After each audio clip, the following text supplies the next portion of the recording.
All right, and just like that, we are back.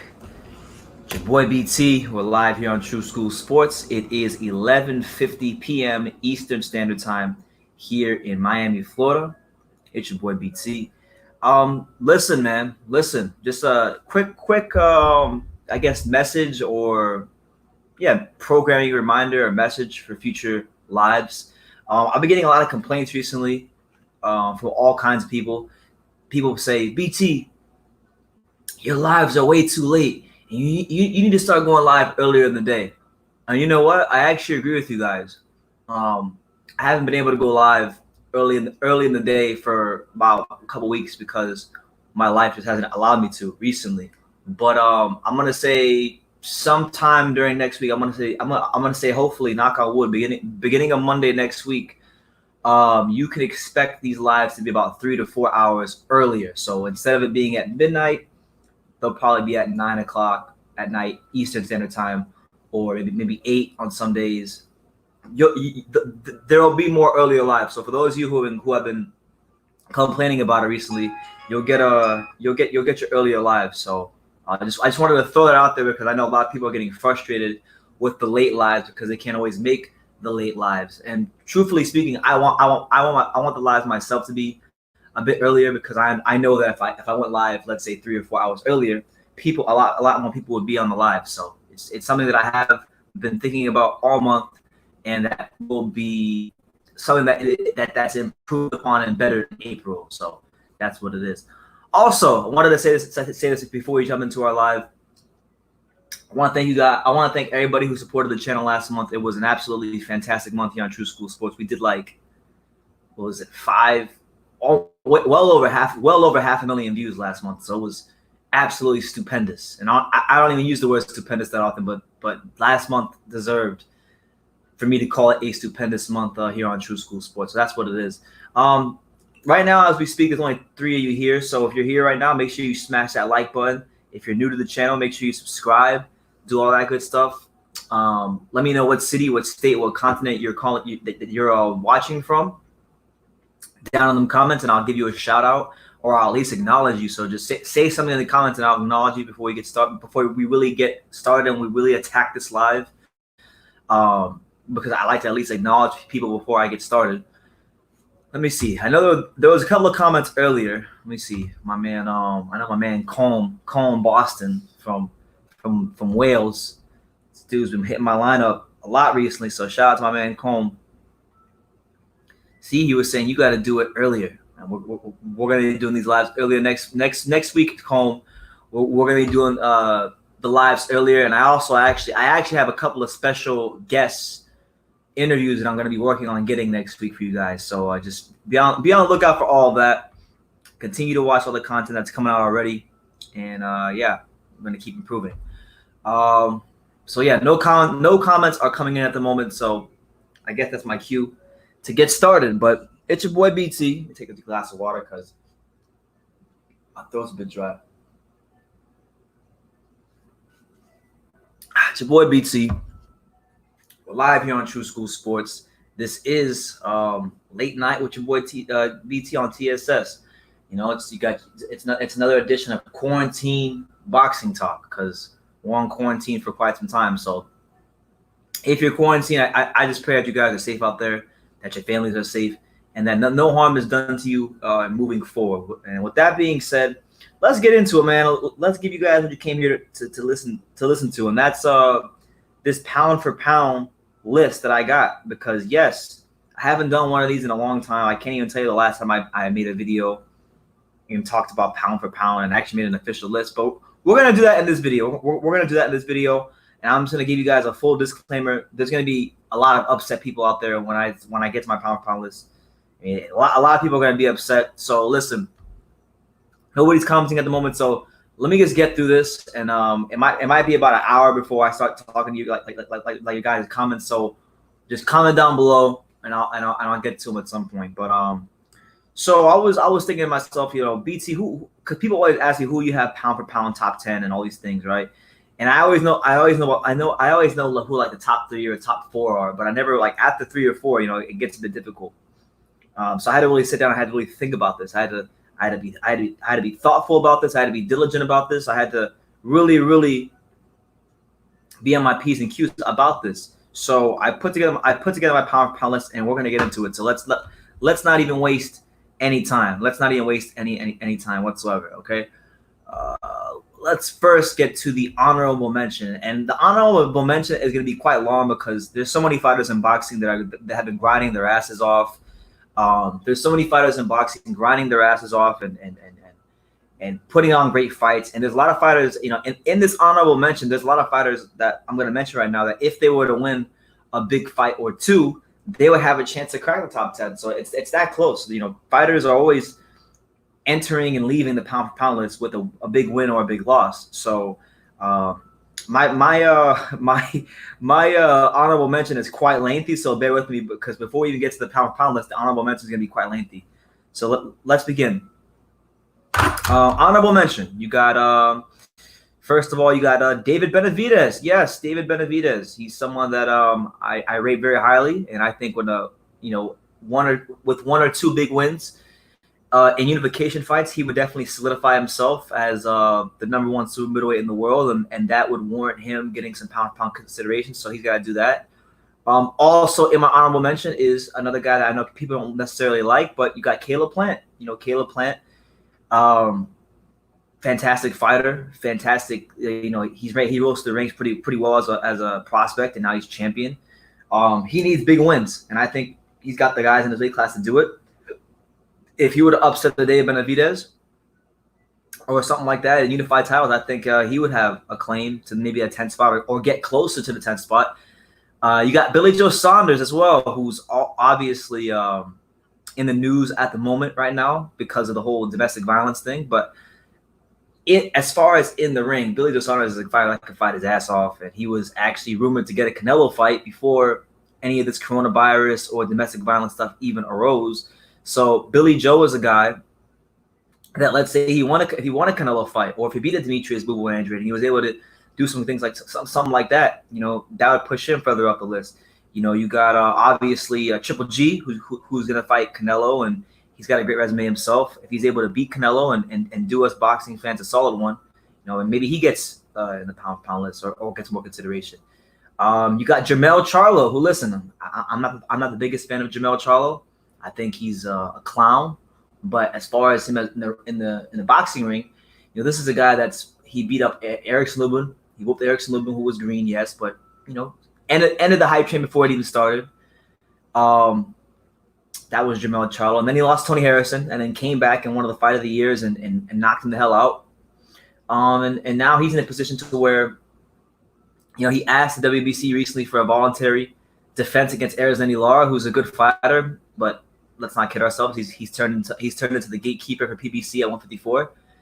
And for me, the fight that could potentially get him on the pound for pound list for me would be the Jason Rosario fight, the big unification fight with Jason Rosario. That's how he's gonna do that with me. So you got Jermell Charlo, and I'm gonna camp out on this guy right here. All right, Juan Hang Menayothin, okay? Juan Hang Menayothin, the WBC minimum weight champion, TBE. This guy's the man, bro. 54-0, 18 KOs.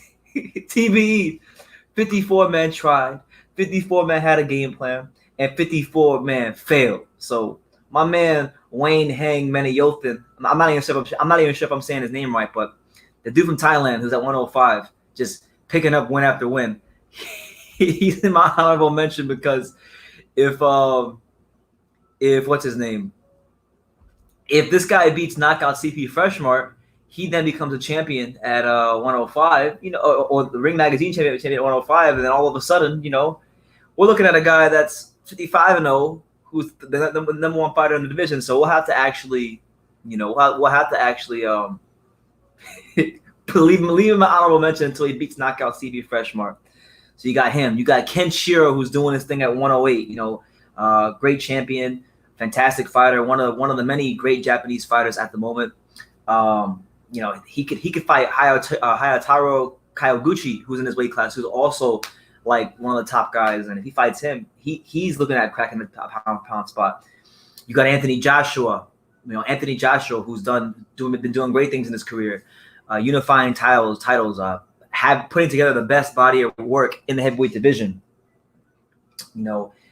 Only way he's getting on my pound for pound list is if he beats Tyson Fury. There's no way around it. The only way Anthony Joshua is cracking my pound for pound list ever is if he beats Tyson Fury. And as many of you know, we've been through this already.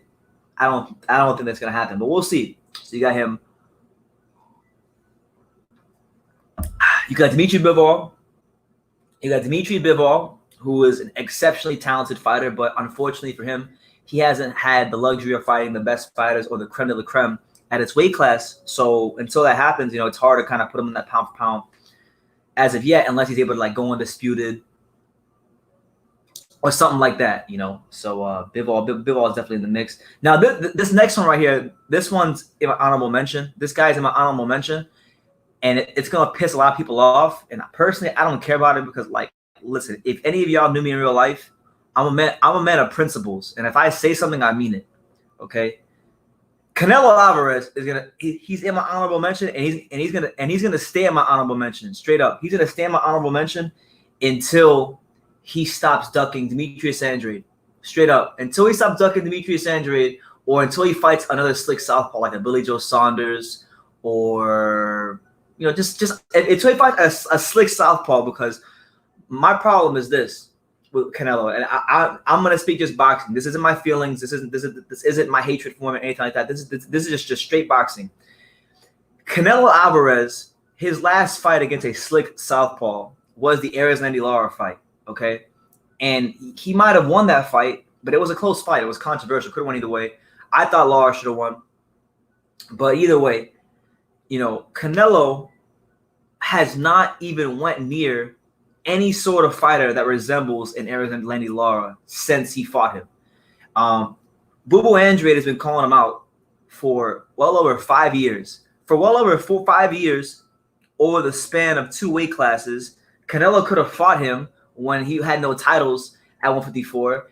This dude decided to fight James Kirkland, who hadn't boxed for 15 months, a regular HBO. So listen, for me personally, I can't really talk about Canelo's greatness or how great he is until he fights a style that isn't to the best of his abilities, or that isn't tailor made for him. Those guys, no matter what you think about Bubu Andrade or Saunders, those are the kind of fighters that, yes, they're beatable. Yes, okay, you can say what you want about them, but the attributes they have and the challenges that they present are the kind of challenges that Canelo has been running from ever since he fought Lara. He has not gone anywhere near that style since he fought Lara, and that's just reality. So that's what it is there. So he's not getting my pound for pound list ever. I mean ever. He's not getting my pound for pound list ever until he fights a slick southpaw at the top of the division, like a Billy Joe or a Bubu Andrade, because especially Bubu Andrade, because Dimitri's been calling him out for years, and the dude every time Dimitri's name is mentioned, he acts like he's never heard of him, or he like Demetrius doesn't deserve to fight him, and it's BS, man. Make the fight happen. So you got him.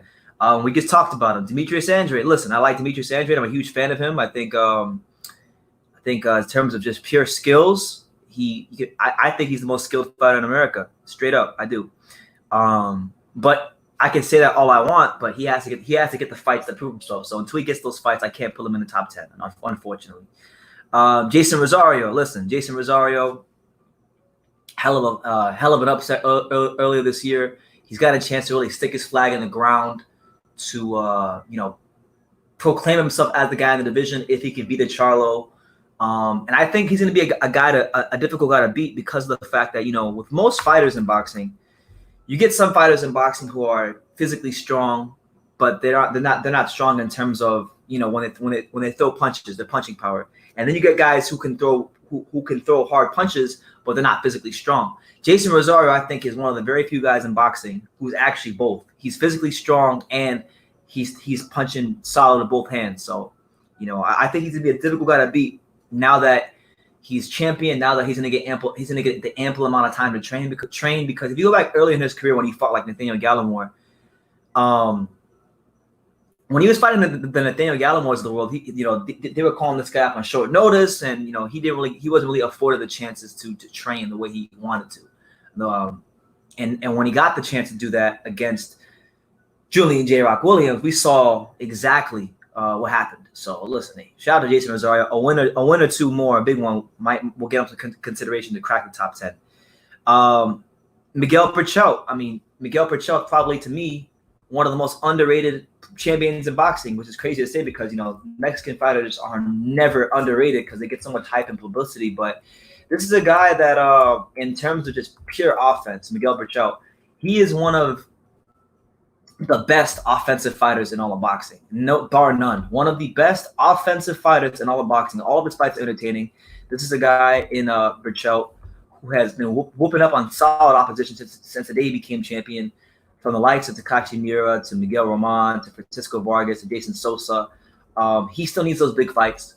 So maybe in the future we get Jamil Herring, and it should be easy to make because they're both under the same promotional banner. Maybe Lomachenko comes back down and fights Miguel Perchel. I mean, for me, if Lomachenko was going to duck Teofimo Lopez and go back down to 130, then I would love to see him fight Perchel. That'd be a great fight. That's one that I always wanted to see. It's like those great matchups in other sports, like the great offense versus great defense. I know in boxing, normally the great defensive fight wins, but I would love to see that fight at some point. So you got him.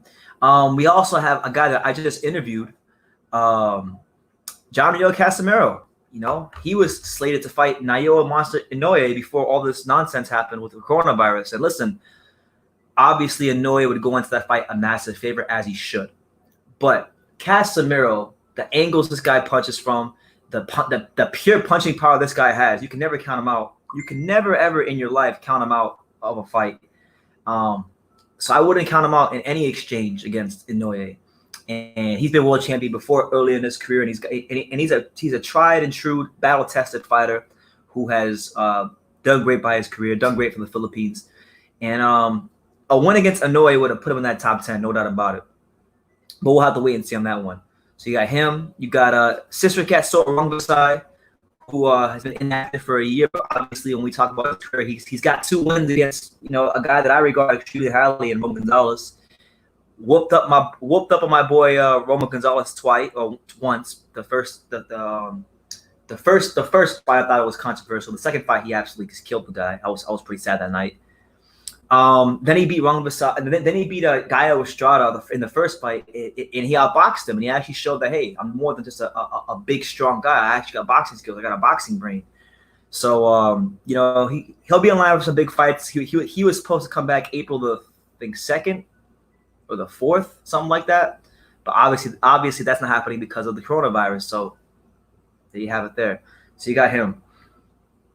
You got Teofimo Lopez, and listen. What more could we say about Teofimo Lopez that hasn't been said already? The guy is absolutely phenomenal. A lot of people were counting him out going into the Comey fight, saying that he was done because of Nakatani and he mentally wasn't the same. And he showed that on the night that when the lights are the brightest, he can rise to the occasion and he can show himself to be a guy that can be a great fighter under the lights, which is a big difference from being a talented fighter. Because you can be a talented fighter and you can be a great fighter in the gym, but be completely trash under the lights. We've seen it many times. I know fighters personally who are great fighters in the gym, extremely skillful, talented boxers, but they're trash under the lights. They're not anything compared to what they are in the gym when they get under them lights. And he's got a big fight against a guy that's going to be on my list in Lomachenko. And if he beats him, and becomes unified champion at 22 years old with wins over Comey and Lomachenko, he'll crack the top 10 easy. No doubt about it.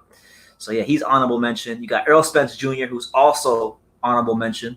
Obviously, we got to see what happens with the car crash. But even before the car crash, I probably would have had him teetering around like just outside my pound-for-pound list because I think he just needs to do a bit more for me personally. Even though he's unified titles, even though he's got some good names, we know the guys he's got to beat to prove that he's in that pound-for-pound top 10. So, yeah. Errol Spence Jr., great fighter, well on his way to superstardom before the car crash. Hopefully he can come back and be the same guy he was or close to the same guy he was before the car crash.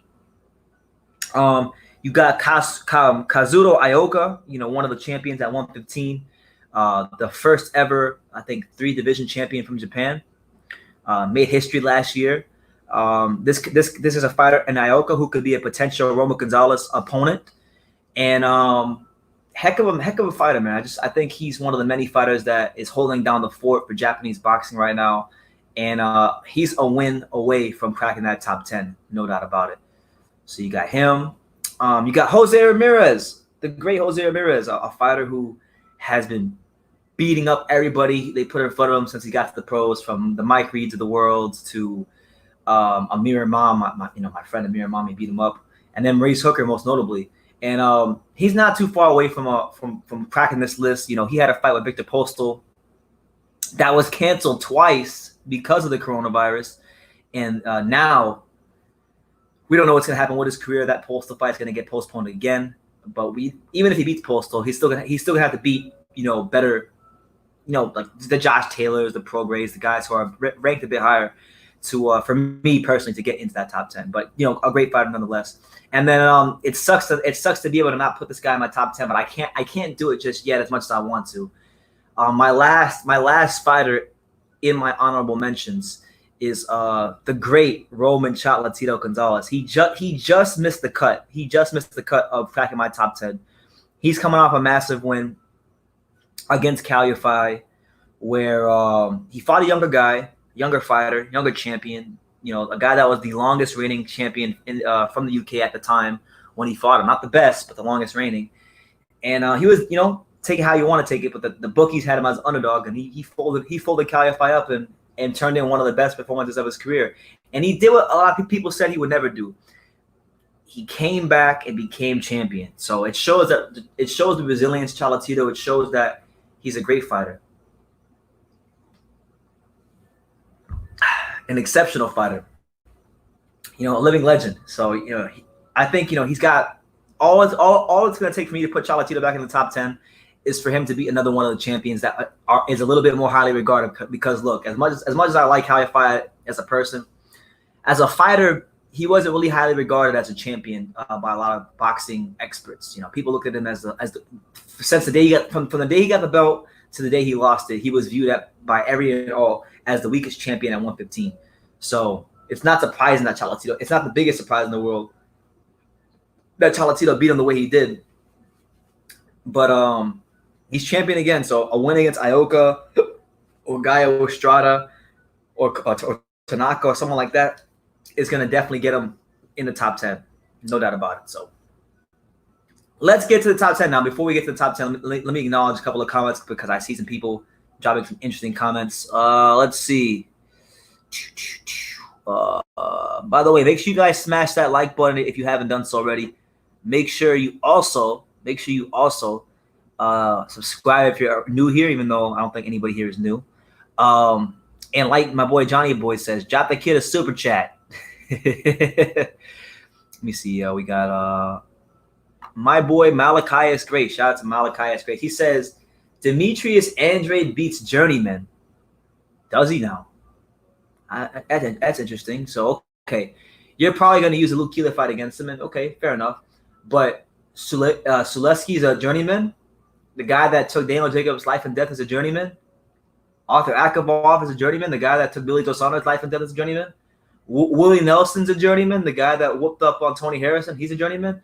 I mean, he's fighting very high risk, lower. Some of these guys I'm naming, like a guy like Willie Nelson, are high risk, low reward type of fighters, and he's beating the shit out of them. So, I mean, I wouldn't say he's beating Journeyman. Absolutely cash for cat. He's a problem for anybody. That's why they don't want to fight him. If he was easy, listen, we've seen Canelo fight Rocky Fielding. So we know Canelo's he's not against fighting bums. Okay? He's not against fighting any sort of subpar opposition or guys that the boxing fans would classify as a bum. So, if Andre was such an easy fight, why not fight him? Colm Boston says, you must be getting pressure from the AJ team. Nah, I don't talk to them guys. I don't know anybody from the AJ team.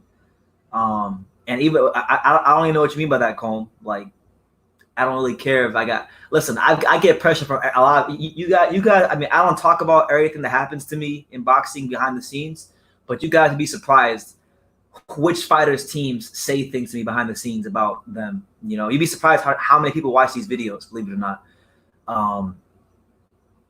You know, I don't care. Listen, Anthony Joshua is going to get folded up by Tyson Fury. We're sticking to our guns on that one until the wheels fall out. Until AJ proves otherwise. Let me see. We keep scrolling down.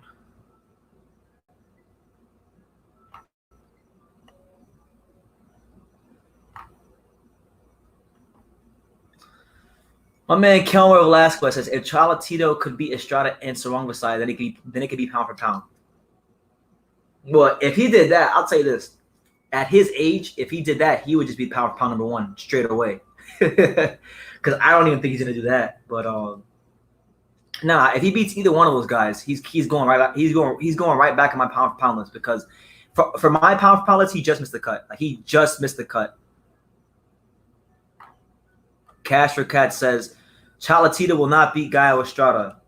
You out your damn mind. He's gonna whoop Gallo Estrada when they fight. That's gonna be he's gonna beat Gallo Estrada soundly when they fight. I can't wait. Gallo Estrada can't beat Cholatito. You can't beat Cholatito and not be able to back him up. Gallo Estrada can't back him up. Not for 12 rounds. Cash for Cat also says that Julio Cesar Martinez is the next Cholatito. Oh, no, this is TJ Ford. Absolutely not. No way. Don't compare that guy to Cholatito. Listen, he's a good TV fighter. He's nice. He's a good little fighter, you know. But what's his name? Jay Harris. My boy Jay Harris was putting it on him. Jay Harris was full. Listen, he got Julio Cesar Martinez has Jay Harris problems. Okay, they need to look into giving my boy Jay Harris a rematch because Jay Harris, I think towards the last 4 or 5 rounds of that fight had him figured out. So I would never even go. I would listen. I'll put it like this, TJ Ford. If he fought Roman Gonzalez right now and moved up, he would get killed. He's way too basic in terms of footwork and angles to be Cholatito. He stands straight up. He waits for a fighter to get his shots off. He blocks shots with his elbows. Doesn't really move. Doesn't turn off the angles. Doesn't do none of that. Doesn't hit you with no 6-7 punch combinations and make you miss in the center of the ring. He can't be Cholatito. But hey, to each his own. I heard Brian Kenny said that on the recent telecast. My main man, 50 grand from New Zealand, you know, and shout out to this guy because this guy right here, L Dog, he's getting shout outs. He's getting shout outs from big time LDBC channels. But L Dog says if Roman Gonzalez beats Juan Estrada in the rematch, he's going straight to number one on my pound for pound list. You know what? He might just go on back to my number one on mine as well. He might have to because with the amount because everybody, you know, first of all, Gallo Estrada is an amazing fighter, an exceptional fighter, an A+ fighter. Okay, but but even for as good of him being for as good of a fighter as he is, I think people are actually making him better, making him out to be better than he is. He's great, but he's not unbeatable. And people are saying right now like, oh well, nobody can beat Gallo Estrada, and I'm like, that's not true. Cholatito is Cholatito's gonna fold him up when they fight in the rematch. Estrada's a top 10 pound for pound fighter, and once Cholatito beats him and gets that feather in his cap, you know where he's going. I'm in agreement with you, L Dog. But yo, L Dog, I think me and you both know who's gonna be the pound for pound king at some point in his career, and it's our main man, Filip Hrgovic. Filip Hrgovic is gonna be the pound for pound king of boxing. I'm sure L Dog agrees. Filip Hrgovic's coming for all the smoke. Shout out to Filip Hrgovic. But anyway, I want to get to my list now. We're going to get to my list. Actually, hold on. No. Before we do, this man says, hold up. Canelo and Pac-Man have the best resumes. Hold up. First of all, Canelo's resume is extremely overrated. It's full of cherry picks and deception. So you can't ever put his resume in the same category of Manny Pacquiao. If we're talking about straight resumes in boxing, the best resume in boxing right now, as far as best two fighters with resumes in boxing are Pac-Man and Chocolatito Gonzalez. You already like those two guys right there have fought all comers, taken the risks, turned in sensational virtuoso performances, and that's just what it is. But listen, I don't want to keep addressing these comments. I'll come back to you guys. Let me get to my list. Let's stay on this road, okay? All right, so coming in at number 10, this guy right here, man. This guy right here, hell of a fighter. One of the most destructive forces in boxing. He had a fight last year. I'm not going to lie to you guys. He had a fight last year in his weight class where I thought it was a 50-50 pick'em fight. And he showed me on the night that it wasn't no 50-50 pick'em fight.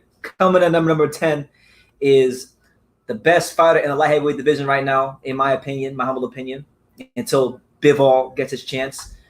Your main man, Artur Beterbiev, he comes in at number 10. He's the the unified champion at the moment, Artur Beterbiev. This is a guy, he fought Alexander Gvozdyk. And, when he fought Gvozdyk, man, look, I followed Gvozdyk and Beterbiev a lot as their, quote unquote prospects. So I know about these guys' career. I've been watching Beterbiev since the days when he fought like that dude Alexander Johnson, and I was watching Gvozdyk when he was fighting like what's his name? I think he fought Unieski and Gonzalez. I watched these guys closely, and I was always high on Gvozdyk. I thought when he fought Beterbiev, even as strong as Beterbiev was, I thought that Gvozdyk would be able to keep his distance and keep Beterbiev off of him and keep him at range. But it was actually Beterbiev who actually showed me that he had a pretty good jab. He had a great jab. He was out jabbing the guy that I perceived to be the better jabber of the two, cutting the distance off, and he ultimately folded him up. I mean, just folded him up like a blue steel chair, like Chris Jericho on The Rock. Got him out of there and turned in one of the best performances we've seen so far of any fighter on this list. Of any fighter on this list, I think you make the argument that in their biggest fight, Beterbiev had arguably the best performance. And honestly, look, we're gonna use the Deontay Wilder fan logic right now. He's undefeated, and he's got a 100% knockout ratio. Okay, he's only got 15 knockouts, and people can say he fought bums, but do you know how hard it is to knock out 15 people? He did it, and one of the guys, actually no, two of the guys he knocked out were actually quality opponents. Gvozdyk is a clear-cut elite light heavyweight. And Hot Rod, the guy named Hot Rod, the guy that fought with Marcus Brown, I thought that was going to be a trap fight for him because Hot Rod is a good fighter. Hot Rod would beat a lot of other light heavyweights because he beat Marcus Brown. They robbed him. He fought slick southpaw Travis Peterkin on Showbox. Good little slick southpaw. Killed him in like 4 rounds. And when Beterbiev fought him, he made him just look like a complete nothing fighter. So every time they've stepped up Artur Beterbiev in his career thus far, he's turned in. He fights even better. The more you step his opposition up, the better he's fought so far in his career. And like I said, he fought 15 people. 15 people had a game plan, and all 15 failed. Do you know how hard it is to knock out 15 grown men? Beterbiev did it, and he's got some big fights for him in that light heavyweight division. When we talk about Beterbiev's weight class, there's some great names there. You got the likes of Jean Pascal, who somehow is still around and picking up wins. You got he was supposed to fight Meng Fanlong for the IBF mandatory. Obviously the coronavirus messed that up. You got a guy that, I'm not gonna lie to you, if he fights my boy Joshua Buatsi from the UK, and he absolutely folds up Joshua Buatsi, oh my God, he might shoot up 2 or 3 spots on my list if he does that, because I rate Joshua Buatsi highly. I think Joshua Buatsi is going to give a lot of these guys some serious problems when he gets up there. I think Joshua Buatsi is good enough to be world champion right now, and he doesn't even have that much professional experience in boxing. But nonetheless, number 10, Artur Beterbiev. Coming in at number 9, this guy right here, in my humble opinion, and this is only my opinion, so take it how you want to take it. This guy right here is, in my humble opinion, the most skilled Mexican fighter in boxing. People are calling him the best in his weight class. People are calling him the mini Juan Manuel Marquez. And here he is, number 9. Your boy, Gallo, Juan Francisco Estrada, coming in at number 9. This dude, Guy Estrada, man, he's matured into such a great fighter since he lost to Cholatito. Ever since Cholatito baptized him to big time boxing. Ever since Cholatito baptized him to big time boxing all those years ago when he was a young buck, this guy has went on to become a fantastic fighter. And as the years go by and as the fights pass and as the performances come in, you know, he's beginning to carve out what I believe is going to be a Hall of Fame career when it's all said and done. So let's rewind all the way back to 2012. The year is 2012. A young Guy Estrada is taking on a prime, capitalized prime, the word prime, Roman Cholatito Gonzalez. At that point, Roman Gonzalez was 33-0, and nobody had pushed Cholatito Gonzalez to the limit like Guy Estrada at that particular time in history. They hadn't. Nobody had given him at the top level such a tough fight. He lost the fight, but he came from that fight a better man with better experience. They threw him to the wolves. They made him fight Brian Valoria, the next fight, who was coming off some big wins in his career. You know, he had just beaten the likes of the dangerous Giovanni Segura. So he fought Brian Valoria. He fought him and beat him, split decision, became unified champion. Then went on to defend that belt, you know what, twice, no, 3 times. 1, 2, 3, 3 times. Defended his belts as unified champion 3 times before he even, was it 3? Oh no, it was 4. It was 5. It was 5. It was 5. My bad. It was 5 because it was what, 1, 2, 3, 4, 5. 5 title defenses. Yeah, so he had about 4 or 5 title defenses before he became champion again. You know, and then as you know, we saw in his career when he fought Carlos Cuadras, after Cholatito did, about a year after Cholatito did, and I thought he beat him easier than Cholatito did. So he showed his quality to be rising at that time with that performance to me. And then he beat the guy that Roman Gonzalez failed to beat multiple times in Guy was in a Rung Versailles and put on a masterclass in that performance. So it's got his stock at an all-time high. And then in his most recent fight on August 24th, 2019, he beat Dwayne Beeman, who, you know, was a good little fighter. Nothing too crazy, but a good little fighter that was progressing his way up the ranks. So listen, Guy Estrada can fight his ass off. His front-footed game is impeccable. He's Juan Manuel Marquez-esque at sometimes with the counter punching. An absolutely treat to watch anytime he's in the ring. And obviously, I'm picking Cholatito Gonzalez to beat him because I just don't think he has a style to beat Cholatito. But make no mistakes about it. It's going to be a tough fight. And I'll tell you, I'll put it to you like this. I think Cholatito Gonzalez has made some subtle tweaks to his style since he hooked up with Marcos Caballero. And if Guy Estrada beats him, I mean, it's going to put him above a lot of guys in boxing. If Guy Estrada is able to beat this version of Roman Cholatito Gonzalez, it's going to put him above a lot of guys in the sport. Because this guy right now, he's motivated. He's hungry again. He loves boxing. He's found a trainer that works for him and that can get the best out of him in Marcos Caballero. Because that was a big thing for him. You know, after he beat Cuadras, his trainer died. His trainer he's had his whole life died, like a couple of months before the first Run Versailles fight. So it took him some time to get himself right, but he's right. And whenever him and Guy Estrada fight, that's going to be something, not just something, but something special. So number 9, Guy Estrada. All right, coming in at number 8. Coming in at number 8, this guy right here is one of the baddest MFs on the planet. I remember very well when this guy was a prospect. They said he was clumsy. They said he was goofy. They said he was only winning fights due to his size. You know, they always doubted him. In his biggest fights, they always doubted him. But when the lights were on, when the lights were the brightest, that's when this dude shined the most. That's when this dude took the favorites in the fight and he folded them up like a blue steel chair.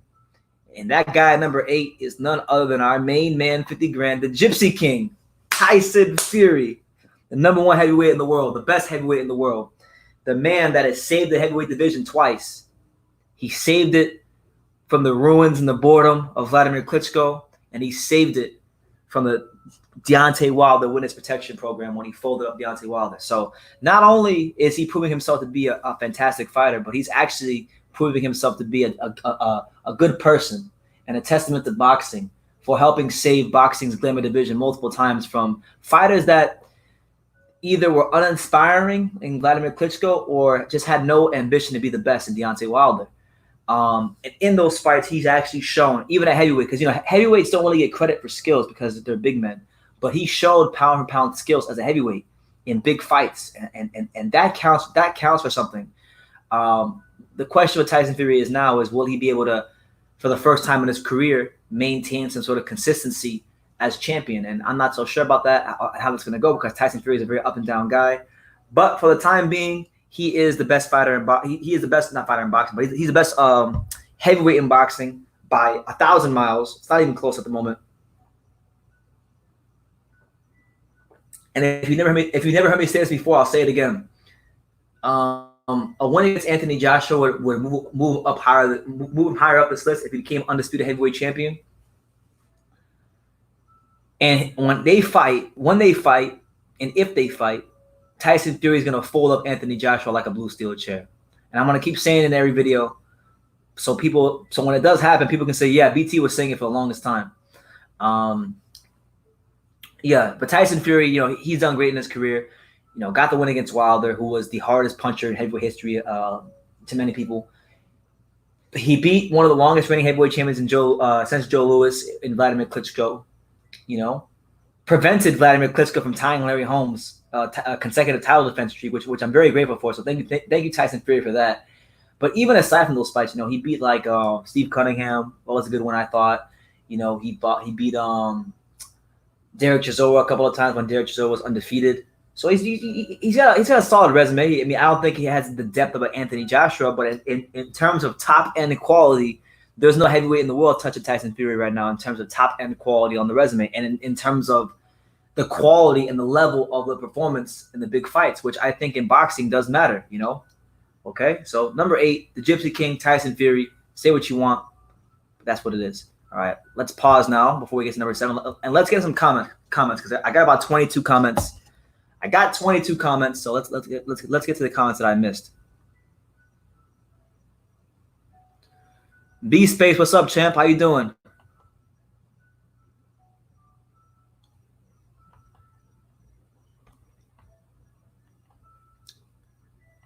You damn right, L Dog. Beterbiev.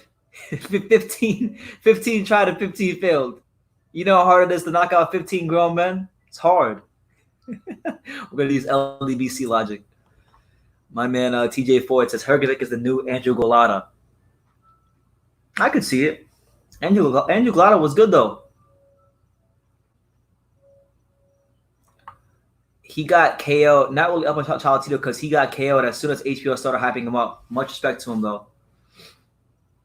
Well, he didn't become the pound for pound king of boxing on accident. He was lineal champion at flyweight before he made his HBO debut. He was a champion. He was a consistently fantastic champion every weight class he was in. Every weight class he was in, Cholatito, before he moved up, he defended the belt at least twice before moving up. So a good champion, beat good fighters, took on all comers, didn't duck anybody. Fighters actually ducked him, believe it or not. Like the monster ducked him. Inoue ducked him. Kazuzoto Ioka ducked him. A lot of these top fighters that people have so much great things to say about, they didn't want any smoke when Cholatito when he was in his prime, and for good reason. This man said Virgil Ortiz 15-0 with 15 KOs. Yeah, but it's not like his 15-0 isn't equal to Artur Beterbiev's 15-0 because Artur Beterbiev, he knocked out Vosdik in Hot Rod, so it's a different level of 15-0. But I get what you're saying. Cone Boston says Buatsi isn't good enough for Euro level yet. Yes, he is. If Anthony Yard and Tunde Ajayi had the balls to step in the ring with him, he would ruin their careers. There's a reason why Anthony Yard didn't want no smoke with Joshua Buatsi. Because all Tunde Ajayi and Anthony Yard can do is sit their asses up in the Peacock gym and say, "Lions in the Gump! Lions in the Gump! Lions in the Gump!" He is definitely good enough at European level, and he would absolutely ruin Anthony Yard if they fought right now. No doubt about it. Jay Aguirre said, "What's up, brother? Virgil Ortiz would be a great fighter. That dude you're talking about, he's good, but his weight class is light. He's like 115. Talking about Gaio Estrada? Okay, yeah, his weight class is light. What does that mean? Does that make him less of a fighter? Because in those weight classes, you can't duck and dodge and pussyfoot around like you do in the other weight classes. So, what's your point? Oh, here we go. Here we go. Right on cue. My main man. I knew we couldn't. I knew we couldn't go an hour. I knew we almost did it. We got to almost 50 minutes. 50 minutes without somebody saying Tyson Fury was a cheater. But we knew Marcus Collins. He always comes in here and always says Tyson Fury cheated. Fury is the king of cheating. Hey, call it what you want. He's also the king of the heavyweight division at the moment. So you gotta call it what you want. He says, in my book, Wilder is still undefeated. In my book, Chocolatito's still undefeated. So hey, your book counts about as much as my book does in the world of reality.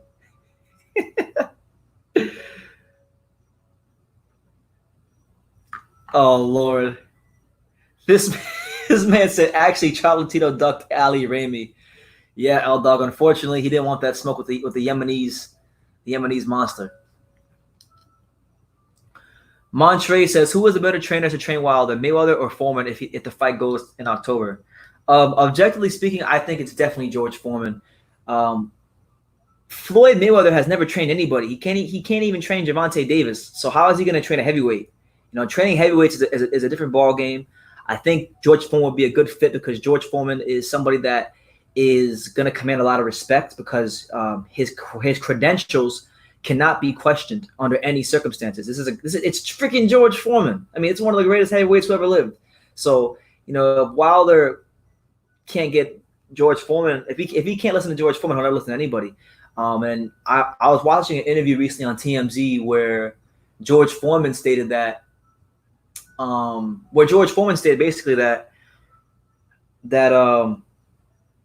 he talked to Wilder and they had a great conversation.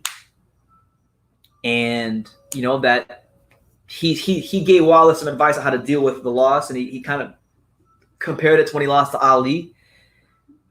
And I think it'd be a good fit. So, I mean, there's plenty of heavyweights out there that I know would be willing to help Deontay Wilder. I know George Foreman is one of them. I know personally Riddick Bowe. If Wilder called up Riddick Bowe right now, if he got a hold of his number right now, and I know he could because Mark Whelan is Riddick Bowe's best friend, so it's very easy to get a hold of Riddick Bowe if you're Deontay Wilder. If he called a guy like Riddick Bowe right now, Riddick Bowe would be more than willing to help. And listen, I'm not even a professional fighter. And I remember when I used to train at the Heavyweight Factory and Bo would watch me hit the bag and give me tips on boxing, I would improve in like 5 minutes. So if Bo can improve me, he could definitely improve Wilder. B-Space says, Fury might get that Tony Yoka sparring for the Joshua fight. Yeah, he's going to get crazy great sparring for that fight. Because I'm telling you right now, he's going to want to really put it on Joshua for all these years that the British media have been on Joshua's, nuts, so to speak, I'm telling you, he's a very he holds things in. He holds things in. So he's gonna want that smoke.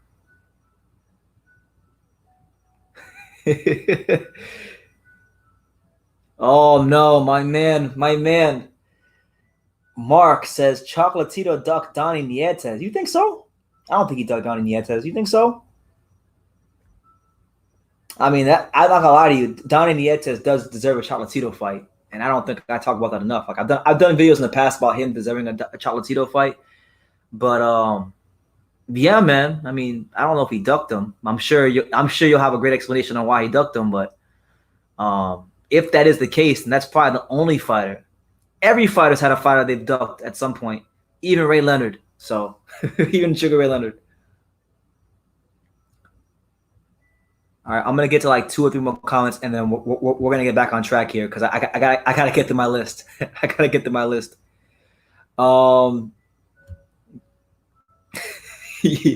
True School, what it do? Dallas, Texas, man down. Yeah, man. What's up, 704? Good to see you, champ. How you living? Shout out to Dallas. This chick I'm talking to she lives in Dallas. This chick I'm talking to right now. She might be the next one. She's in Dallas. So big shout out to Dallas. I was supposed to go to Dallas this month actually to go see her, but coronavirus had other plans. Yo, you guys are fools. You guys said you guys are clowning Marcus Collins. You said, "Is that Mark Ingram from the Baltimore Ravens?" That's messed up. That's uncalled for. How you gonna do my main man Marcus Collins like that? That's messed up. True School Sports. Do you think Usyk can make it go heavyweight, or is he too small? Oh no, I think Usyk is going to be an absolutely fantastic heavyweight. I don't think he's beating Tyson Fury because I don't think any of these guys of the current crop are beating Tyson Fury. But the Joshuas, the Whites, the Parkers, even the Hergovics of the world. I think he's gonna beat those guys. I think he's gonna definitely beat those guys and give them a solid run for the money because of the angles, because of the skill, because of things like that. He's going.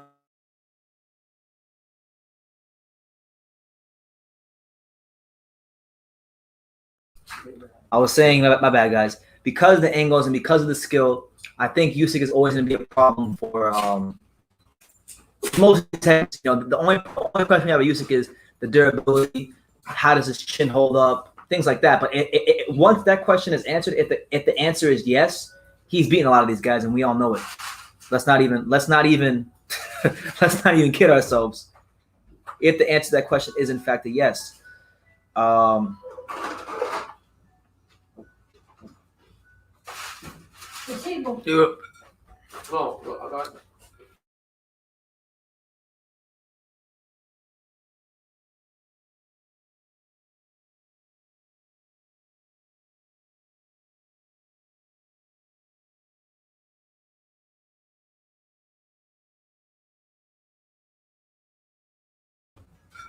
Yeah, but my bad, guys. But a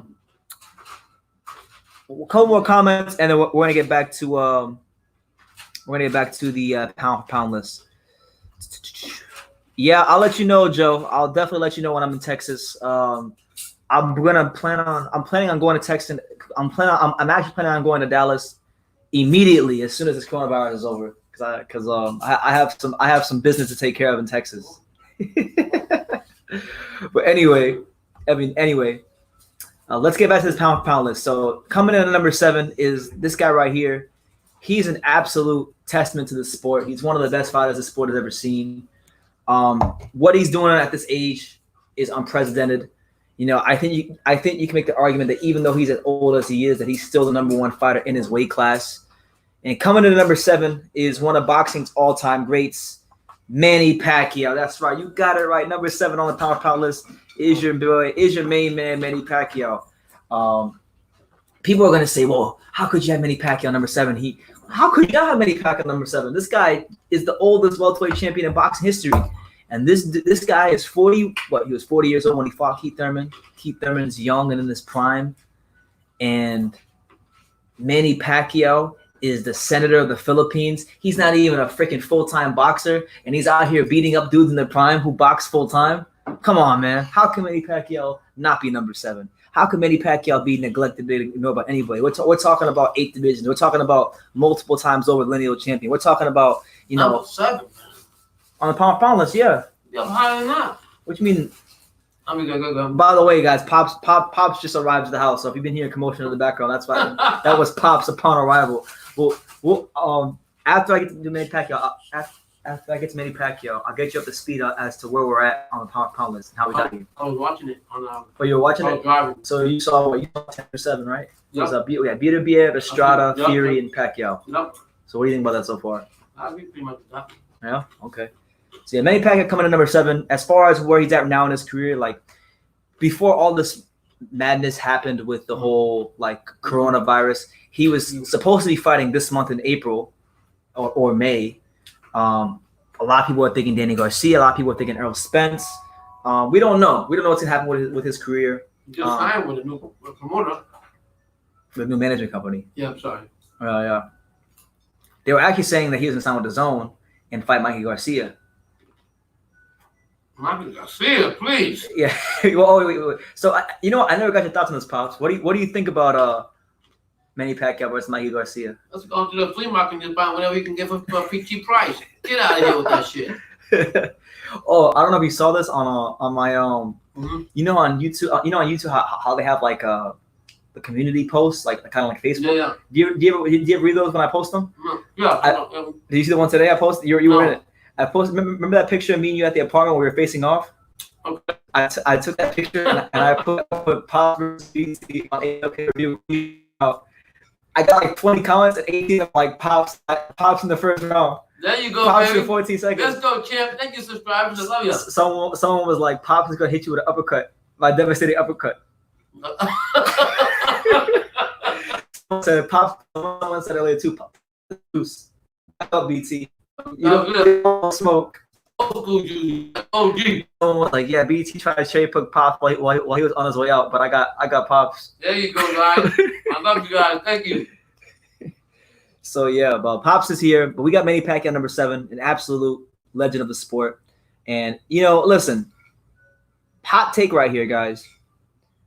Even at 41 years old with Terrence Crawford, Earl Smith, I think there's a legitimate argument that this guy is going well to even above Crawford and Somebody was the opposition he's fought. Well, we were saying last time before that he was the 8th division champ, but he never really unified any division. No, he never unified. No, So you got that goes into play too. it goes into play. Ron Gonzalez never. No, never unified either. But all that's not. It's not entirely his fault though, because he tried to unify in the past, and guys didn't want no smoke. The weight classes. But yeah. But I will say one thing about Manny Pacquiao. He made a good signing in signing Casemiro. Oh, we like Casemiro. He made the honorable mention. But I seen that. I was driving when I seen it. He's fast, he's quick, and he's got very powerful hands, man. When he lets him go. Yeah. So does he like? Did you when you saw his little body and you heard the thud of the pads? Did you were you surprised? Oh my God! It sounded like fucking bombs. Like for those who weren't there in person, because it is a bit different in person when you see it in person as opposed to video. What was Casemiro's power like in person? I didn't think as a lightweight they don't have that power, but you just kind of felt it when you let those punches go. You knew that. I mean, I just thought the pop. I'm like, damn. He impressed me actually. I did not expect that from him at all. I didn't think he was like that. He had that power in him. But when you heard those punches, you know he was throwing with conviction. Facts. So yeah, I like him a lot. So Manny Pacquiao made a good choice on him. Okay. So moving on to the list. Now this is where, listen, I already know this is where the list is gonna get controversial because I've already told you guys. For those of you who weren't here earlier, Canelo. Disclaimer: Canelo is not on my list. Canelo's not on my list. Bitch assness will not be rewarded on my pound list. So yeah. Canelo's not on my list. He's gonna stay in honorable mention until he fights the slick southpaw. Because ever since he's fought at Arizona Lara, every slick southpaw that was at the top in his weight class, he's avoided them. He doesn't want to. He's never fought them. Not Boo Andre, not Billy Joe Saunders, none of them guys. Although Billy Joe's a bit of a different story because now he's not gonna get no fights against Canelo. Yeah.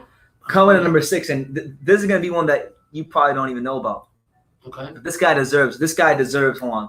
Before I even get to him, this guy deserves every bit of praise that I'm going to bestow upon him. And honestly, I don't even think I've done enough. I haven't even done enough videos on this guy in the past. That's how underrated he is. But when I sat down today and I was making my list about this guy, I said to myself, well, how could this guy not be rated extremely high on my power list? So coming in at number 6, and this is the first big surprise of the list, is Japan's very own Kosi Tanaka. You damn right. Wow. Kosi Tanaka. You probably know about Kosi Tanaka. I've heard his name. Fantastic fighter. An absolutely amazing fighter, Kosi Tanaka. And you're going to say, well, who the hell is this guy? How is he on your list about Fury and Pacquiao? Right. Tanaka, at this moment in time, he's doing great for himself. He's been world champion at minimum weight, been world champion at light flyweight, been world champion at flyweight. He's a 3-division champion in 12 fights. This guy's been a 3-division champion in just 12 fights. He's the fastest ever Japanese fighter in the history of boxing to win a world title. He won a world title in his 5th professional fight. Okay. Thus far, if Koshi Tanaka, because a lot of times they want to talk about resumes, especially the Anthony Joshua fanboys.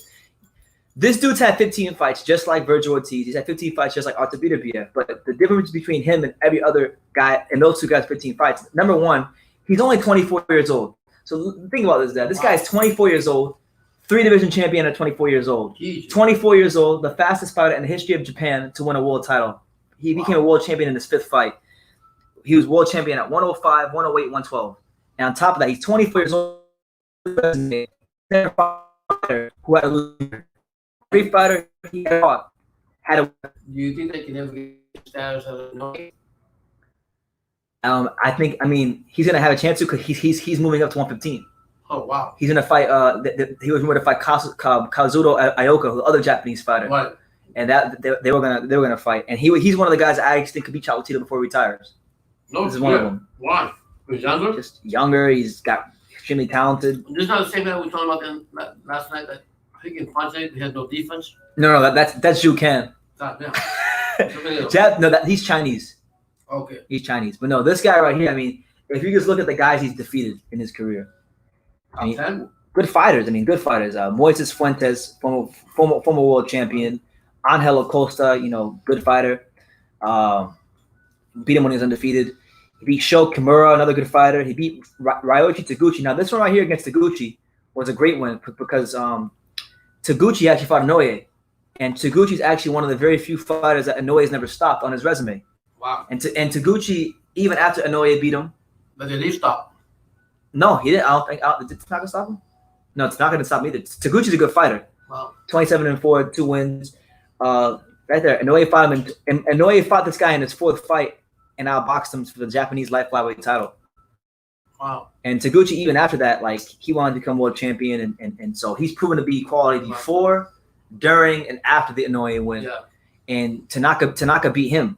So Tanaka, at 24 years old, and it pisses me off. It pisses me off about Tanaka because, I mean, I know I've overlooked him, but at least I've done videos on him in the past. I've gone, one time I went live at 4 a.m. for his fight in Japan. Wow. I had 5 people watching me. Uh-huh. But Tanaka's an absolutely amazing fighter.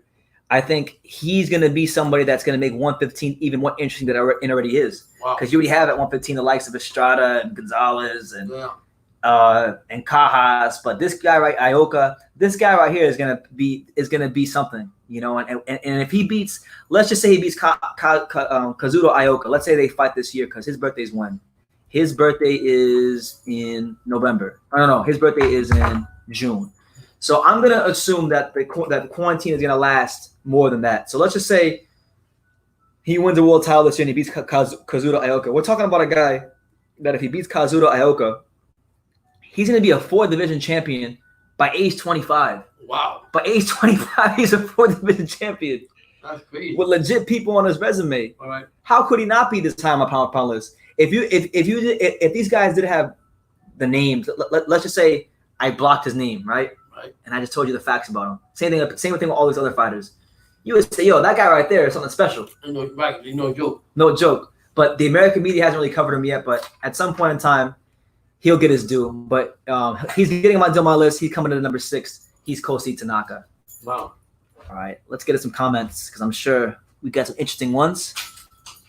Well, you know that, right? Haney is the new pretty boy. He's not to be slept on. Devin Haney's good. I wouldn't say he's the new pretty boy, but he's good. He's definitely good. Hell of a talent. I'm not really so sure that Devin Haney has that dog on him, in him like a pretty boy Floyd had. That's just my opinion, but he's definitely gonna be something to behold. But yeah, number 6, but with no doubt about it, is Kosi Tanaka. Kosi Tanaka out here shitting on a lot of these dudes. Yeah. All right, but number 5. Now, number 5 is going to be an interesting one because I think people are going to in fact, I don't just think. I know people are going to maybe say that I'm overrating this guy. Yeah. But this guy, don't say his name. This guy, since the day I saw him, I saw this guy fight many years ago on an undercard. And from the day I saw him fight to right now, this dude has been turning in nothing but A+ performances against great opposition. Folding him up like a blue steel chair. All the way from his. He fought Ivan Baratek? Yes, sir. Coming in, and my dad kind of just gave it away. Coming in at number 5 on my pound for pound list is none other than Scotland's very own Josh Taylor. You're Woo. Damn right, Josh Taylor Maybe coming. my boy Progress. Well, I'm very high on. I'm still very high. Let's just look at the resume. But before we even get into the skills, let's look at the resume. So his first step up came when he fought O'Hara Davies. O'Hara Davies was getting a lot of hype at the time. Right. He folded him up and made him quit. Damn. TKO. Killed him. Jesus. Killed him. 7th round, I think it was 7th round, he killed him. Okay. Next fight, he fights Miguel Vasquez, who had never been stopped in his entire 43-fight career at that point in time. Stopped him. Easy work. Okay. Then only just only 3 fights, three fights removed from the O'Hara Davies fight. He fights Victor Postal, kills him. Didn't stop him, but beat him pretty soundly. Yeah. You know, to beat Victor Postal pretty soundly. He fought some people with great records. I mean, then he fights. Then from there on, he beats 3 straight undefeated fighters. Fights Ryan Martin, who I mean Ryan Martin. I never highly regarded Ryan Martin because he used to fight a lot on Chocolatito undercards and Golovkin undercards. I'm very familiar with him. I didn't think he had much of a chance, Ryan Martin, in that fight, and I was right. Josh Taylor beat him pretty easily. But then his first, one of the biggest tests of his career came against Ivan Baranchyk. And I thought Josh Taylor was going to win that fight. His training is insane, though. We went to the gym. We've had a chance to see. We've seen Ivan Baranchyk train. Fuck. We've seen him train. I mean, unbelievable. And you told me, he said everybody's gone. He's still in the gym training. Yeah, Ivan Baranchyk was a monster in training. And he still is. He's still a monster in training. And even before I saw Ivan Baranchyk train, I used to watch him all the time on Showbox. Okay. So I knew exactly what he was bringing to the table. Right. But I just thought Josh Taylor his punches were too compact. He was too sharp for Ivan Baranchyk. Ivan Baranchyk loads up too much after the 5th round. Taylor's gonna have him figured out after the 5th round, and he did. He didn't stop Ivan Baranchyk, but he beat him pretty soundly in that fight, and didn't really get hit too many times flush, which is very hard to do against Ivan Baranchyk. Very hard to do. Beast. And then ultimately last year he beat a guy in Regis Prograis who everybody, I remember a lot of people were saying I wanted him to win. He was going to win the tournament, and I told you guys when the tournament was first made, I said, listen. You would tell me, yeah. I said this guy Josh Taylor is the real deal. He's the truth, and he's not losing. No disrespect to Can he beat Ramirez? Yes. You're picking Taylor or Ramirez? I don't know yet. That's a pick up for me. Oh my god! But I probably will pick Taylor. I probably will. I rate him. Oh, Ramirez? Ramirez the beast. Yeah, I'm gonna go with Taylor probably. Based on what? I don't know. That's a hard one. I go back and forth with that one all the time. Wow. If you ask me tomorrow, I'll probably be Ramirez. That's one of those kind of fights. Okay. Wow. But just based on the opposition, the accomplishments, how quick he's done what he's done, and the level of performances he's turning in, Josh Taylor has earned his spot in the top 5 of my list. Just cracking the top 5. Him and Kosi Tanaka, they were like they could be like 5A and 5B. They could either one of them could be top 5 on my list. But I just put Josh Taylor on number 5. Now Josh Taylor's the truth, man. He's like don't tell me what they're saying. He's like Joe Kawasaki. He reminds you know what Josh Taylor reminds me of? Josh Taylor, he reminds me. You put him on that level. He reminds me of Joe Kawasaki with sharper punches. Seriously? Yeah, because Joe Kawasaki slapped with his punches. Taylor reminds me of a Joe Kawasaki with sharper punches. Got the work rate, got the movement. Wow. Southpaw like Kawasaki. He's like a Kawasaki with sharper punches. I didn't say he was as good as him. I'm saying he showed me something different when he fought Progress. I'll be lying. Because you were like, yo. I thought Progress was gonna come in and do his damage, but Prograis will whoop a lot of fighters 140. Yeah, and when the rounds went on, Josh Taylor just kept getting better. I told you. And better. you told me this like months before this happened. How many times we get into this discussion? You was like, for months, me and my dad argued about Prograis versus Taylor, and that was a fun debate to have here on YouTube. But for me, like, look, there's been some times where I debate about certain fights, and I'm like, well, I'm not sure if I'm right with what I'm saying. This is one of them times where I was like, no, I know what I'm talking about. Do you feel like there's any fighter that can actually beat Josh Taylor at this point in time? At 140? Yeah. Let's go. Let me go through it right now. Let me put 140 in front of me. Is there anybody? I mean, aside from Jose Ramirez? Yeah, that's a fight. I think Jose will have a great chance. But I mean, if you look at the current crop of people at 140, I mean, let's go through the top 15. You tell me. Right now. Anthony Yigit, no. Lewis Ritson, definitely not. No. Jack Catterall, no. Jose Zapata might give him a good fight because Jose Zapata's tough, but no. Solo guy, isn't he? Jose. Oh, Zapata. I'm thinking about somebody else. Edward Troyanovsky, absolutely not. Rantis Bartholomew, nope. Cowboy Ryan Carl, hell no. Cletus Selden, hell no. Yeah, he really has no true challenges there. Yo, Ramirez is his only competition. That is so crazy. The only guy I could see, giving him some serious problems, not named Ramirez, and I don't even want to say serious problems, but just problems in general is what, Zapata, maybe Chris Algieri. No, Algieri don't got the punching power to keep Taylor off of him. Arnold Barbosa, he's a good prospect, but I'm not really sure what he is yet. Yeah, he's not up there yet to run a strike like that. So, but would you rather see that? Or would you rather see a rematch for versus Tyler? I'd rather see. I mean, I love to see Ramirez first, obviously for undisputed, and then after that he should move on 147 because there's nothing for him. There's nothing for him to do. Nope. Like he'll have cleared out the weight class pretty much of all the top guys. So yeah, that's crazy. He hasn't even been a pro that long, and he's like one win away from clearing out the weight class of all the top guys. That's crazy.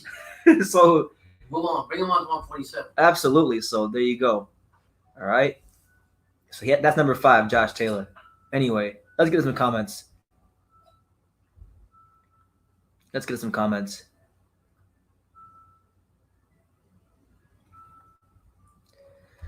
B-Space says that's legit top 5 pound for pound. I'm not sure if you're talking about Josh Taylor or who you're talking about, but if that's what you're talking about, then yes. I wasn't impressed with Regis when he fought Taylor. I need to see more from Josh Taylor. Well, okay. Listen, we're on quarantine right now. I just go watch all of his fights. Go watch all his fights as a prior to that fight. All of them. Watch all of his key fights, the ones I just named, and you'll see that pretty much every time he fought, the outcome was the same. Ass beat down. Beat down. He's folding these dudes up, winning convincingly. I mean, he turned it on in that fight. But no, the Prograis fight, Prograis pushed him to another level though. He had to really dig in that fight. Keen Mitch says that Ramirez stopped Taylor and beats him. He might. You know, there's been times where I think that. Like, I go back and forth on that fight all the time. I think Ramirez is a killer. He's very aggressive. And his punch outburst when he gets you in the ropes is crazy. But Taylor fights more like in the middle. Shola Ibofin says, I hope it's your name right. Shola Ibofin. He says, I like Fury's skills. He may be the best heavyweight of now, but can he defend his championship belts repeatedly? Because that's the mark of greatness. Yo, you asked $1 million question because Tyson Fury's so up and down and bipolar. We don't know yet. He's, you know, I said in the video recently, I don't think it's come out yet, but I said in the video recently that I have scheduled to come out that Tyson Fury and Shannon Briggs have the same amount of title defenses. Yeah. At the same time, Shola, you got to understand that a lot of Fury's opponents and a lot of trainers have said, and I said it all along this, his style is so awkward that nobody can really train to it. But he does got to defend the belts at least a couple times. At least a couple times. Get you a couple of title defenses under your belt, and then the same fighters. P Boxing, what's up, champ? How you living? Good to see you, man. Spence and Crawford better be in the top 5. Spence is not in the top 10. Spence is honorable mention. He right there. He's there with Canelo and Romo Gonzalez. Well, when you go joint, we haven't seen the video yet. I have not seen the video of him yet. Nah, I'm gonna save you. I'm gonna save you the anger. Spence is not on the top 10, let alone the top 5. Would he have been in the top 10 if it happened before the accident? No. Still with that? Yeah. No, he would have been like, wow. Like for me, he's one of those guys to me where he's teetering around like 11. Like if I did a top 15, let's be like 11 or 12. Shola Ibofin says, Calzaghe was special. Shame he was managed by old fish eyes, Frank Warren. Right. Yeah, a lot of people don't like the fact that they say that he was very well managed. Joe Calzaghe, he was protected, very well protected in the UK. I seen a video online yesterday. Miami was having a condo party during self-isolation. Someone had speakers going off from the top of the building, and all the residents were dancing from the balcony. Yeah, that sounds about right. Typical Miami. That sounds about right. Psycho-ass motherfucker. That Corona dancing. Keen Mitch says, I think some of those 135-pounders will be ready for Taylor soon. Teofimo Lopez, Comey, Ryan Garcia, Devin Haney. I mean, maybe Teofimo Lopez, but I'm gonna save you the trouble.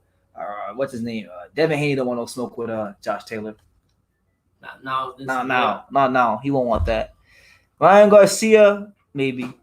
I think I get the. I was talking to somebody recently. Who was I talking to recently? I was talking to somebody. Yeah. I can't remember who it was. They were saying that Devin Haney's gonna be one. Oh, I know who it was. I'm not gonna say his name. Yeah. We saw him the other day. Yeah. He was saying that Devin Haney's one of those guys because Devin Haney he grew up kind of privileged. So they were saying like this person was telling me that they think Devin Haney's gonna be one of those guys that when his career when he finally takes a loss, he won't know how to deal with it. Wow. Because everybody's been telling him how great he is all these years. But we'll see. We'll see, man. It's not for me to say. But yeah, Josh Taylor, no doubt top 5 for me. 5-star grilled chicken. One of those 105-pound fighters better be top 3. Nah, man. If my boy Wang Hang Menayothin, 54-0 with 18 KOs from Thailand, TBE, if he can't be top 10, how can that guy be top 3? Hello. Nah, boy. Nah, you got your mind. Devin Haney ain't outboxing no Josh Taylor. You got the game messed up. Got the game messed up, Chan. That's not good. It's not going down that way. Anyway, let's get into the nitty gritty of the pound for pound list because look, we're heading into the top 4 now, and there's going to be a lot of disagreements about where they're at. But let's go to number 4. This guy right here is one of the most skilled fighters boxing has seen in many, many decades. One of the most decorated amateurs of all time. One of the most athletically gifted and fun fighters to watch. Every time he fights, he paints you a beautiful picture of boxing. And coming in at number 4, it's your main man, the man known as High Tech, Vasyl Lomachenko. Oh my God, BT, how could you have Lomachenko so damn low? How could you have him number 4? What the hell is wrong with you? You're a damn hater. But I'm going to tell you guys what I've always told you. He's a great fighter. I take nothing from him. Very skilled. Very skilled. Took me a long time to accept that, but yeah. I mean, if you think, listen, a lot of people listen. I think you're a hater. People think I'm a Lomachenko hater, which I find hilarious. People don't know the phone calls me and you used to have. Yeah. And you used to say, you used to tell me on the phone when you lived in New Hampshire, he sucks. I hate him. Fuck that guy. Yeah. Because of Riggindale, because of the whole Riggindale thing. Yeah, well, that and just the fact that, that's one, and just the fact that. And I used to tell you, no, Dad, no, this guy's amazing. I mean, skill-wise, and I got to study his training. This guy could be number 1 if he just fought the right, continue to fight the top guys and make excuses. And listen, he still can if he's able to. Yeah, I'm like, that's the only thing. I'll put it to you like this. Everybody's saying, a lot of people are saying he's going to go in there and he's going to school Teofimo Lopez. I don't see that happening. He doesn't have the same power. In my opinion, he doesn't have the same power as Teofimo. I ain't going to lie to you. He does not have the same power. Well, it's not about power. For me, I'm saying as far as punch, for me, but I think Fimo will beat him on just that alone. Teofimo's going to time him. Yeah. Time and beat speed. But I mean, as far as quickness, all the other stuff, Lomachenko got a whole. If he scores Teofimo Lopez the way everybody's saying he is, that would move him up at least a spot or 2 on my list, maybe even number 1, because I don't think it's happening. And that being said, he wants to go down a weight class, right? He doesn't want to go up 135. What did he say? No, he wants to go down on 1 because he's already a small 135 pounder. He wants to go down on 130. Right? How old is he now? Well, he's not old in terms of his age, but he's old in terms of the training. I mean, 400 amateur fights, all the sparring sessions, all the top. It's a lot of wear and tear. A lot of mileage on him. A lot of miles in the odometer. But listen, he's got great fights. I'm not one to bring up the past, but you know what really shut off number 1? Well, yeah. People that fought Manny Pacquiao. Damn, man, that was beat him. Like I didn't understand when he said that. Oh, he's too old man. I don't want to make an old legend. That's not for you to decide. I want the belt. Yeah. If Teofimo gets the belt, I fight them. Yeah, that's not for you to decide.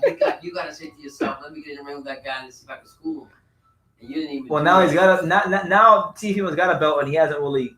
Yeah. He hasn't exactly jumped to not sign a contract. We'll just say that. Yeah. But aside from that, if we look at the career of Lomachenko, great skill fighters I've ever seen in my time. They've put some good fighters in front of him, like the Nicholas Walters of the world and guys like that. And what about that Italian dude he fought? Could he fought somebody better?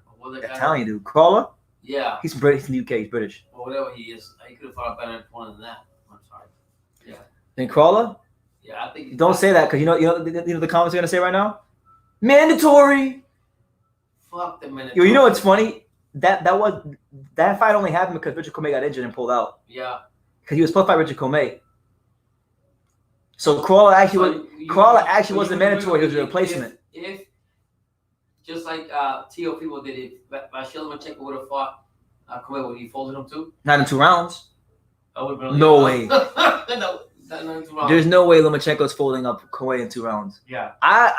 Call me crazy. Call me crazy. Call what you want to, yeah. Say what you want. I actually think that'd be a much more competitive fight than the Tiafimo fight. Because the Tiafimo fight was a gang rape. He killed him. But the whole thing was that everybody said the whole thing was with Tiafimo was him coming to that fight. His whole mind was all messed up. His relationship and all this. That's why people were saying he was downplaying Fimo. But Fimo came back. Fimo came in the right state of mind. I think he came in the right state of mind and did what he had to do. And that's what was the difference in the fight with Kuwait. Absolutely, 100%. You know, and listen, Lomachenko.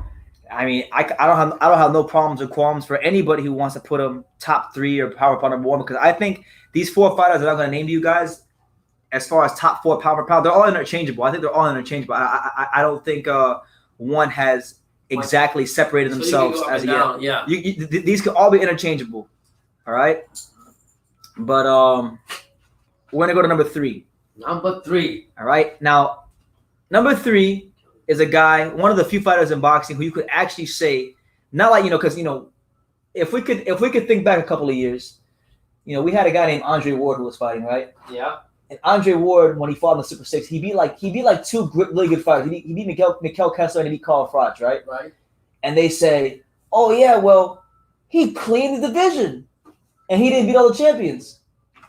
So that whole term of cleaning out the division, yeah, in boxing, it gets thrown out. It gets thrown around too much. Right. To clean the division out means that you beat every top champion and every top contender. Like Usyk did. Like, thank you for ruining who it was next. Number 3, Alexander Usyk. Alexander Usyk is our number 3 power pound fighter. And listen, many of you guys who have watched my Lomachenko videos have heard me say, Lomachenko's not even the best fighter from his country, so how could he be the best fighter in boxing? And I'm holding true to what I said in those videos. I'm not putting him over Usyk. No. Not at all. Well, I can see the comments already. BT, how could you put Lomachenko over Usyk when Usyk fought Chaz Witherspoon in his heavyweight debut and he looked ordinary? Well, did Lomachenko unify any division? Did he go undisputed, you mean? Undisputed like this guy? Absolutely not. Okay. I mean, this guy, forget going undisputed. This guy, Usyk, has a legitimate claim to being the best fighter to ever touch his weight class. Right.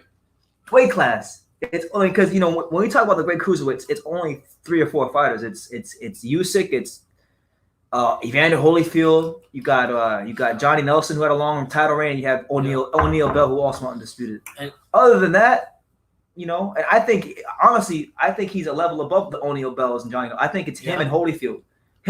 So when you're putting yourself next to the great Evander Holyfield as arguably the greatest fighter to touch that weight class, you've done something right, very right. And okay, his heavyweight fight with Witherspoon, was it great? Was the best performance? No, but he won. It wasn't a controversial fight. Was there a fight that they were his team was trying to get? Chisora. Yeah. Oh no, yeah. Chisora before, yeah, it was Chisora fight or Parker. Something, yeah. There was something between the mandatory or something. And the team's like said something to WBC. Well, he was supposed to fight Chisora, like that was supposed to be his next fight at heavyweight, and the coronavirus came and ruined everything.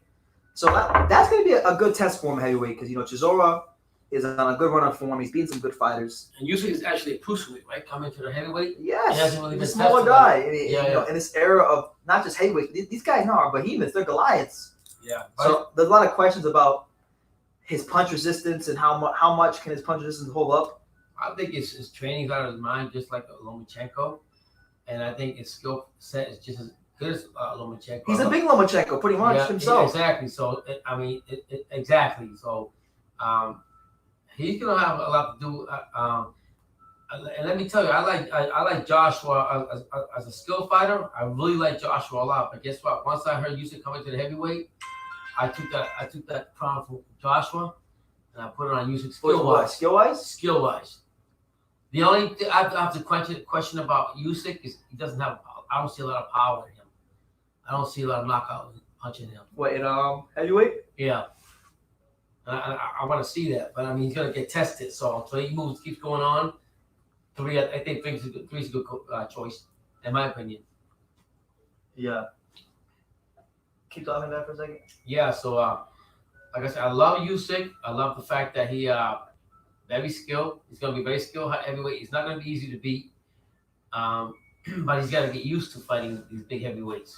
I mean, he just came up, so and the skills and everything is great, and I think it's gonna help him. I mean, this guy beat undefeated Marius Briedis, undefeated Marek Kasiev. He whooped Tony Bellew, who was undefeated at cruiserweight. That was crazy.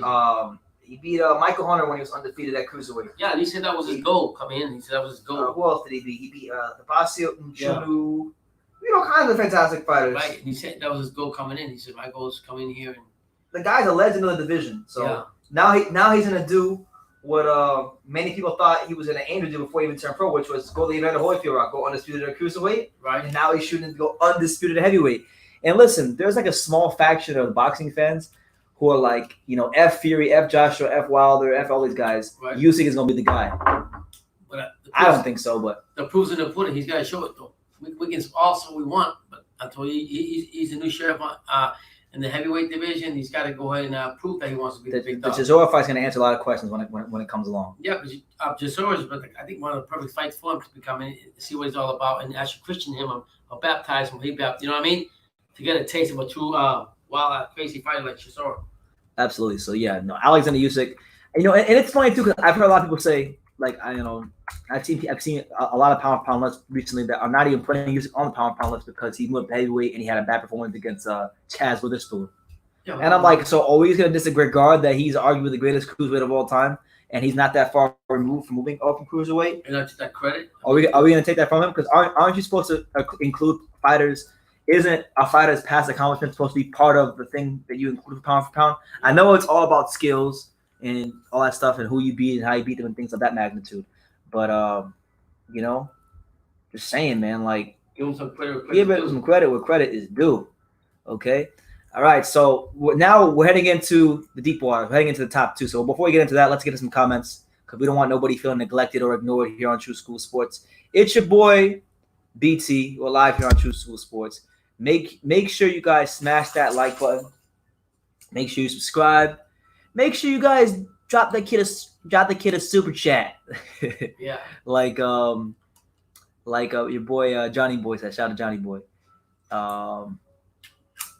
Super chat cans. All right. So for those of you who just came in here, all right, my list, my pound for pound list is as follows up to this point. We've only got on to number 3. So number 10 is Artur Beterbiev. Number 9 is Gaio Estrada. Number 8 is Tyson Fury. Number 7 is Manny Pacquiao. Number 6 is Kosi Tanaka. Number 5 is Josh Taylor. Number 4 is Vasily Lomachenko. Number 3 is Alexander Usyk. All right, so that's my pound for pound list thus far, and that's what it is. So you guys give me a take on that if you want. That's just what it is. If we forget about what Usyk did years ago in the cruiserweight, what should we forget about Pacquiao? No, we can't forget about Pacquiao. So that's what I'm saying, man. I've seen people, multiple people who will have Manny Pacquiao on the list, and they'll include his past accomplishments, and then they'll say, "Well, no, Usyk came on the list because he's a heavyweight now." That makes no sense. Yeah. That makes no sense. Look at his resume too. See how he is. I mean, I always judging Usyk and I like his skill set and everything, but I always judge a fight after 10 fights. But I think his goal After 10 fights. That's just me, but him. But or anybody, I just think that Usyk already made a clip even after he cleared the cruiserweight division. He came out and said like, "My goal is to do this, and my mind is set to do it." So,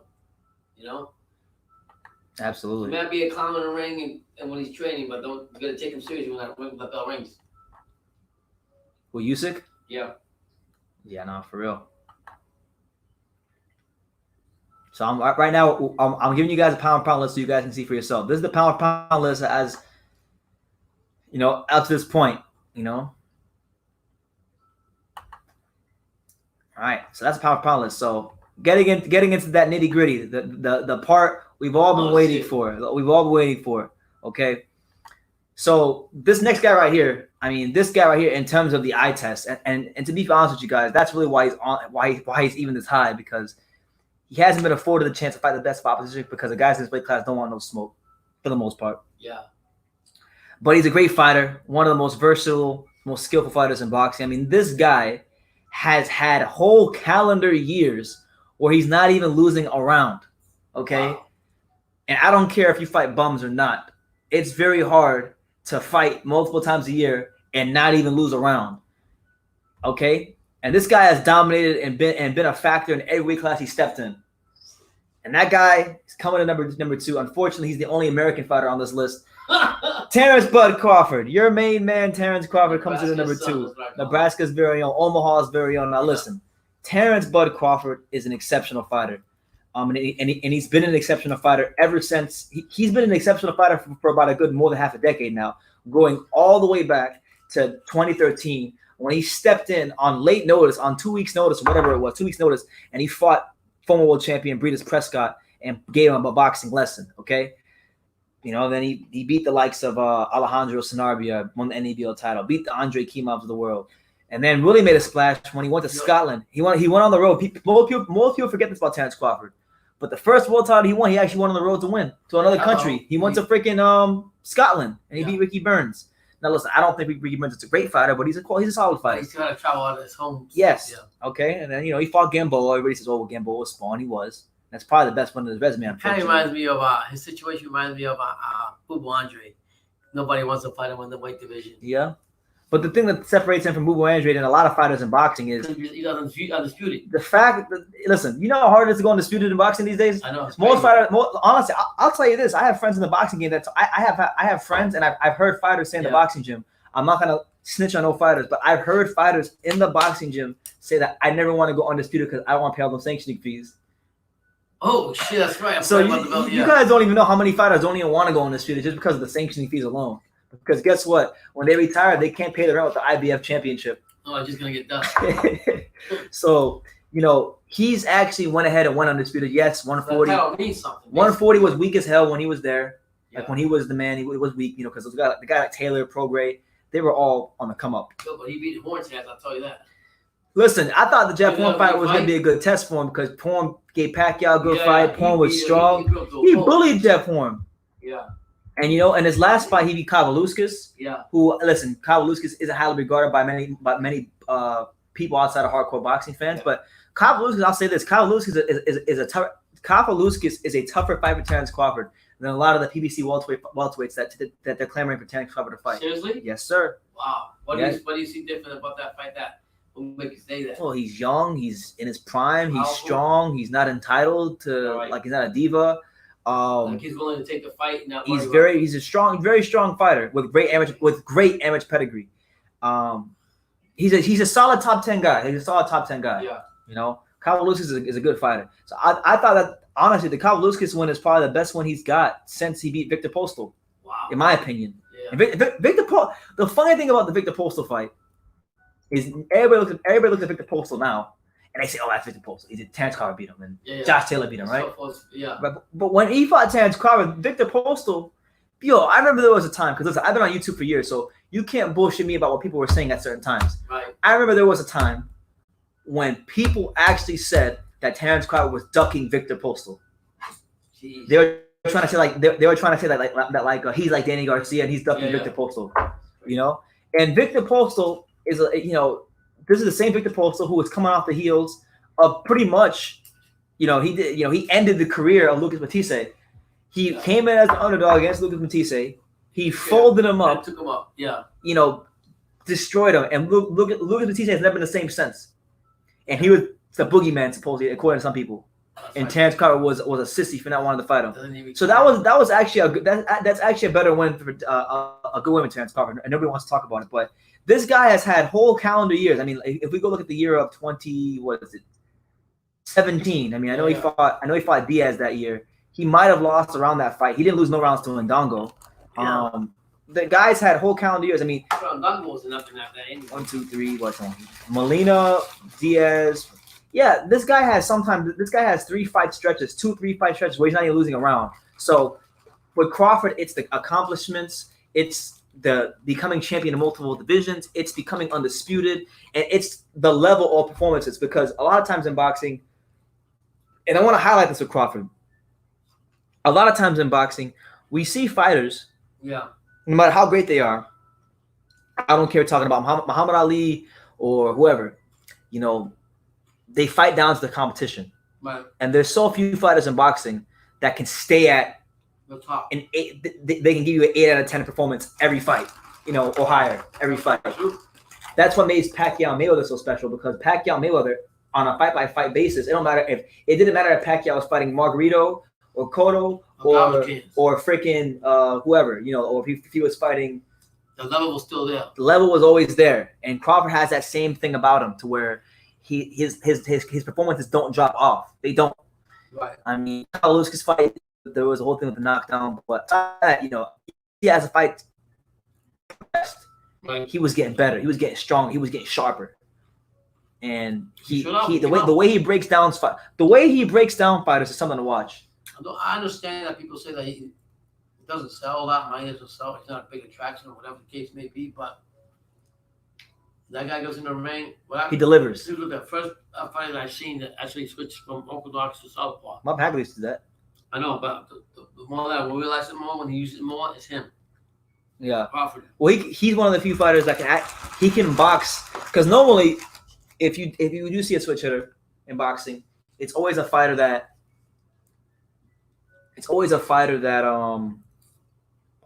he favors one stance more than the other. Right. He can box out of both of them just as good.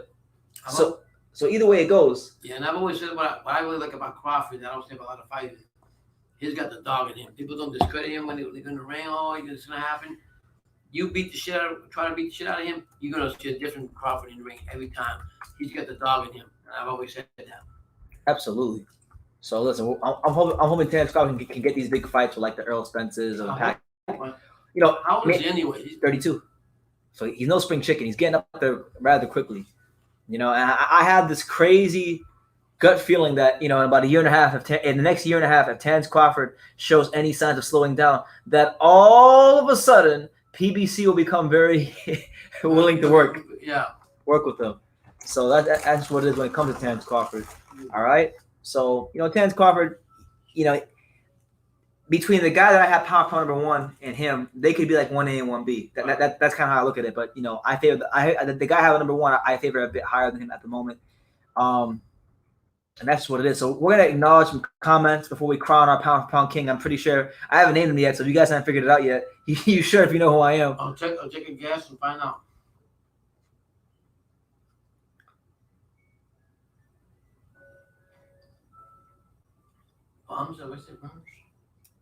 Burns. Yeah, it's a shame. Like I honestly think Terence Crawford's gonna have to wait for Josh Taylor to move up to 147 before he gets a big fight at 147. Yes, he did actually. He did, but he ducked in the fight with Lamont Peterson. This would have been a better fight. You think Postal? Really? You think so? Yeah. Because at the time when he ducked him, Postal hadn't beaten Matisse yet, so the Postal's like reputation wasn't like what it is now. People weren't rating Postal as highly when Danny ducked him. All right. So do you think? Do you think Danny Garcia ducked Postal? Yeah, I got feeling for him. I was going to try to see him fight Postal and fight on Peterson. Yeah. Peterson still beat him. Was Peterson in his prime? No, but he was still good though. He was solid. Not better than Postal though. No, I don't think he's better than Postal. But I'm also not going to say that I don't know, man. Because Lamont Peterson's still a good fighter. Like you can't just discredit him. You can't just discredit him. But my thing is this: you can't. Where I do agree with people that say he ducked is that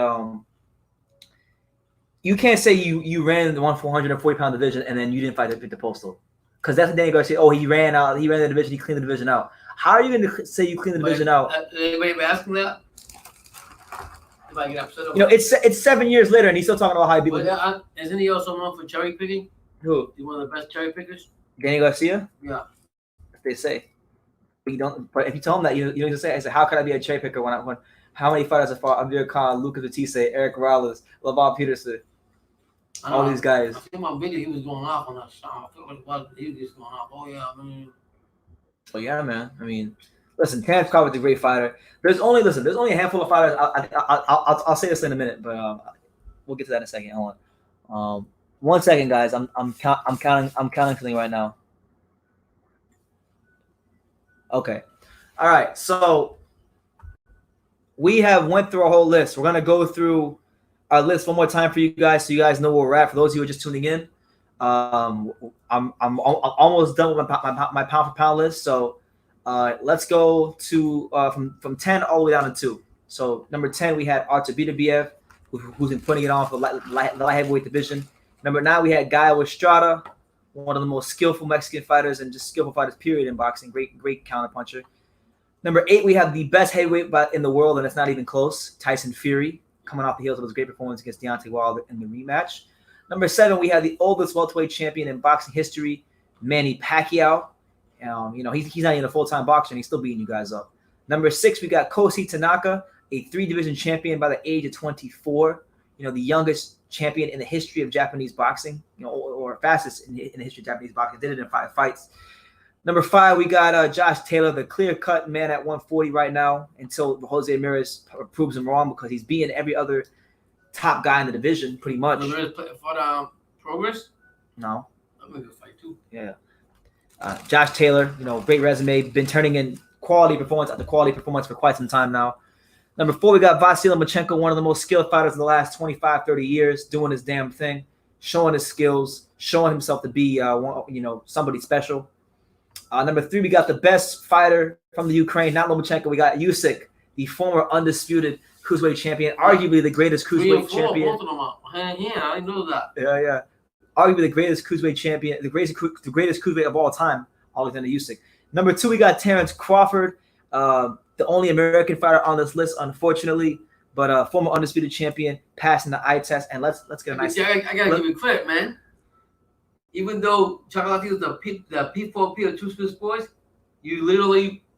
I didn't put him on here. Respect for you, BT.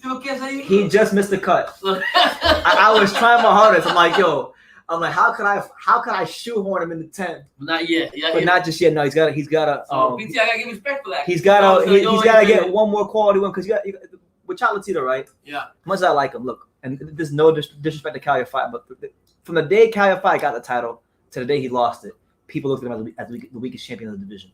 Wow. Not to say that he's not a good fighter. He's a good fighter, but in comparison to the likes of Estrada, Ioka, Wang Vasai, all the guys who have been champion or are champions now, he wasn't measuring up. So even though he beat him soundly, and we give him credit for that, he became champion again. He showed that he could. It wasn't the most unexpected thing in the world. Right. Now, I'll tell you this. He beats Estrada, he going to number 1. Straight up. The way everybody's talking about Estrada right now, if he beats Estrada, he's going straight to number 1. Full disclaimer for everybody. The next time I do one of these, if Chocolatito beats Estrada, don't even hold your breath. Yeah, I'm just giving you props. You'll be like, Chocolate. This is the reality of you see BT being fair and honest about the decisions he makes. And people gotta give him credit for that. And that's what I'm trying to tell you. Yeah. Listen, everybody says I hate Lomachenko, but I got Lomachenko here, and I don't got Chocolatito. And I think Chocolatito is a way better fighter than Lomachenko, all the way around the board. All the way around the board. I think he's better. He's accomplished more. Yeah. So you gotta look at the resume. He's better in his prime and accomplished more and took more risks. Yeah. So that you gotta look at it that way. Okay. But number 1, let's get a nice little drum roll here. Our number 1 pound for pound fighter on True School Sports, and it really should come as no surprise, I haven't said his name yet, is Naoya the Monster Inoue, the pound for pound king here on True School Sports at this moment. Listen. When we talk about the pound for pound king, we talk about displaying a full array of skills. Are you doing that fight by fight? Who are you fighting? What level of opposition are you fighting? And then when you're fighting them, how are you beating them? When we add all these things up, and we add the accomplishments, when we add the things that this guy's done in his career, right now as it stands, he's got to be the pound for pound king of boxing. Because look, everybody goes on and on about Lomachenko, right? We'll use Lomachenko for example, right? No. But this guy in his 5th fight, or in his 4th professional fight, this guy was boxing Ryoichi Taguchi, a guy who's been world champion, who went on to become world champion after he beat him. That's the kind of guys he was boxing. In his 6th fight, he boxed Adrian Hernandez and became world champion in the 6th fight. In his six, seven, in his eighth professional fight, he became 2-division champion. So we're talking about a guy that in his 8th fight was 2-division champion, doing the same things Lomachenko did at a younger age, and doing just some amazing things. And then if you look at how his career has progressed. And mind you, guys, I've actually criticized Inoue plenty of times because I believe he ducked Chocolatito. I believe he ducked Wang Vasai and Estrada. He didn't want no smoke with them guys. A, B, and C. All. AB didn't want no smoke. Listen, Wow. maybe he did, but he didn't fight him. Yeah. Even a guy like, listen, I'm not insinuating that Callie fight would have beat Inoue, Yeah. but he was there. Yeah. He could have fought him. Why was there no Callie fight? So I was pissed off at him for a bit, but you know what? He made up for it in a major way when he went to 118. He entered the tournament. He fought some absolutely amazing, fantastic fighters. Boy Rodriguez. Payano, Juan Carlos Payano, beat him in like 17 seconds or whatever it was, 45 seconds. Then, when he fought Rodriguez, I'm thinking, okay, this is the first time in his career he's going to get a guy to give him some rounds, good boxing skills. Yo, he whooped Rodriguez in 2 rounds. He whooped Emmanuel Rodriguez, a guy who was a fantastic amateur in Puerto Rico. Yep. In terms of pure talent, maybe one of the most talented Puerto Rican fighters in boxing at the moment. Made him look like he was a F-class fighter. Killed him. Easy. Then he fights Nonito Donaire, a guy that is going to go to the Hall of Fame one day. A guy that at 118 is a very dangerous fighter. If you saw the way this guy was whooping up on fighters before, you know that. And Donaire took him to some deep, dark, uncomfortable places. He threw some punches too. He showed some special stuff in that fight. So I look at Inoue, I look at what he's doing. He's showing ambition early in his career. He's scaling weight classes. He's dominating top competition. He's looking sensational doing it. He's showing the ability to fight going backwards, going forwards. I've seen him knock guys out. When he fought in 2016, when he fought Kohei Kono in Japan, he knocked him out going backwards. It's crazy. I've seen him knock guys out going backwards, knock guys going out forwards. I've seen him roll punches. I've seen him slip punches. I've seen him sharpshoot. I've seen him punch from the move. I've seen a complete skill set from Naoya Inoue. I've seen him scale weight classes. I've seen him fight top competition. Yeah. He signed with Top Rank, right? He signed with Top Rank. Mm-hmm. You're thinking, you know what? It's his first fight in America. Most fighters would say, well, you know what? This is my first fight in America. It's my first fight with a new TV deal. I'm gonna take an easy fight. No, I'm gonna take an easy fight. You know what? He fighting Casemiro. The guy just beat back one round. He just beat the hell out of Zolani Tete. Well, you told me that I could not believe it. So he's shown the ambition, and I was telling my dad that me and my dad were walking around the neighborhood the other day, and we were talking about boxing because we do that a lot. Yeah. I was telling my dad there's only 4 fighters in boxing right now who I think are gonna be like, I have no questions in my mind they'll be all-time greats when it's all said and done. Wow. Only 4 active fighters that I can name you right now who I think will be all-time greats when it's all said and done. Those guys are Romo Gonzalez, Tyson Fury, Terrence Crawford, and Naoya Inoue as well. And Inoue. And I gotta add Usyk in there too. So Usyk, Inoue, Crawford, Fury, Romo Gonzalez. Them guys right there. Top of the line. Yeah. Those guys are in my eyes in a class by themselves. Based on the resume. Based on the resumes, based on what they're doing, and even like a guy like Inoue. We were talking about Koshi Tanaka earlier and what he's done. Inoue is a bit older than Tanaka, but he's accomplished a lot, man. And this guy didn't have a lot of amateur fights. He only had about maybe 70 amateur fights. He didn't have he didn't have no 400. He's 26. He's only 2 years older than Tanaka. Wow. And he became a 3-division champion. He's unified titles. He's got a win against a future Hall of Famer on his resume. There's so much that it's crazy with his career because, if you look at his last 2 wins, Donaire and Emmanuel Rodriguez, he beat a guy who was a young, undefeated prime champion, and then he turns on the next fight and beats a future Hall of Famer. And you think that in the fight of the year? You think he'll beat Casemiro, or you think he'll be? I'm picking him to beat Casemiro, but man, it's a dangerous fight. It's a real dangerous fight. Yeah. Casemiro, I ain't gonna lie. Donaire was hitting him here and there, and I was like, damn, he takes some punches. Hopefully he can. And Casemiro throws harder, I think. And he throws harder and fast, and I think he could expose Inoue. Yeah, I hope not. A lot of people see the monster. Personally, I don't give a damn. Yeah. I just want to see a great fight, man. The best man win. Right. Casemiro has gone through a lot in his career, so if he wants to pull the upset, great. The Philippine, I'll tell you right now, if Casemiro beats Inoue, Casemiro is going to become a superstar. Yeah, he'll be the next Filipino superstar. And then he's got Manny Pacquiao promoting him. That's what I'm saying. There had to be something like Pacquiao seeing him. And I know you will watch him in the ring. You're like, Dad, doesn't he remind you a little bit of Pacquiao? Yeah. And he does.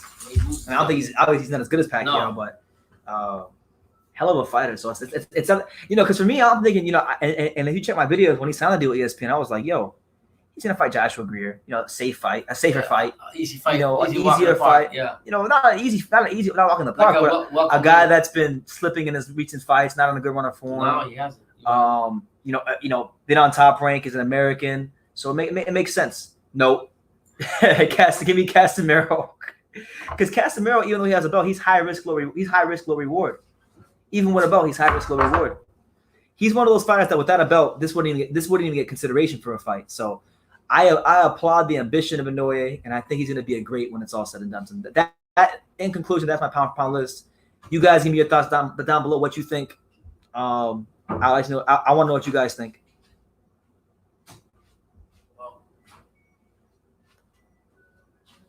People got they're gonna have their own opinion of who they like. Stuff. Keen Mitch says, "Why are you so down on Spence and Canelo?" Well, I'm not down on Errol Spence at all. Actually, Canelo. I just have him. I have him just outside my if I did a top 10, top 15 pound for pound list, he'd be in the top 15. He'd probably be like 12 or 11.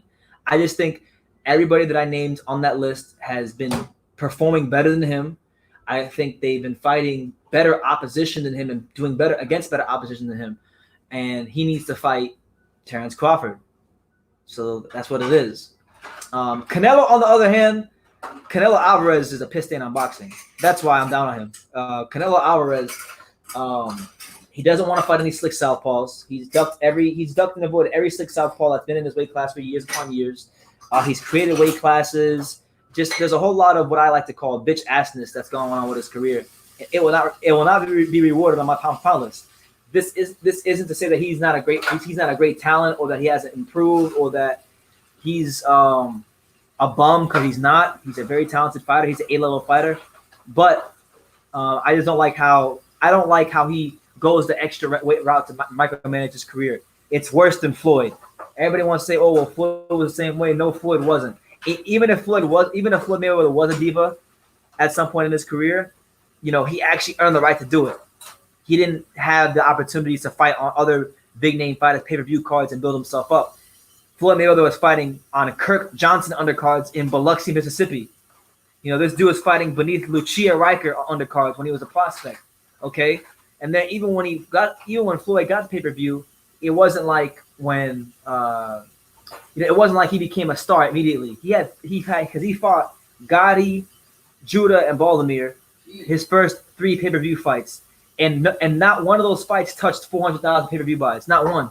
But when he fought De La Hoya, that was his breakthrough at the box office. That was his breakthrough. And once he got to that point, he never looked back. And once he beat De La Hoya, it wasn't just the driver's seat of boxing. He never looked back. So it's a bit different than Canelo. But yeah, I'm not down on Spence, but I'm extremely down on Canelo. I can't stand that dude. Because I was the vision clause and all kind of shit. The more you hear about Canelo, the more you respect him. Yeah, honestly, listen, the more I hear about Canelo's career and the more I dig, the more I dislike him. Like I almost want to stop digging so I can at least have a couple good things to say about him. Anybody agree with you on that though? I mean, I don't know. Is there anybody in the comments section? Is there anybody that's watching right now? Not a casual fan. That doesn't like Canelo? I know I can't be the only one.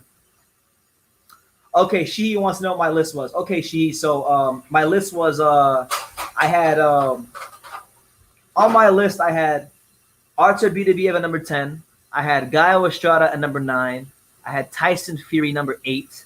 I had Manny Pacquiao number 7. I had Kosi Tanaka number 6.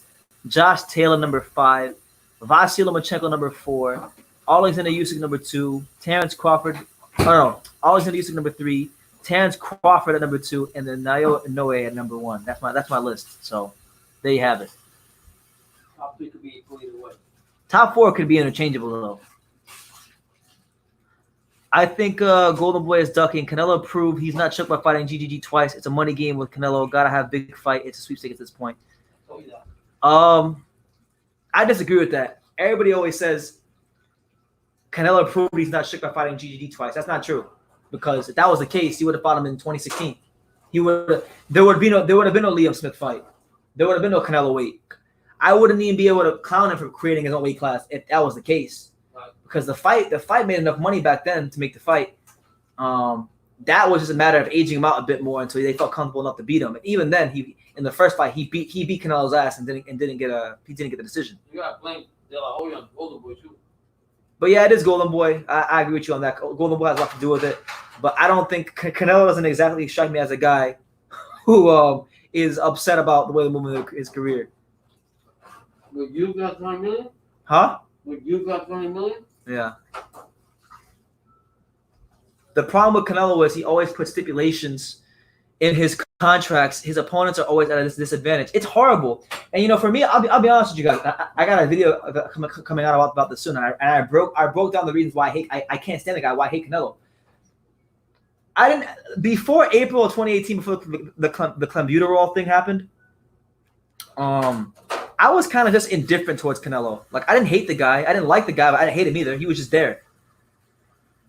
That whole instance, that whole like from that clenbuterol thing till the end of that year was the beginning of my hatred for Canelo, because he tested positive for clenbuterol. He wasn't enrolled in the WBC clean boxing program and got away with it. So basically, he got suspended from the rankings. He got a slap on the wrist, and he wasn't enrolled in the clean boxing program, which basically means that for 5 to 6 months before the Golovkin fight happened, he could take whatever he wanted and cycle it off. Just cycle it off, and there'd be no problems. So it's not far-fetched to say that he was on PEDs in the Golovkin rematch. No doubt about it. Then make him a franchise. And then what made it worse? He at the end of 2018, just barely over half a year after testing positive for clenbuterol, he gets rewarded with the biggest contract in boxing history. Hello. So I don't like the message that it sends to younger fighters, because you can't get mad at a guy like Jarrell Miller who gets a big fight Anthony Joshua and says, well, you know what? Canelo got away with it, so why not? I'm gonna put everything I can in my system. Yeah. So you can't even get mad at a guy like Jarrell Miller. You can't get mad at no fighter who tests positive in boxing PDs, because if the quote unquote face of boxing can cheat, get caught for it, and then not get drug tested before a big fight like Golovkin, the rematch, and you can't. I can't put him on the top. You can't get mad at people for cheating, and you can't get mad at me for not wanting to acknowledge him. Now, it doesn't mean that I don't acknowledge that he's a talented fighter, because Canelo is a very, very, very incredibly talented fighter. He is. He's an A-level fighter, but he's a cheater, and I got no respect for that. Absolutely none. Every obvious fight, all the top fighters. Yeah, and then on top of that, listen, I know you guys can say whatever you want about Demetrius Andrade. You might say, well, BT, you're just being a Demetrius Andrade fanboy. Call it what you want, but the fact of the matter is, the dude has been a world champion in both of the weight classes Canelo's campaigned in for over half a decade. He's been getting called out for over half a decade by Demetrius Andrade, and this dude Canelo has made no intention to fight him. Even when Canelo had no belts, even when Canelo was just a random contender in the division, he fought James Kirkland before he fought Demetrius Andrade. He fought Rocky Fielding before he fought Demetrius Andrade. He fought Liam Smith before Demetrius Andrade. So my thing is this: if Demetrius Andrade is this bum like you guys say he is, Canelo showed that he has no problem fighting bums. He fought Rocky Fielding. Right. Why won't he fight Demetrius Andrade? Hello. I'll tell you one thing though. Not to change the subject, but I have to say this. Okay. Charlo wrote to the WBC. He wants to fight Lara. Jamel. Jamel. And he calls himself the Lions only. But last time I checked, a true lion fights any predator. He stays king of the jungle. Oh, so who do you think he should fight next? Charlo, to me, showing his cowardness. Jamel Charlo? Yeah, to not fighting. What's his name? Rosario. Banana Rosario.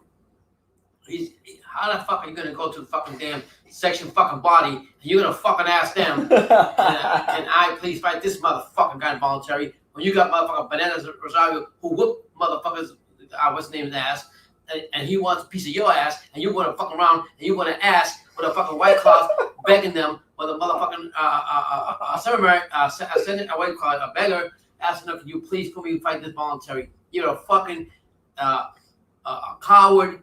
You don't want to fight the real dude. So fuck you. You ain't no lamb lion. You're a fucking cub. Damn, I didn't think you felt that so strongly about Charlo. I started thinking about it, and I like him. But I started thinking about it. I said, wait a minute. What kind of fucking shit is this? You didn't want to have the rematch for Harrison, or whatever the case was. You said, no, you want to go fight this other motherfucker. What's the name of the beat. And then now you have the belt, and now you want to ask. And you're a lion. You want to ask Is it okay for me to do the voluntary instead of finding the real truth? Tell him how you really feel, Pops. So, Tell him how you really feel. Fuck Charles. Fuck the lion. You're a fucking cub. You're a fucking coward in my eyes. And fuck you and your bullshit. Until you fight Banana Rosario, grab your fucking loins. Grab me whatever you're gonna grab. Damn. Act like a fucking lion. Right now you're a fucking cub. Not even in the fucking jungle. You're in the fucking zoo. Yo, what are you sipping on over here? What is this? Oh no, this is cheap shit. This is what are you sipping on over here? Because Red Moscato. like you drank some Moscato and all of a sudden you lost your damn mind. No, I was reading this earlier. It's probably the whole day today. The whole day, even The at work. whole day. So you at the cancer hospital and you were thinking about Charlo versus Rosario. All I was thinking about. So this motherfucker's gonna go on.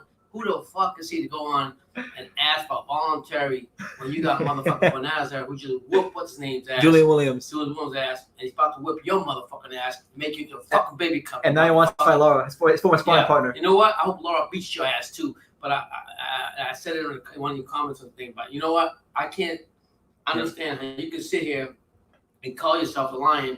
He actually wrote a letter. He actually wrote a letter. It took his time to write a letter to beg somebody that you want to run away from fucking Banana Rosario. So fuck you, Charles. Damn. Okay, well, hey, Pop's letting you guys know how he feels about Charles. Moving on to the comments. Scott Eckstein says, I dislike Canelo greatly since he got caught for PEDs against Golovkin. That's definitely tainted whatever accomplishments he's had. You know what? The PEDs, like, okay, the PEDs do bother me, but it's not even so much PEDs. It's the message that boxing sent when the zone gave him the deal. Because that sent the message to every young fighter in boxing that, yo, I can cheat and I can get hundreds of millions of dollars for it. If I can get screwed over, then it's okay. That's what it comes down to. So you can't even get mad at Joe Miller anymore. I mean, and then they gave him the franchise tag. He can fight wherever he wants to. Then he still doesn't fight wherever the fuck he wants to. He wants to have a fucking a fight with the guy he had 2-3 years ago and wants to do that instead. No, he doesn't want to fight Boo Andre. Boo Andre calling this motherfucker out.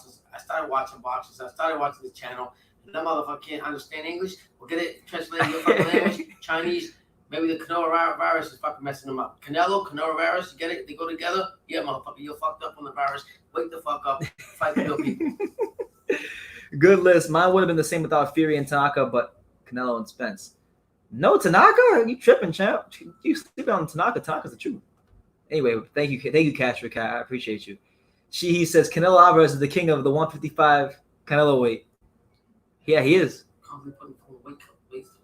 You see how fast when he won that fucking belt from the Mickey Mouse fight with Kovalev? He vacated it. Vacated it real quick. He didn't want him to He said, no Bivol, we don't want none of that smoke. Oh, any of them. Even Andres, yeah, I'll come up to where you at and I'll beat your ass. Hello, De La Hoya. Hello, Golden Boy. Fuck. This man said that's true, but that old man name was Kovalev, huge name in boxing, bigger than any of those middleweights. Yeah, but listen. We won't get too deep into it because we've already got into this, but it's no. In fact, you know what? We will get deep into it. Kovalev yesterday on Instagram again was just celebrating the fact that he threw the fight on Instagram. He posted, "Yo, Kovalev, look, I'm gonna show you something. Hold on. I want to show you this. I want to see what you think about this. Are you serious? Just look. I'm not gonna tell you what it is. I'm just gonna show you this clip. And I want you to tell me what you think about what you're seeing on the screen, okay? Yeah. So let me find so much for Kovalev. I saw that shit on Instagram yesterday. I commented. I said, "What's wrong with this guy?" The fact that the comedy champion goes anywhere, fights anybody, fine. But when I see fucking playing Mexican music and all that, blah blah blah blah, and you're so happy about it. Okay, so Kovalev posted this a couple days ago on his Instagram. The video says it has an American flag. I don't know why, but it says "respect above all," and then it has a winky face. So it's the clip is literally just of him boxing Kovalev and then touching gloves at the end of the round. So throwing his little pat punches otherwise. Yeah. That's sad. So Kovalev has been going on Instagram multiple times since the fight, and he's been openly celebrating the fact that he threw the fight. He even said himself after the fight that anybody who thought I won this fight was ignorant. I never had a chance to win. Yada. He said that. Yeah, all you guys are ignoramuses. He said that. Well, he's the most ignorant one is him because in reality, you cheated yourself. Like, look, I was a huge Kovalev fan, money but I can't even say I'm a huge Kovalev fan anymore. Like, you can't trust him because the Ward fights, they were controversial. He punched you in your dick the second fight. I was there. I saw it in person. I flew from South Florida to Vegas to go see it. I also thought you won the first fight with Ward. Got robbed. Well, but this one with freaking Canelo? Well, oh my God. My son was telling me all the pre-show, whatever, before the fight. He's like, this guy's not acting right. He's Yeah, the whole day he's taking pictures. He's fanboying out. If you're gonna fight somebody in a real fight, are you gonna be as fun as today? Let's go and shake hands and let's have a beer. No, you're gonna throw down. These motherfuckers taking pictures with him.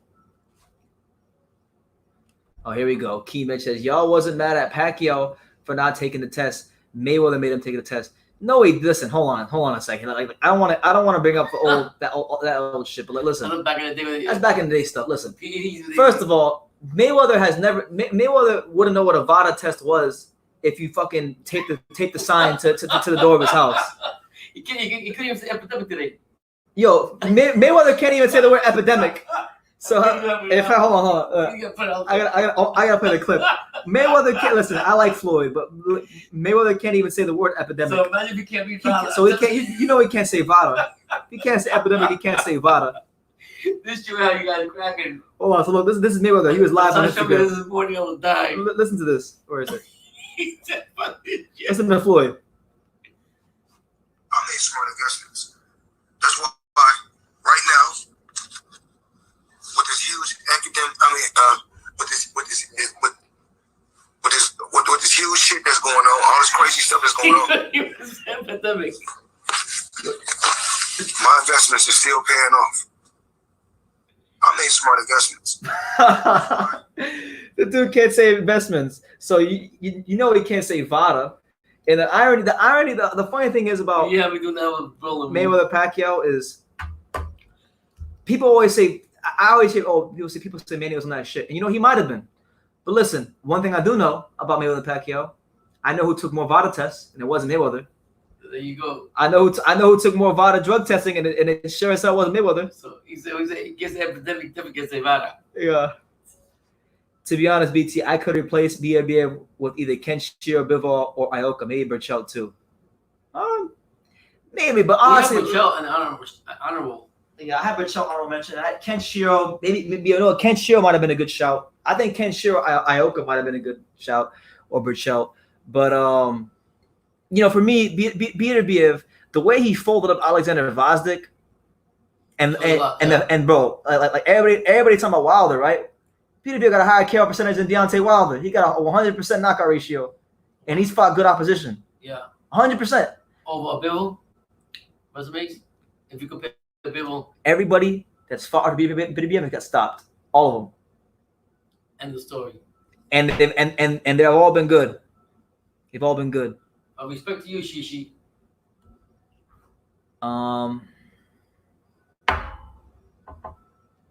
Oh yeah. Mayweather spelled GOAT, so y'all preaching to the choir. Fact is, Pac-Man was afraid to have his blood drawn. Yeah, for the USADA testing, for the random blood and urine. He didn't want to have his blood drawn the day of the fight, so he's not fucking exhausted going into the ring. You know? Yeah. And it's also a known fact, Keen. Listen, it's a known fact. It's been documented by other channels that are more informed on the situation than me. That Mayweather was in cahoots with USADA. USADA has never caught any sort of anybody. Nobody's ever got suspended from failing a USADA drug test ever in their whole career. And Mayweather has paid them hundreds of thousands of dollars for testing. Jesus. And so, come on. I'm not saying Pacquiao wasn't on that ship. Listen, they both could have been on it. Yeah. Don't mean most fighters are on PEDs. We're not gonna discrediting anybody. We're just telling you what the whole deal was. But motherfucker can't spell epidemic or say epidemic. He definitely can't spell. That's how we laugh. It's just a joke. But because I'll be honest, my son and I have been respecting him more. I'll be honest with you. Like, oh my god, the coronavirus has been good. But not even the coronavirus, even just before the coronavirus. I've been looking at Mayweather's career a lot more. Because with Canelo, because they call Canelo the face of boxing, and before him it was Pacquiao, Mayweather. Yeah. So I've been looking at Mayweather's career a lot more, and honestly, I have a lot more. I can honestly say because of Canelo, I think I've legitimately become a Floyd Mayweather fan. I never thought I would utter those words because when I was a kid, I hated Floyd Mayweather because I was a Pacquiao fan. Yeah.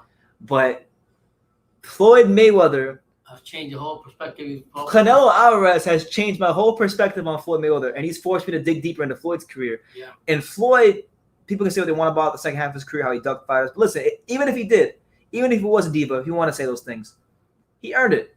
Yeah. He earned it. Before Floyd even got on pay-per-view, this dude fought Corrales. This dude fought Jose Luis Castillo twice. He fought Emmanuel Augustus. He fought Gennaro Hernandez. All before even getting on pay-per-view. And let's give credit where credit is good. Dude, Floyd is a good businessman, a shrewd, good businessman. Very shrewd at what he does. He does it great. Canelo has been giving everything to him as far as the money, the franchise tag, all this other bullshit, blah, blah, blah. Floyd's earned it all himself, and he's done it. Yeah, I hate him showing. And it's like I hate him showing all the 100. Yeah, he's insecure. Yeah, he's a bit of a narcissist. Kudos to Mayweather. Kudos to what he's done. He was smart enough to figure out, okay, I'm gonna make more money out of this. So you gotta give it to him. And he didn't get. I mean, listen. He may spend all his money because that guy lives a lavish lifestyle and he goes through money like water. But like, you know what Floyd can say, at least for reference. He can say that he didn't leave boxing with his senses fucked and no money, like a lot of fighters. You know, because I personally know fighters who were great fighters, made hundreds of millions of dollars, and they don't have nothing to show for it. Yeah. So good on Floyd for getting out the sport and doing what he had to do. But as far as his career, he paid his dues. The dude. Listen, I'm not even talking about Money Mayweather. I'm talking about when he was young, pretty boy Floyd. This dude was fighting in random ass casinos in Biloxi, Mississippi. Dumps. He was fighting in Biloxi, Mississippi on Kirk Johnson undercards. This dude was fighting beneath Lucia Riker on Gennaro Hernandez undercards. This dude fought Angel Man Freddy at the worst. And you can ask my dad this because I've said this before. The worst venue is one of the worst venues in South Florida to cover a fight, which is the Miccosukee Resort and Gaming. Yeah, we talked about that. It's in the middle of nowhere. It's one of the worst venues in South Florida. It's a dump. I mean, it's a historic venue for football fights, but that doesn't take away from the fact that it's a dump. It's a dump, but it's our dump. Yeah. Mayweather fought Angel Man Freddy at the Miccosukee Resort and Gaming, and it was a dump. So he fought in dumps. He didn't get to piggyback off of another big star's name. When he says, on that video, he's staying in the hotel, for the 4 or 5 stars, whatever 10+ hotel, and he says, "Motherfuckers, I got at 4 o'clock in the morning. I had to go run. Yeah. I had to go train. Nobody ran those miles for him. Nobody was with me when I was doing all this shit. Nobody was there when I was doing this shit. So he's basically telling you all, fuck you all. I earned it. I got it. And I did it the right way. And I did it my way. And I'm still doing it my way. That's it. Where at the same token, you're looking at Canelo. I mean, I know Floyd had, okay, he didn't do the VADA testing, but at least he's not putting a whole bunch of stipulations and dehydrations. You're supposed to be. You know what's funny? People always say, well, Floyd beat Canelo at a catchweight. But you know what they forget to tell you? You know what gets lost in translation? What? It was Canelo's team who said that they'd fight Canelo at Floyd at a catchweight.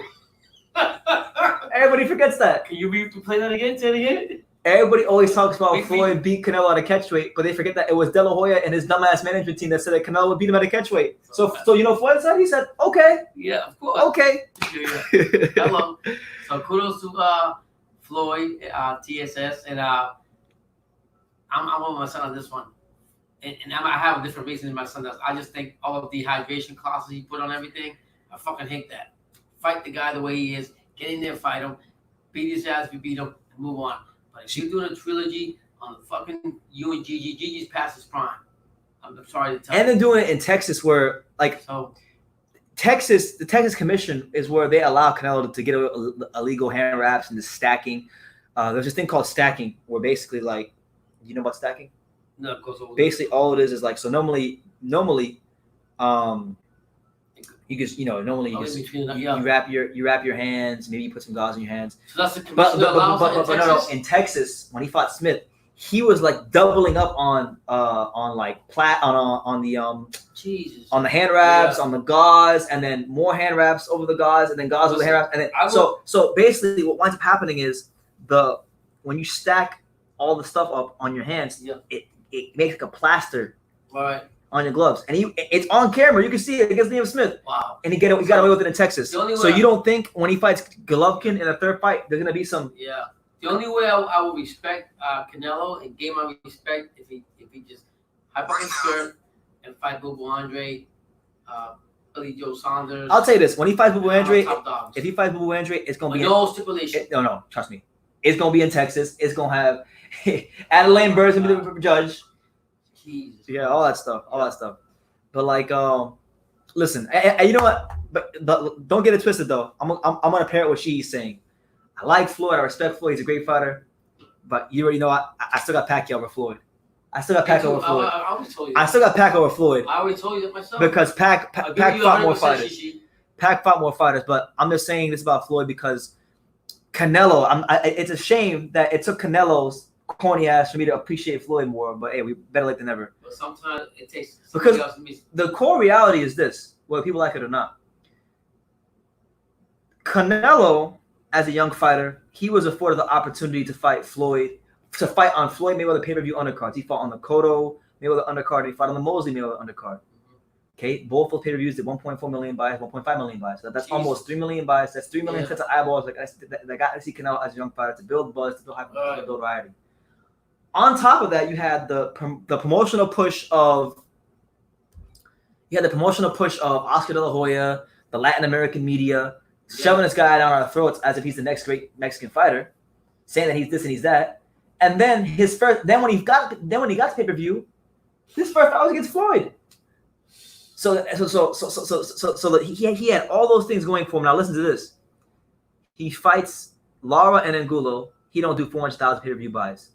He has 6 pay-per-view fights after Floyd until he gets 1 million pay-per-view buys. Jeez. And he had all that stuff going for him. As for with Floyd, this dude had to fight on Kirk Johnson undercards in Mississippi. He didn't get to fight on no De La Hoya undercards. He didn't get to do none of that. So yeah, straight up. So it's giving me a new appreciation for him. And you know what? I'm so happy. And people say, like, I got a lot of hate for this because in my community post, I made a post about this the other day and they said, BT, this is revisionist history. And I'm like, okay, it might be, but you know what? I'm so glad Floyd beat Canelo. Because could you imagine? Oh, we were talking about that for like an hour. Yeah, when we were walking. Could you imagine? Oh my God. Could you imagine how bad it would be?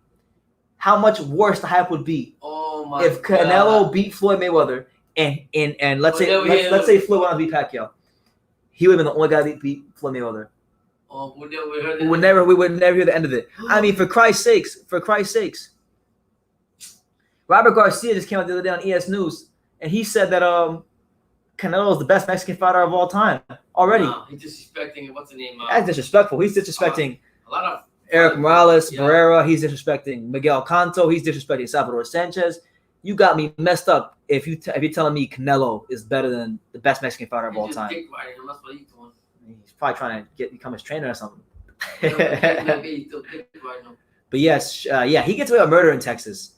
That's why, like, honestly, guys, I'll be honest with you, and you guys might not like it. I'm contemplating whether or not I even want to cover the GTG Canelo 3 fight at all in terms of videos, because why would I support an event that I already know going in that the corruption is going to be at an all-time high? Yeah, but you got to do it for the fans, not about us, Billy. I know, but you got to have principles. You got to have principles. Right, like even our principles, we still got to give the fans what they want, and we don't have to agree with what they want, but just the fact that I mean, I don't agree. Like I said, I don't agree with nothing. My son showed me all the dehydration bullshit he had.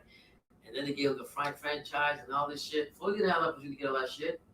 Floyd had earned it all the way through. So whether he's insecure or not, guess what? He did it his own way. Like, what's his name? Frank Sinatra said, I did it my way. I did it my way. I did it my way. And he's not doing bad. He's getting out. I'm not gonna lie to you that you might need to cover Canelo versus GGG because I have no interest in that fight. The fight's not intriguing to me, and I know that there's gonna be fuckery all the way around the board. So you might need to do that one solo. That's fine, but what I'm getting at is that why are you fighting Gigi that you know is past his prime? The last 2 fights, Gigi can still fight, but I don't think he's as good as he was 4 or 5 years ago. He's not. So why are you picking a third trilogy with him when you know you got other fighters that want to whip your ass? Because the other fighters that want to whip his ass they have the style he hasn't fought since he fought Arizona Lara, slick southpaw. Well, if you want to prove yourself right, you're gonna be a legend in Mexican fighting. You have to do that. Madhouse says Canelo needs to fight fighters in their prime. No more old Cottos, Golovkins, Kovalev, Chavez Jr.'s, or Rocky Fieldings. I agree with you 100%. 1,000%. Straight up. That's why Floyd paid his dues. What's next for Badu Jack? I have no clue what's next for Badu Jack.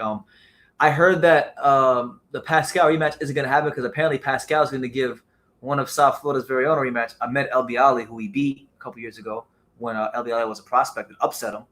So I'm not sure what's next for him. I think that gas healed up pretty good. It's good to go. From the Marcus Brown fight. Yeah. Yeah. Whatever happened to him? Marcus Brown? Yeah, you don't. After that, you don't.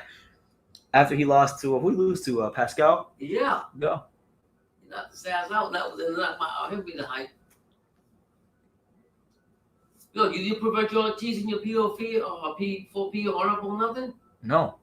Virgil Ortiz? I didn't put Jerron Ennis my honorable either. Oh my god, guys! We've been fighting this for years. This is gonna be a long time to actually fight. Jerron Ennis is gonna beat the shit out of him. No, he's not. Virgil Ortiz. Jerron Ennis is gonna school that dude when they fight. Virgil Ortiz. He's too skilled. He's got every skill under the sun. Okay, you all take when he fights Ugas? When he think? stops Ugas in like 9 rounds, Cool. Jerron Ennis. When he stops Ugas in 9 rounds, you're gonna find out. Ugas is not Virgil Ortiz. Remember that. You're right. He's better than Virgil Ortiz right now. I'm joking. Yeah, I know. But she says Canelo versus GGG3 is shit disguised as food. You're right. Absolutely. I make me throw up when they would come up with that idea. I think they just throwing out there. I don't think are they really serious about that? Oh, it's gonna happen. Jesus. Because you gotta understand a big reason DAZN signed both of them was for them to fight each other. So why wouldn't it be? Nobody else. I really want that fight. Yeah, but you know how many the Mexican fans are gonna buy that fight? Like a lot of the same people that remember that one So video. you're saying that fight will sell more than the Andre and Canelo? Of course, Boo Boo ain't getting no big draw. Listen, Boo Boo You ain't. got the fuck out of here with your draw. Exactly. That's why Canelo's not gonna let that happen. But listen, Boo Boo Andrew isn't as much as I like him. He's not a big name. Like if they fight on pay-per-view, it'll probably just go over 400,000. What about? And it won't be on pay-per-view. It'll be on DAZN. What about Jared Hurd? What's going on with him? I don't know. No. But honestly, I'll tell you the one positive about Canelo GGG. It's gonna be in Dallas. Oh, yeah. So it'll give me an excuse to go to Dallas, and you already know why I want to go to Dallas. Yeah, and ain't about the fight. I mean, that's part of it. It ain't got nothing to do with boxing. You got that right. You got that right. So maybe GGG versus Canelo ain't so bad. I'm getting a press pass for that fight. Yeah. Hello. I'm ready to get me a press pass for that fight. But listen, we've been talking for 2.5 hours. I'm actually gonna give you guys a link. So listen, anybody who's here, anybody who wants to join, talk anything boxing, and anything goes. Listen, who was it? I think my boy GMB Catastrophe. He asked me the other day, when is your next 8-hour special? Now I don't know if this is gonna be an 8-hour special, but I got a couple more hours left at least. So anybody who wants to come on, there's the link. Chime in. Chime in. We'd love to hear from you. Absolutely. Say, You work tomorrow? yeah, I gotta go. I have to go. I'm just there talking. Like I'm retired and shit. Like you retire, like you got nowhere to go. I'm retired, but I'm retired.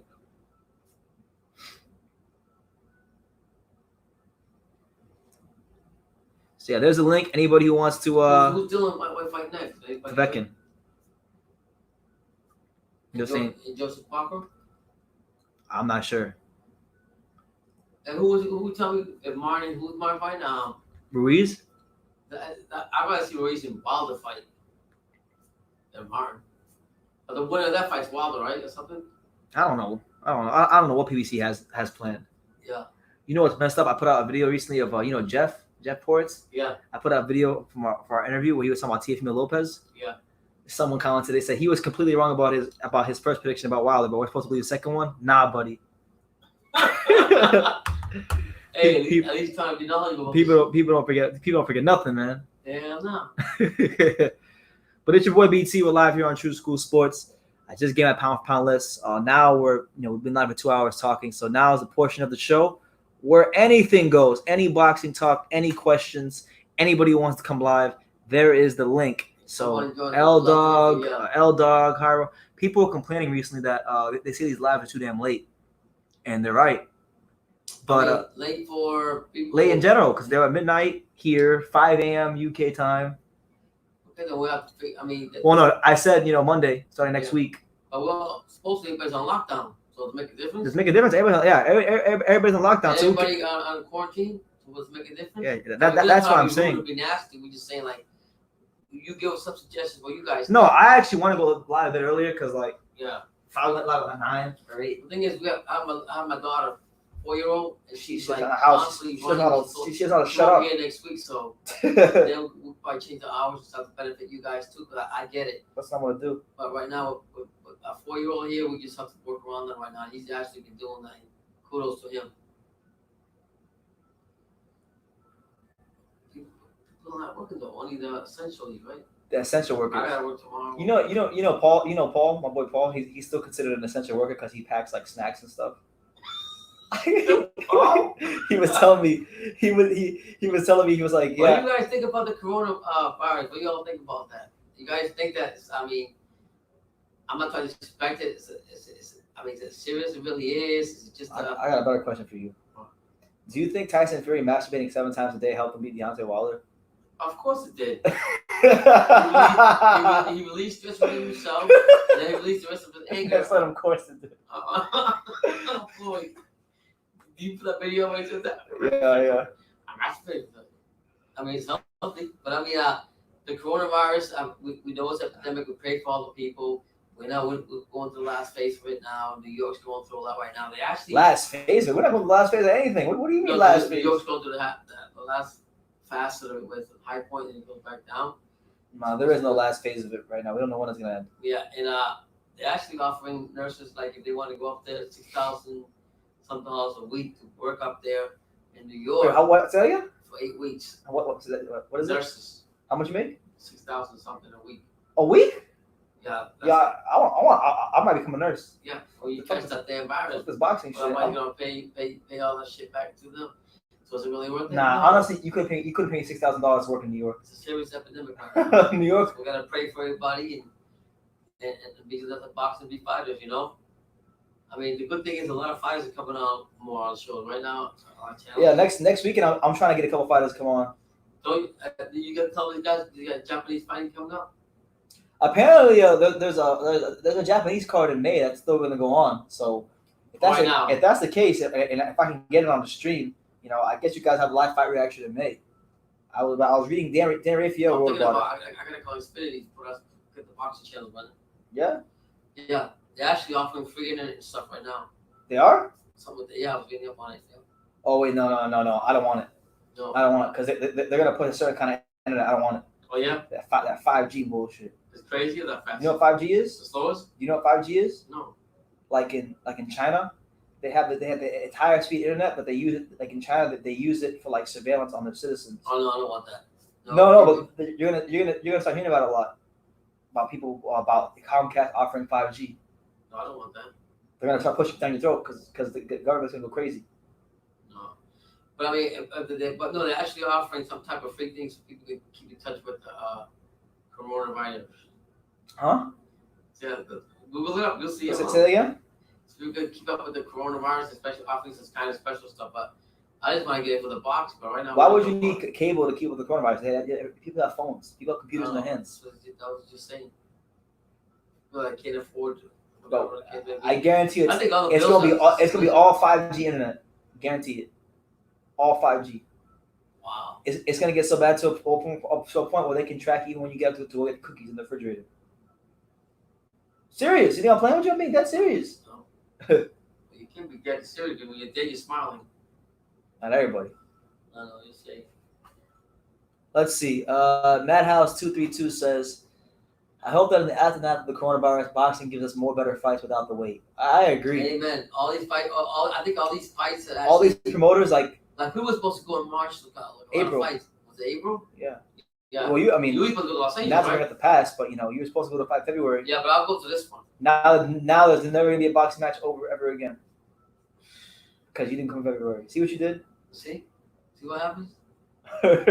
No, hopefully after all these fights are supposed to actually happen, and we move on and get back to some type of a norm, whatever that is. Yeah, but hey guys, any questions below? Yo, there's 15 of you here, so let me know what city, what state, what continent you guys are watching from. I'll give you a shout out if you want a shout out. I want to see how global we are. How international are we right now? I want to give a shout out to my boy Joe Nicolosi. Joe Colosi. Joe Nicolosi. Joe Nicolosi. Big up to Joe Nicolosi. Shout out to you from True School Sports.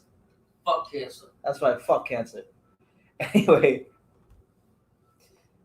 Keen says that would be great when promotional companies are protecting their investments. Yeah, they're making smart investments like Floyd. During this, the shit that's going on. That's crazy. But I think they Floyd for something to get all that money or something. Yeah, in the world. In Wuhan, I don't know what that is, or Wuhan, they're advertising for foreign scientists to study CO, the coronavirus, in October 2019. Okay, shout out to them. So did they actually do it or not? Yeah. We're in 21. You know what? I can ask you a question. Yeah. Are you gonna get the chip when they bring the chip? Are you gonna get the chip with the 666 technology? Fuck that shit, man. Come on, man. I'm messing with you. I'm not getting it.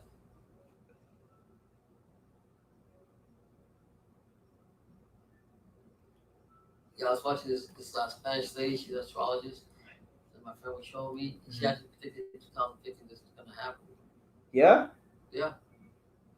You see that? You know what's funny? In 2014, I took an Uber. 2014, 2015, they said that the Earth's supposed to get like some kind of break or something. She was telling me this is the sign of God. Blah, blah, blah. She was telling me she predicted in 2015. You know, in 2014, I took an Uber from our old house on 6th Street to Orlando. No, not to Orlando.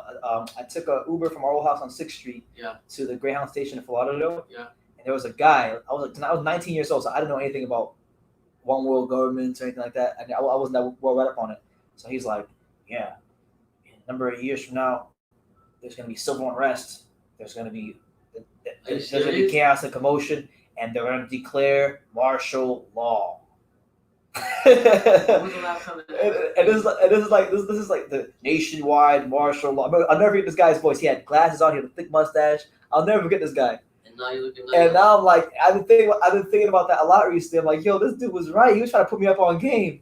Yeah, this lady predicted like the lady showed me the video. I was like, oh my god, the Earth isn't gonna enough rest, and the humans destroyed it. So now. Yeah. Well, you know what? Let me ask you a question. Well, there's nobody really saying anything about boxing. There really ain't shit to talk about in boxing. That's new. Right. We're all sick of talking about the coronavirus. So I want to ask you: do you have any interest in telling any stories about your life and or the war?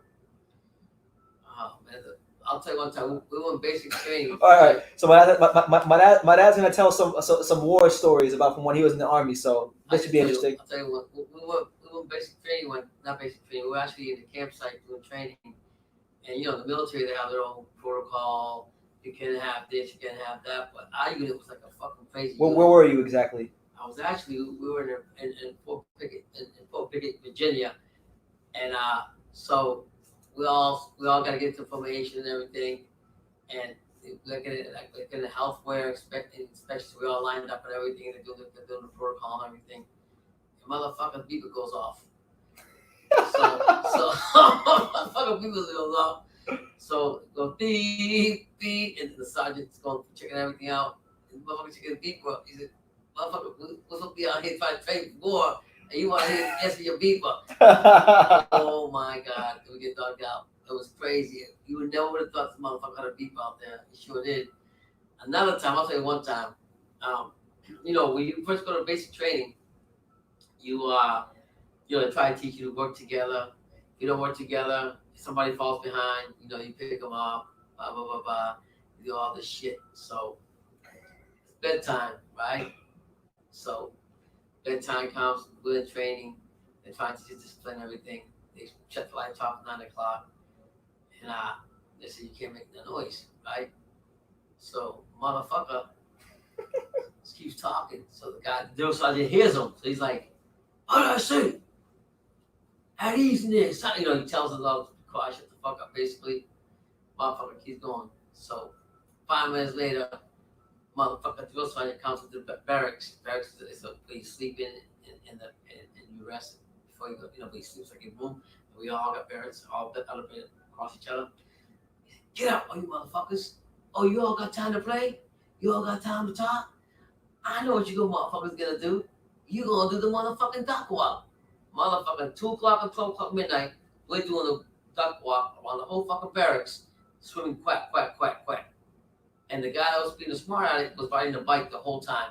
If you think that wasn't crazy, that shit was crazy. We had to put our hands between our legs and walk around quacking like fucking ducks. Are you serious? Yeah. Grown ass men doing quacking like ducks. We did that. I mean, it's crazy time. Another time I was this story is real though. There's nothing against I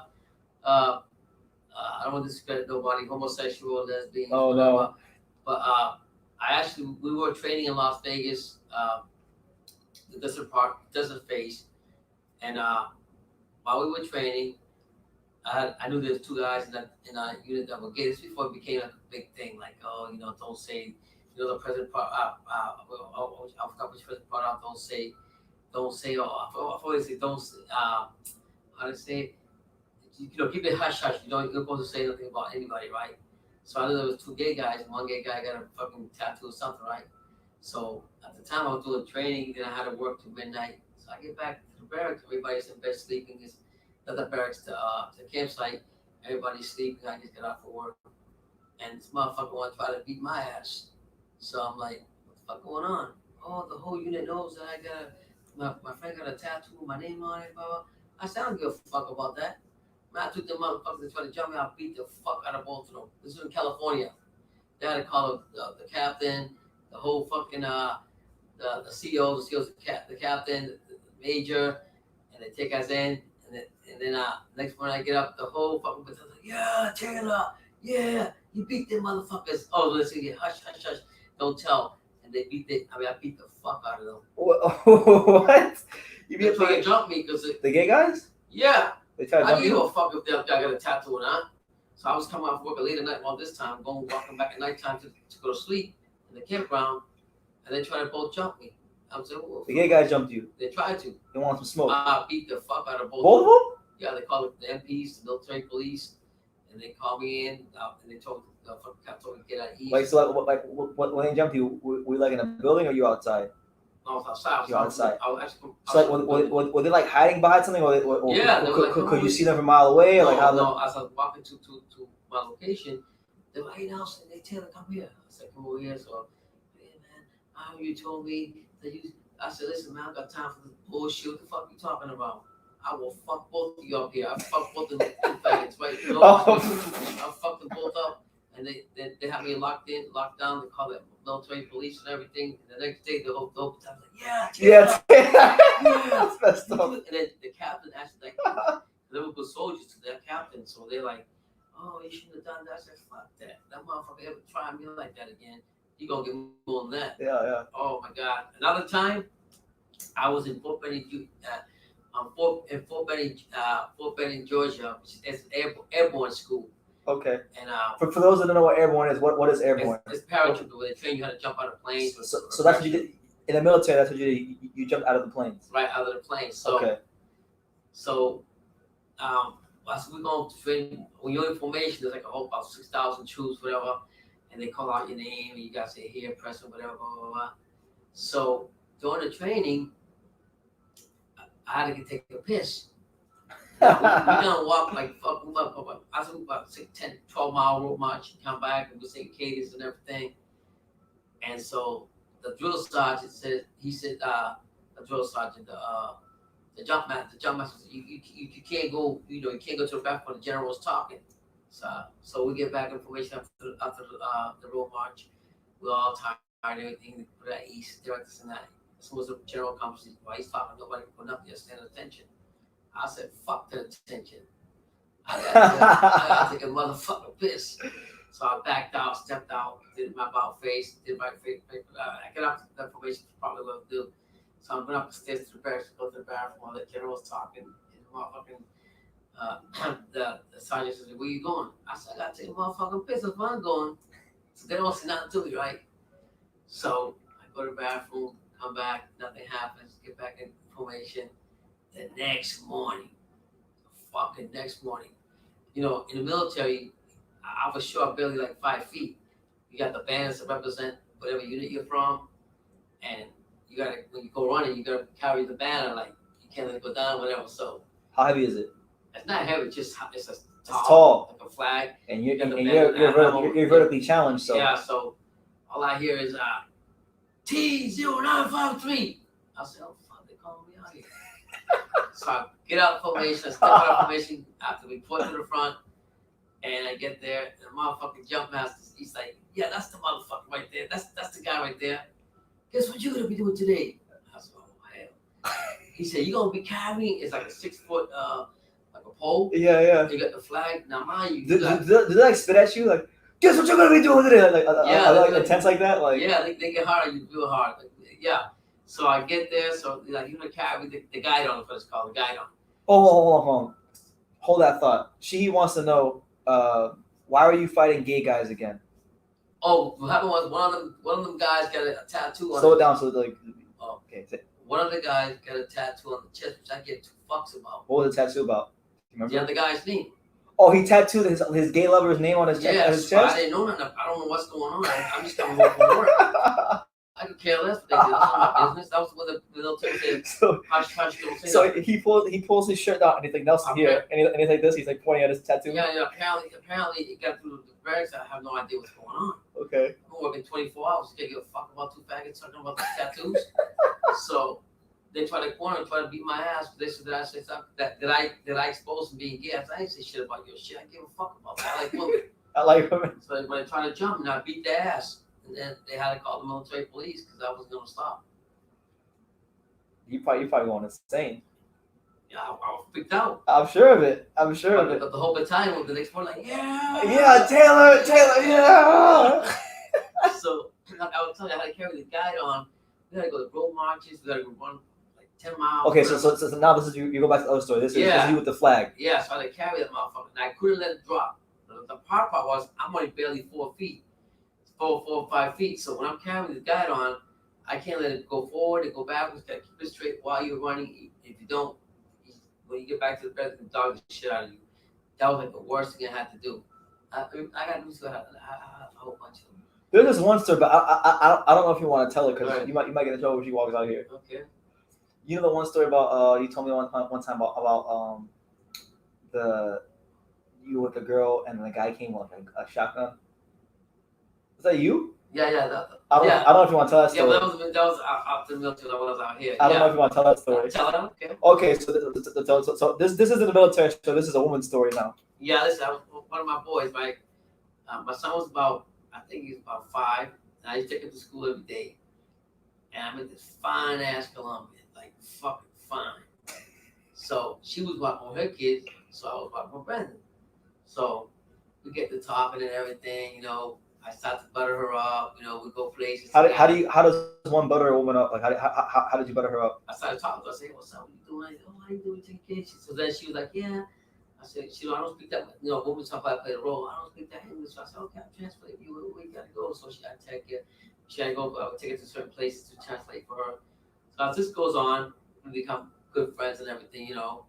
We go out together, we go coffee, we do everything, you know. So next thing I know, I'm a straightforward guy. I'll tell you the way I am, right up Yeah, front. I think they can tell. So I just told her, I said, listen, you married? No, I'm not married. Everything's good. I said, I'm a single parent. She goes, okay, we'll get together. So I become good friends and everything. Make a long story short, one day she said, I'm selling jewelry at the house, right? So I'm like, okay. Jewelry. Like jewelry, like sell jewelry. Oh, to make money jewelry. on the That's like side. all these days, jewelry. Yeah, she was selling jewelry, doing all kinds of shit on the side. So I said, well, I'm going to take my boy with me because I ain't just going to go somewhere I don't know where I'm at. So she said, no, I'm by myself, my apartment, blah, blah, blah, blah, blah, blah, blah, blah. So we get in there, it's about 12 o'clock noon. We get to the house, we sit in the living room. She comes out with her jewelry, whatever she's selling. So it just goes to happen that she did have a husband. Look at these fucking women. She did have a husband, but he plays in a band. So she had a husband. Yeah, she had a So husband. she lied to you. Yeah, she lied to me. She had a husband, and he plays in a band. So she chimed in where he would go, you know, at 12 o'clock or whatever time it was. He'd be gone by the time we got there. Just as happened this day, motherfucker was running late. So we're sitting at the dining room table, and I'm waiting for her. She comes out, and she answers the door, lets us in, everything, we're sitting down. And I'm waiting for her to come with jewelry. Next thing I know, I got this fucking guy coming out with a shotgun. A shotgun. A fucking shotgun. He's like, what are you doing in here? So she set you up. Yeah, so he said, what are you doing here? So what the fuck do you think I'm doing here? I said, she invited me here. She told me single. I was shit at the time, kind of like, so I'm about to lose it. So I told my friends, like, man, you better talk to you guys from the same country. You better talk about. Where is she from? Colombia? Yeah, Colombia. So he talked to her and everything. He didn't want to hear nothing. He just wanted to know why the fuck I was in the house. I said, well, first of all, you need to train your motherfucking wife not to let me in the house or let any other man come in your fucking house. She never told me that. So make the long story short, after they showed me that shotgun, I was gone. Do you know You that? ran? No, I left the house. You know, Oh, you walked calmly out the house? No, I was going off, but my friend that calmed, he handled it. So then I was there? no, you weren't there. Oh. So I was No, I mean, out. Al. Yeah, I was there. So I was walking out. All this happened. You know that bitch called me 5 minutes later and want to still talk to me. What did he tell you? What was the first thing he said? Say, you come over. It's okay. I said, I almost got shot. You fucking bitch. You didn't tell me this. And right there, I see the fucking guy. I heard them holding her hands, taking her to school like she was a schoolgirl. Oh, she my didn't trust her.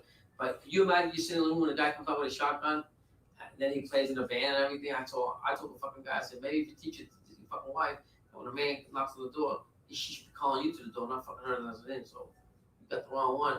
And my friend also, you'll be quiet, that motherfucker shoot you. She was running away. You have to blow your brains out. What? You don't play with that shit, man. You do not play with that. I mean, there's other stories I can think about. Yeah, I remember. You remember the story about what's that girl? I don't know if you want to talk about this, but Angie from Bank Atlantic. Yeah, Angie was not one boy. That was not. I was a security guard, right? So you were a security guard at a bank here in Florida called Bank Atlantic. Bank Atlantic. What year was this? What time was this? Like 99, maybe 2000.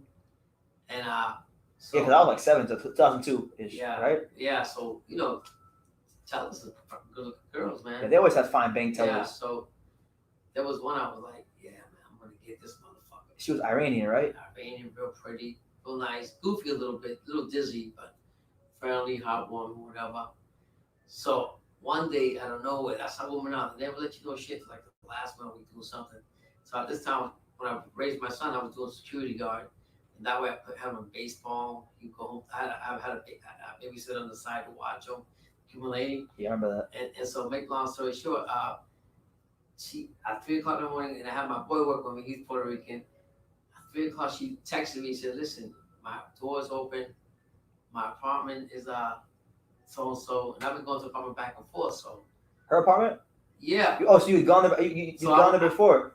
No, yeah, I've gone before, but I'm at work now. I didn't expect them to have called me and let me know that I can go fuck her. So make the long story short, my friend's like, he's an older guy. He's a pervert too. So he's like, I'll cover your post for you. Just go ahead and do what you got to do. So I leave the post. I do security guard now, mind you. I said, man, you guys tell me, man, if you get a shot of ass, pay me a call. What you going to do? Let it go? You been waiting for a long time? Hell no. You going to fucking go get it. So I get it. Listen to this shit. I go in the fucking security truck. In the security truck? To a house. Oh, you weren't allowed to? Working overnight. I worked like 12. Oh, so you used the company car that wasn't yours to go wherever you wanted to go? Yes, I took off and I go. Because they call you every couple hours, so they call you to make sure it's okay. So I go. Yeah. Jose my voice say, I got you back, okay. So I go and I open the door. The door's wide open. So I get inside. I said, damn, that bitch is actually bad, but right. So I get in there. And I don't know how the fucking culture is with Iranians, girls like that. And all of a sudden, she just wants to fuck.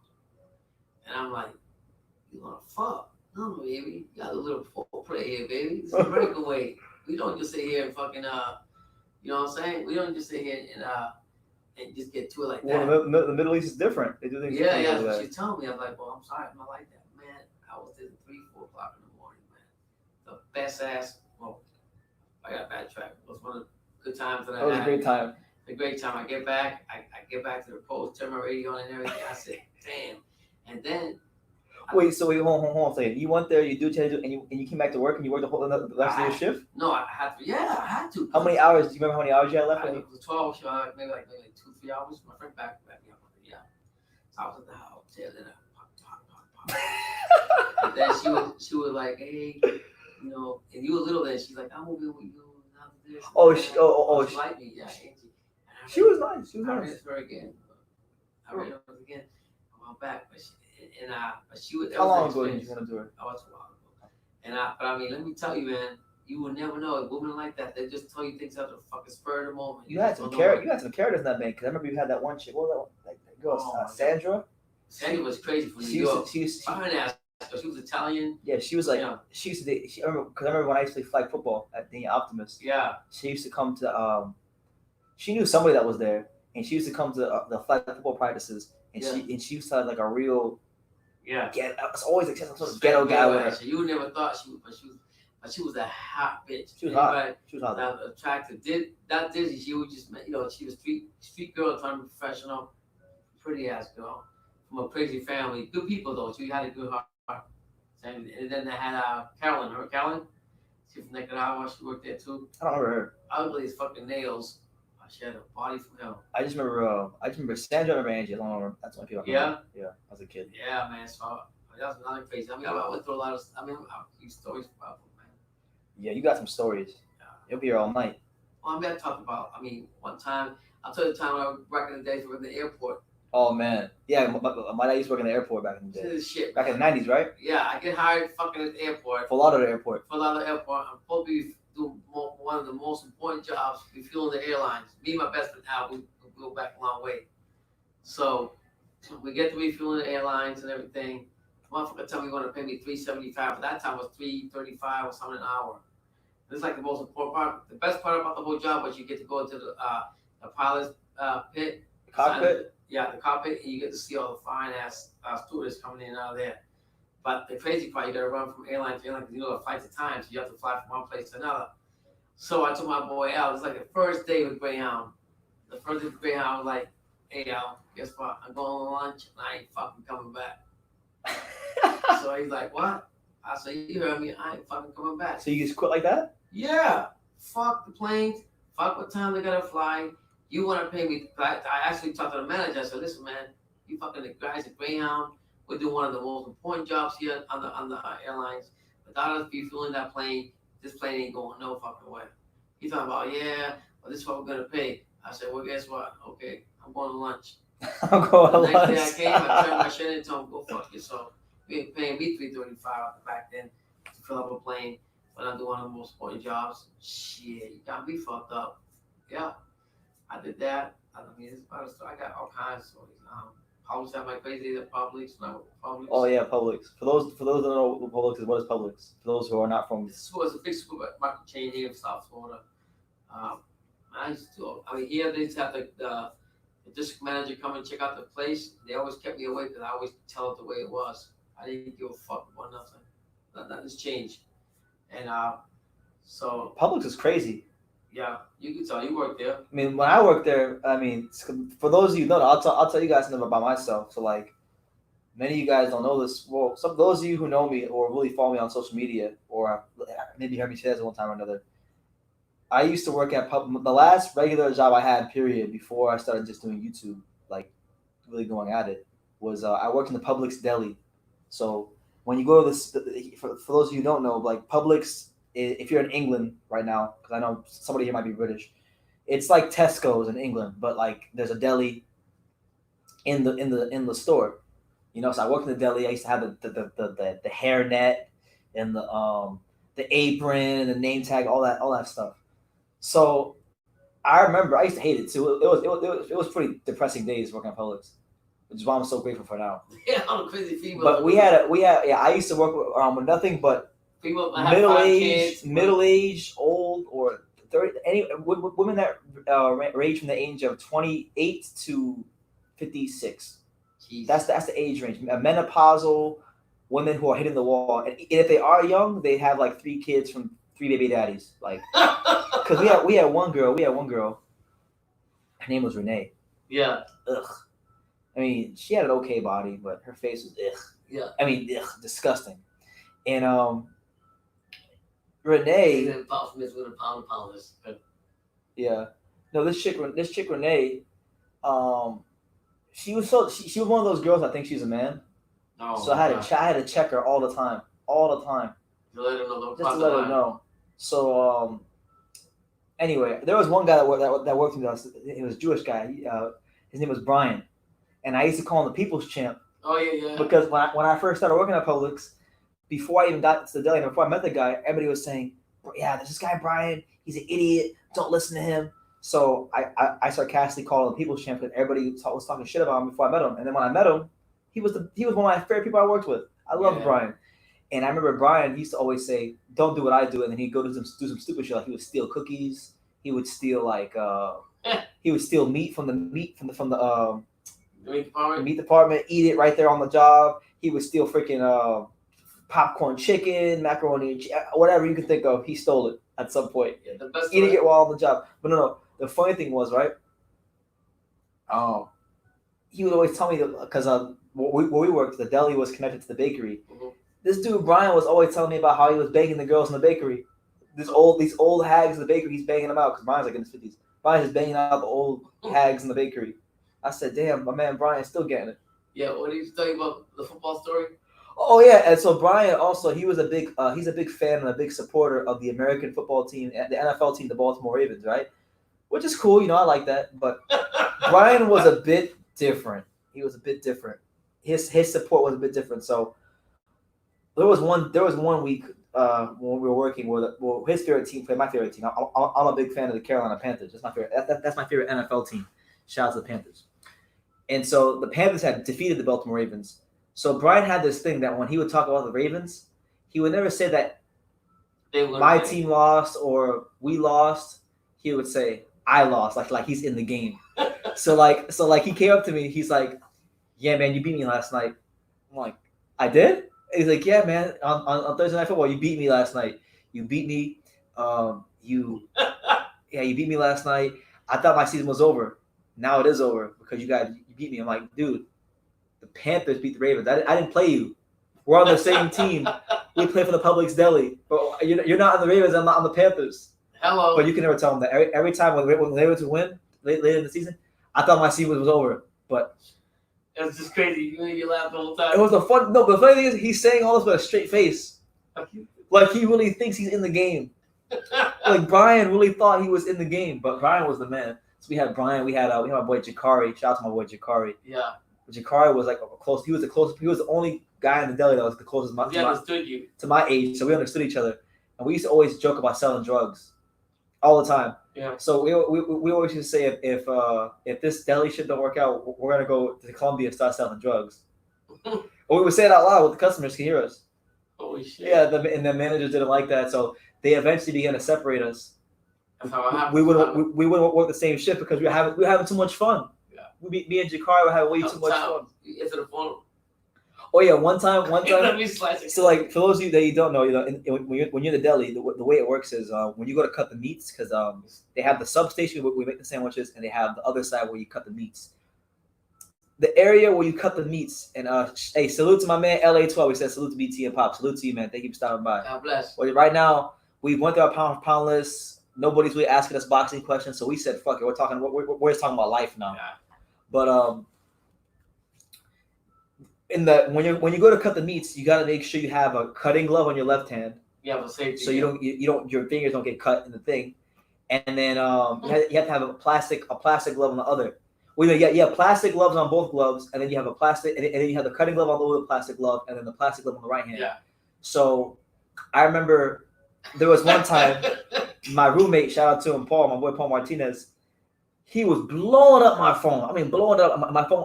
I usually never have my phone on, so this is a rare occasion. I usually never have my phone on when I'm working, but it was on, so ringing. So I guess I had the key, and he'd have the key.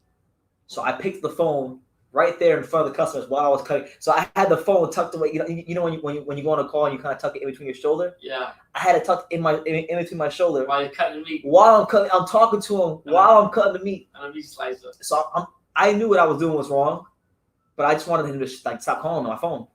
So I was trying to get done with the call. The call lasted maybe 30 seconds, but It was just long enough for one of the snitches in the deli. We had this black Haitian chick. Her name was Jolly. I never liked her. Jolly saw it. She's like, "Brandon, were you on your phone?" "Oh, hell no." So she walks from the opposite side of the deli all the way to the furthest part of the deli, and she goes and gets the deli manager. And by the way, guys, my deli manager was this guy named Heyman. He was this Indian guy, and this dude, everything was a big deal. He was the ultimate company man. You think Timothy Bradley's bad? You think Chris Mannix is bad in boxing? They ain't got shit on Heyman from Publix. Yo, Heyman comes from the other side of the deli. He says, "Brendan, when you're done with that customer, I have something to talk to you about." And I'm like, "Oh, well, no, I'm busy. I'm busy. There's a lot of customers, and there was. And he's like, well, you're gonna unbusy yourself. So I have to talk to you. I was like, damn. So because I knew it was gonna be bad. I knew why he wasn't talking to me. So then I go in my office. So he's like, Brendan, I've been working at Publix for 30 plus years, and I've never had somebody pick up the phone while they're on the clock. It's absolutely stupid. You got to think, man. That could have been because at Publix we had this thing called the way Publix worked was we had this thing called a mystery shopper. So what winds up happening is at certain points of the day, a mystery person comes in and they grade each department based on their customer service experience. So when they came to our department, you had to ask them certain questions, be customer friendly. Try to make sales with the needs, point them in the direction of the sales they had during that week. So if you fail, if the department fails on any of these things, then it affects the deli managers and the department managers, and it affects their evaluations, overall rating, and their overall rating throughout the stores, and they can't get raises, they can't get the bonuses and whatnot. So the department managers are very, very big about this. So this so he told me, he's like, yeah, Brendan, that could have been the mystery shopper, and you were there on your phone. I've never seen anything like this. So he starts wagging his finger real fast. He's like, Brendan, let me tell you something. If it comes down between me and you, you're going first. Because Publix is a great company. It's giving me everything. I got a boat. I got a house. I got a wife. I can't lose this because you want to sit there and talk to your friends on the phone. So he was just going on and on and on and on and on about, But you know what I thought to myself? I said, you know what? If I was the first one to do that 30 years in working, I'm in history. Yeah. He's never gonna fit me. Never. I haven't seen Heyman since I quit Publix. And when I read it, you said what great worker you were, and he was a journalist too. He never told me. Listen, all that positive shit he told you when you went there, he didn't tell me none of that shit when I was working there. When I was working there, it was always, you gotta think, man. When I was your age, I remember one day I was packing because in the back they had these plastic boxes. I was packing boxes. This dude's talking about, yeah, when I was your age, I wanted it. You gotta think, man. You gotta think. And I'm thinking, fucked up. We look at the punches and everything. Oh yeah, and then this dude used to work so hard. He freaking tore his meniscus in his fucking in his left foot. Like it was bad, man. But I learned a lot. I learned a lot in that time. But he was the company man of all company men. I mean, if you think of the worst company men in boxing. I mean, Chris Mannix, Timothy Bradley. No, I think the store manager wasn't him. Oh, James? Oh my God! Yes, James was worse. So you know what? I'll tell the story. I remember when I got my job interview. And by the way, guys, this is all in 2018. So you guys may remember there was a period of 2018 where I wasn't making as many videos because I was here working at Publix. So this is what happened in that time period when I was at Publix. Yeah. So when I was there for my job interview, right? So you go there. They got this guy James. He's a store manager. He runs the whole store. He's in charge of everything. Been with Publix 20, 30 years. Why this dude on earth? Why this dude with bleach blonde hair? So he asked me, he's like, so yeah, Brandon, what do you do right now, man?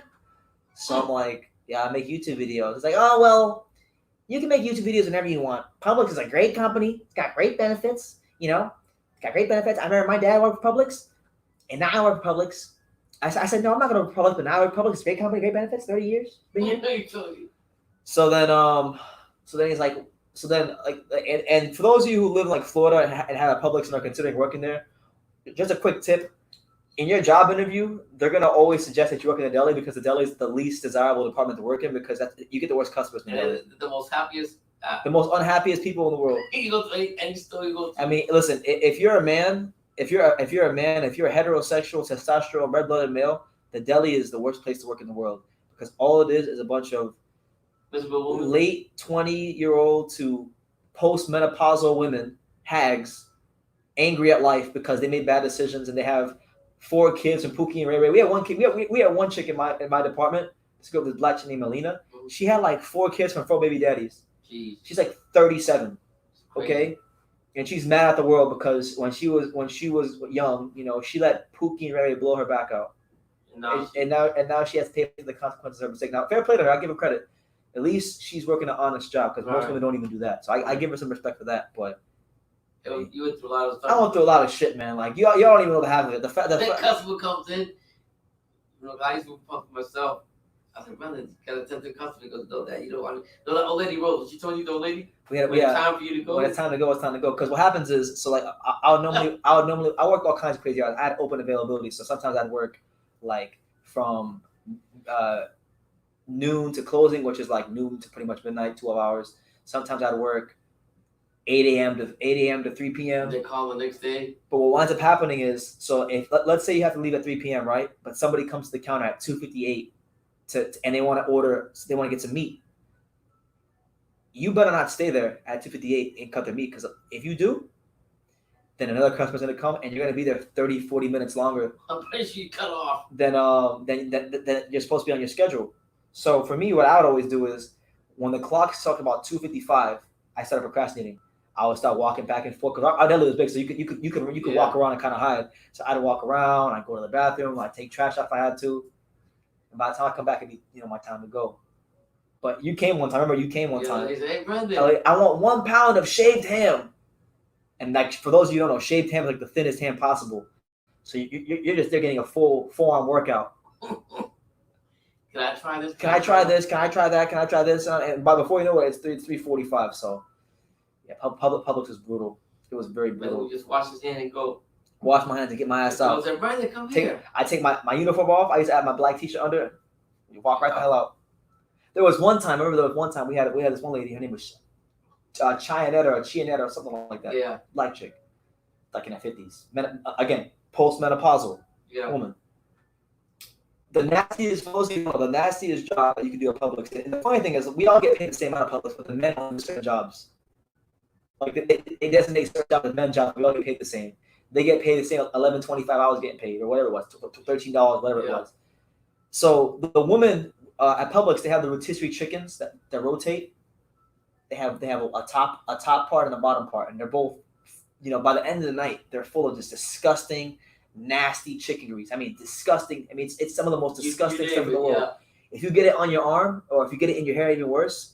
I mean, you're gonna really have to get scrub to get it off of you. Yeah. So I hated doing this, and every time I closed, either me or one of the Haitian guys had to do it. Damn. So I remember there was one time where we closed we were closing like we closed around midnight, but I was getting off at a time where it was like an hour before we closed. Like my schedule had worked out. My schedule had worked out to where I got off 2 hours before I actually closed. But they started to clean the chickens. So I cleaned the top one. I cleaned the top one, and I'm going to go. So right as I'm going to go, this lady, and mind you, she's a really aggressive, I guess, alpha woman. She thinks she's an alpha woman, right? Because some of these girls think they have testosterone. You gotta mind them sometimes. So she's like, no, you're gonna clean the bottom one. I said, I gotta go. She's like, no, you're not gonna go. You're gonna clean. She said in a real aggressive tone, you're gonna clean the bottom one. So I didn't argue with her. I said, you know what? You're right. So you know what I'm gonna do? So you know what I did? There's a back entrance. There's a back way that leads to the bathroom. But if you make a left and go straight down, and then like if you go straight down about 10 aisles, make another left, you can actually get to the break room in like 2 minutes and then get out. Yeah. So that's what I did. I took the back way. I said, okay, I'll clean it. I'm just gonna go to the bathroom. I said it real calm. I'm just gonna go to the bathroom. So then I go, and I just leave the store. And they said she was pissed. Oh, yeah? She was pissed, and everybody's like, "Yeah, but you tell her. You told her right.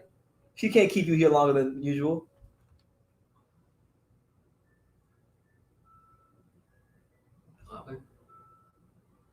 Marshall Ministry, what's up, Marshall Ministry? What's up? How you doing? I haven't seen you in a minute. He said, "Yo, hope all is well with you and Pops." Yeah, man. We spent 2.5 hours talking about my pound list. If you want me to tell you what it was, if you didn't hear it, I can tell you. We asked for boxing questions. Nobody's really saying anything about boxing, so me and my dad are just shooting the shit about Publix and it's just the war stories and stuff about women. So that's what we're doing. Post-menopausal is hilarious. Yeah, bro, you don't understand. You go to and none of them are happy.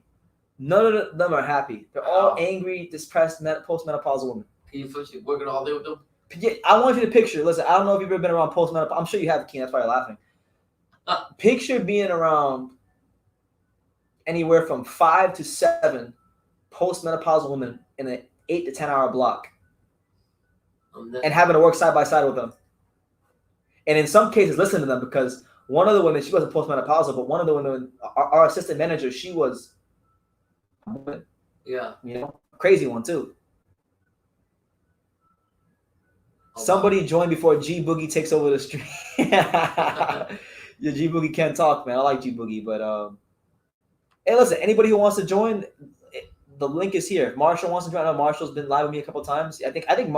I think Marshall Ministry might have been the first person I ever went live with on StreamYard. Silly? Yeah, because we were staying at the watching. Mhm. That's when I tried to. Keen said, "I worked with one at school. I feel your pain." Yeah, man, I worked with seven to eight. Oh, there was one time. The worst though was during Christmas. During Christmas one time, because I had to work the Christmas shift on 2018.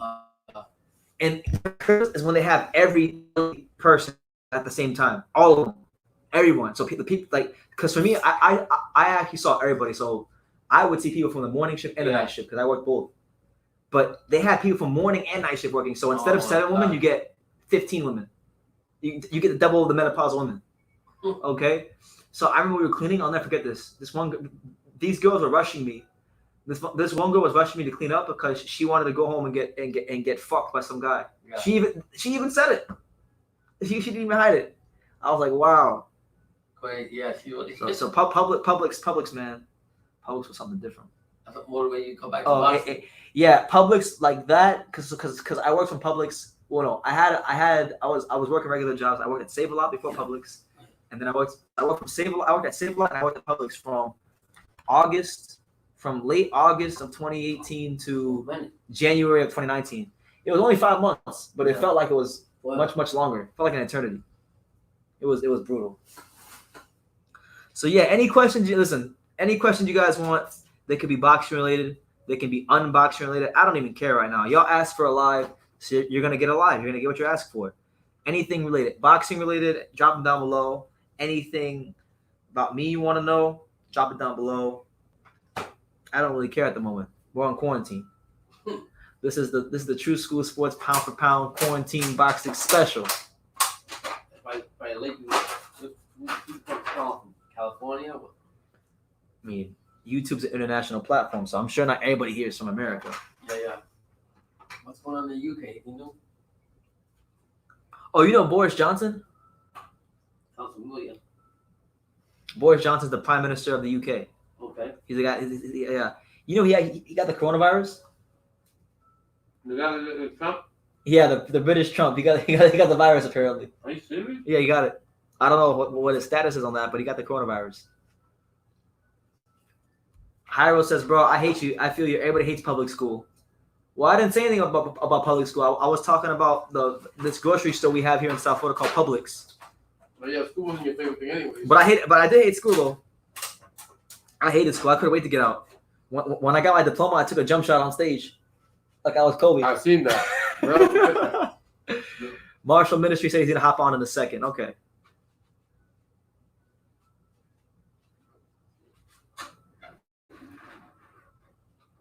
And I was gonna come on too. Okay, so we got Marshall Ministry. So we're 3 hours in. We got Marshall Ministry. Let's add him on. And I was gonna come on too. Hello? What's up, man? Can you hear me? I can, yeah. Awesome. How's everybody doing? Everybody's great. How are you? I'm doing all right. I just logged on and I saw that you're the only one live, and why not? You know, it's been a while. I haven't been on any stream or barely in any chats too this past few months. Yeah, I haven't seen you in a while because I go on a lot of these lives, and like generally like a lot of the same people that are subscribed to me are subscribed to other channels, so I'll see the same people, and I haven't seen you anywhere. So what's been going on? Yeah, back in November, I got a strike for like an old video, like a Fedor Emelianenko video I had.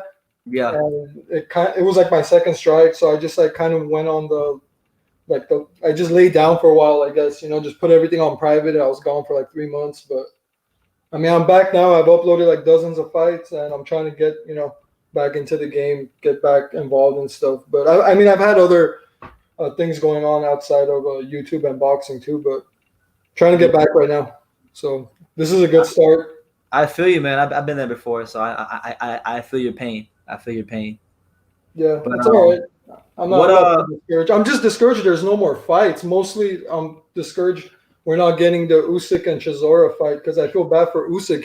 He's only fought once in like the last year and a half, and he's getting up there too. He's gonna be in his mid-30s soon. So yeah, it sucks. I was looking forward to that fight too. That's gonna be a good one. yeah, I'll ask you. And is your dad by you? I think he's in the bathroom. Oh, okay. Well, I was gonna ask you guys to not be rude, you know. So, which fight that's been postponed has, I guess, broken your heart the most that we're not getting? Oh man, for me it's that Inoue Casemiro. Oh, okay. The unification. Yeah, bro. Like I was so surprised that they gave that Inoue took that fight. Like that was gonna be his first ESPN fight because Casemiro was a tough fighter. I was expecting more of like a Joshua Greer, like an easier fight for his ESPN debut. That was his ESPN. I have his fight, his US debut, but oh no, that was HBO. Never mind. Yeah, with HBO, but this is an ESPN debut, which is a pretty big deal because ESPN is huge. Yeah. Of course, because it's cable television. Yeah. So that fight, I mean, that fight really discouraged me. It wasn't official yet, but Lomachenko versus Lopez, whenever it would have got made. Oh, of course. And it was already delayed. It was already like in late May, so pushing that back too. And same thing with Loma. The last time he fought was in August. This is going to be like the longest layoff he's ever had because he used to go like 3 times a year. Yeah, he's very consistent when it comes to fighting, on a year-by-year basis. You know what's crazy too? I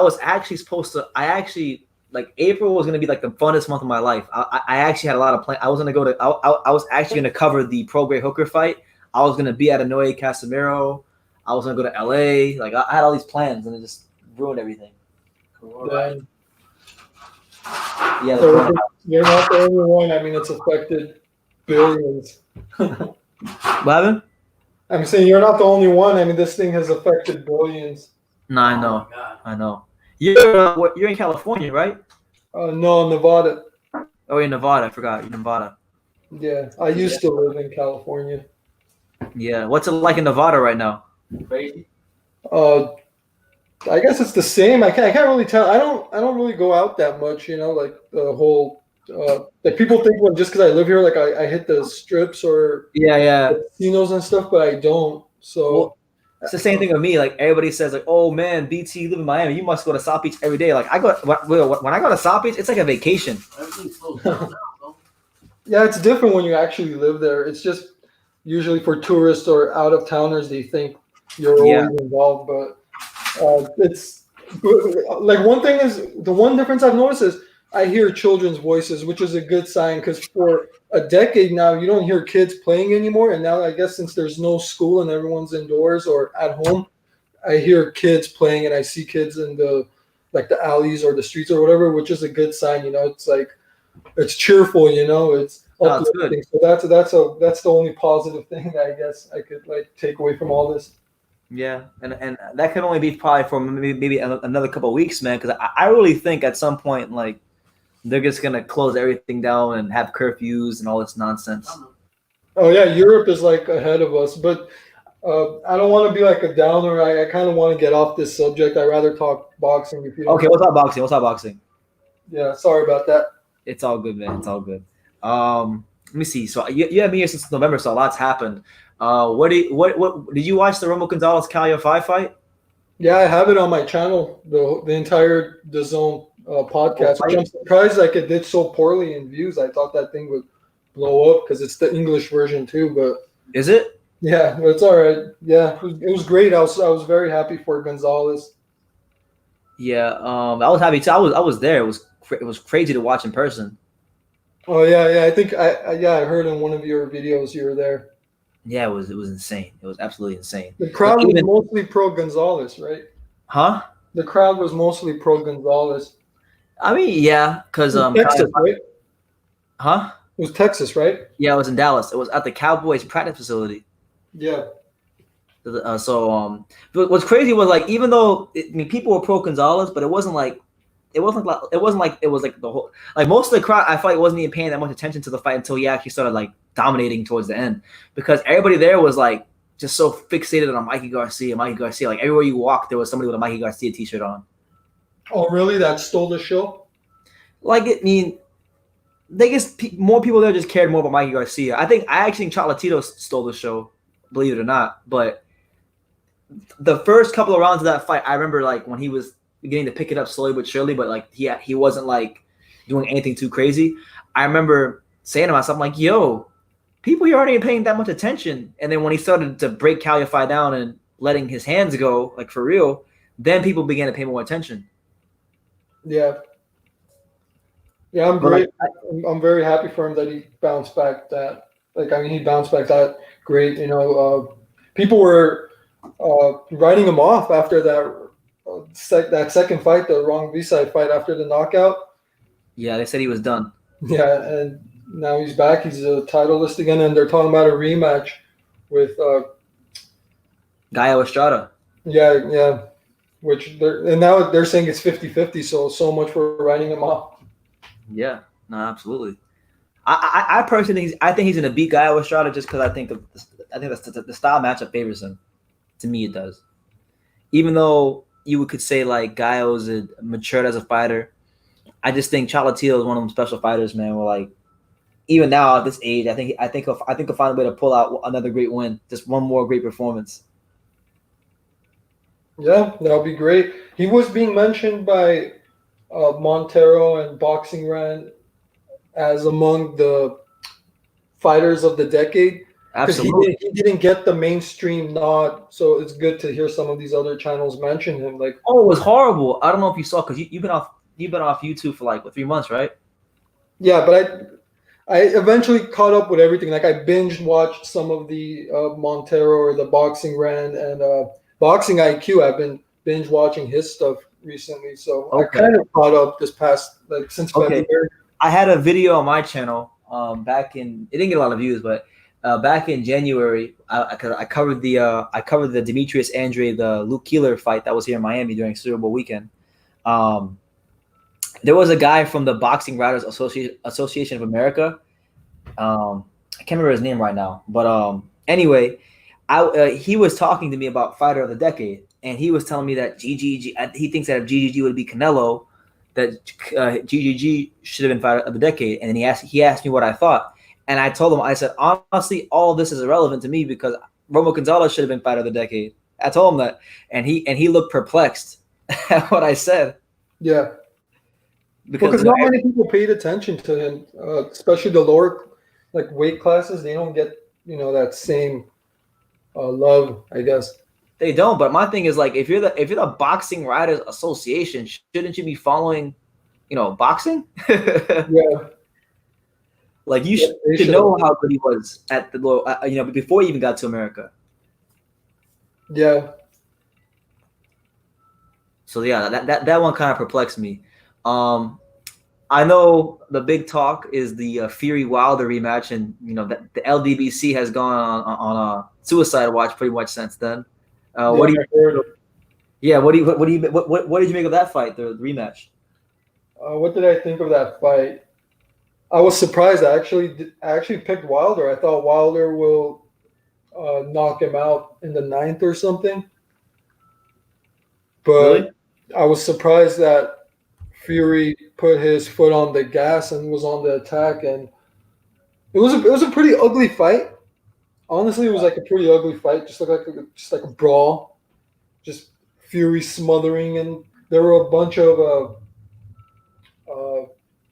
rabbit shots too and stuff. I mean, he did use a couple of Andre Ward tactics at some point, like he's balling him and stuff. Yeah, it was an ugly fight, but I mean, I'm glad for Fury. I'm glad that the WBC belt isn't being held hostage anymore. Kind of how at least Wilder didn't go out the way Stevenson did. Oh yeah, that's true. But other than that, whatever. I don't really want to see a rematch. I don't know. What? I don't want to see a rematch. That's the only negative thing about it is the rematch clause that Wilder and his team are going to obviously pursue. Yeah, I don't want to see it again. To be honest with you, I want to see that Joshua fight for undisputed. Yeah, if he gets past, well, he will definitely get past Pulev. I don't think Pulev's gonna. I give him like a 5% chance. Don't tell Bob Arum that. Bob Arum said there will be no undisputed with Joshua because Pulev's gonna beat him. I don't think so. I think Povetkin's better than Pulev, and Povetkin got knocked out, and Pulev did worse against Klitschko than Povetkin did. So, by comparison, Joshua should knock him out like by the 5th round. Yeah, but you can't always go by that. You can't always go by that triangle theory.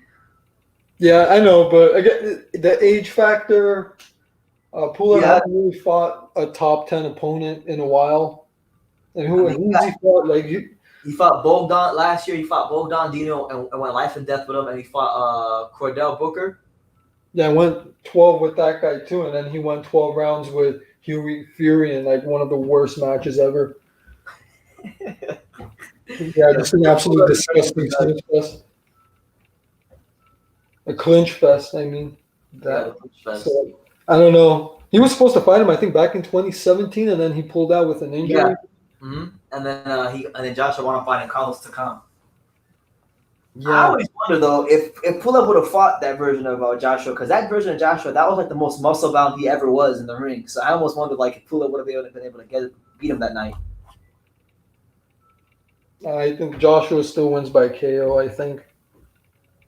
Maybe. We'll never know. But let me see. What other fights happened in boxing since the last time I talked to you? Jake Paul versus Gibb. We got a couple of light heavyweight matches. Joe Smith Jr. beat Jesse Hart. Jesse Hart, yeah. And one of the judges had given it to Hart, I think. You know what's funny? I still haven't even watched that fight because that fight was on at the same time as another fight that night. I can't remember what was on at the same time, and I was live, and I was gonna watch it, but I just never got around to it.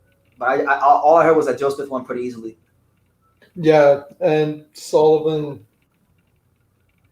No, not Sullivan Barrera. Alvarez, the Colombian. Alvarez. Yeah, he won by KO. Oh, he fought Michael Seals. Yeah, he beat that knockout was crazy. Yeah, That fight, that Michael Seals Elliot Alvarez fight, that seems like it was like 2 years ago because of all the stuff going on. yeah. Like in my And mind, when they were talking about like a mini tournament for the light heavyweight. Did you hear about that? nah. Yeah, they wanted to do a mini tournament after those fights concluded.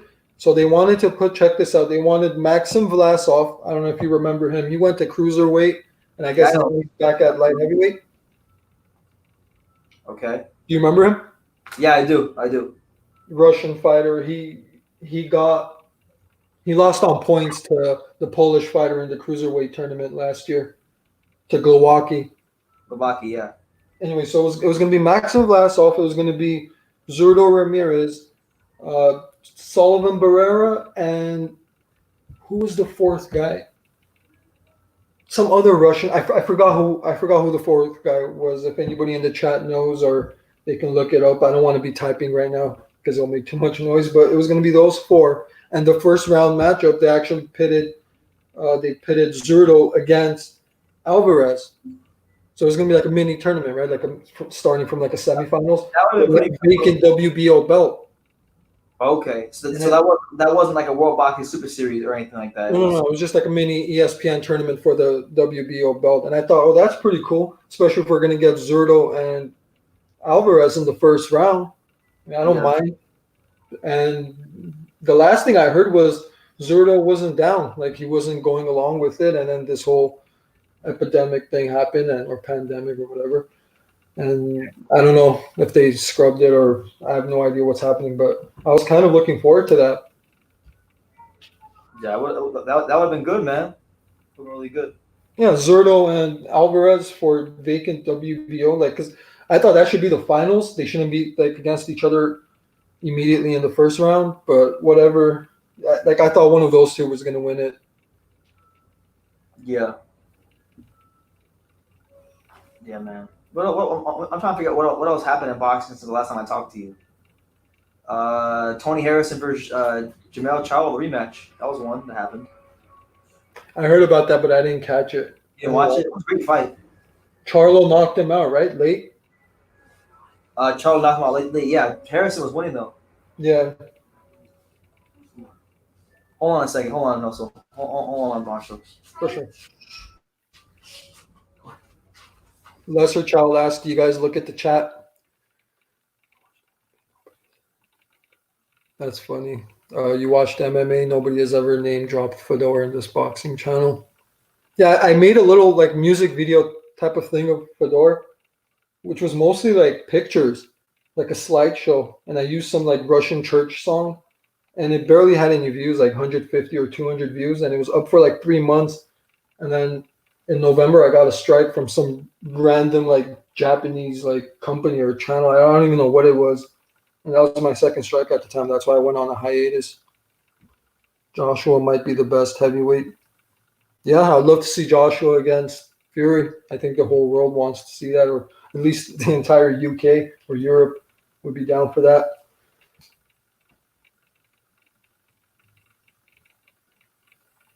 Andy Ruiz. I uploaded Andy Ruiz against Joseph Parker. It's in Turkish, but it's HD quality, the full fight. It's the only one on YouTube. So if anyone's interested, I have that on my channel.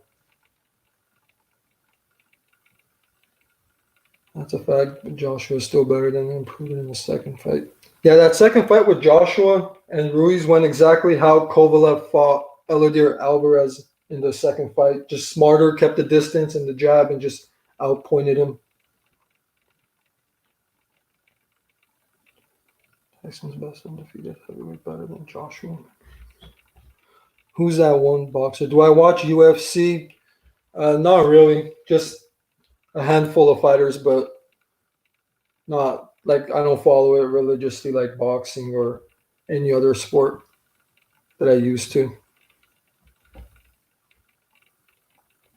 Harrison tried to walk him down, damn near did it. Charlo too strong and showed some poise and put that power on him, knockout. Charlo's gonna fight, I heard, Eubanks Jr. Charlo and Eubanks Jr.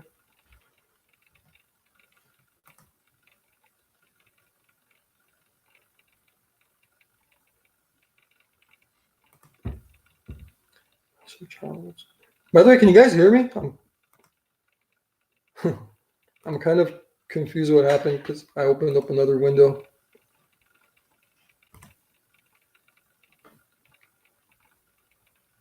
Yeah, so if you guys could hear me, I heard Charlo's going to fight Eubank Jr. Eubanks is underwhelming. Cool. Yeah, Charlo and Eubank. I don't mind that fight, but I heard before that they were trying to push Derevchenko to fight Charlo. But whatever, as long as he fights somebody in the top 10 or top 15, Eubanks is all right. Cool. Trying to get Eubanks in terms of claim he unified champion. Yeah, kind of how Pascal's a unified light heavyweight champion, right?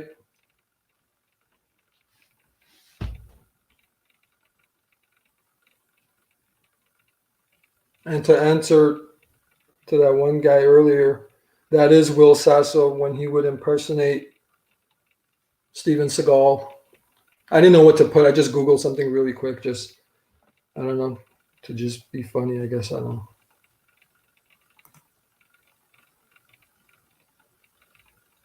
Yes, Lesser Child, I can see your comments.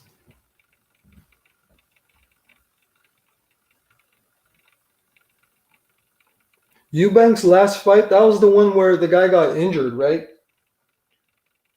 The Russian fighter, his name escapes me, but he got injured, right?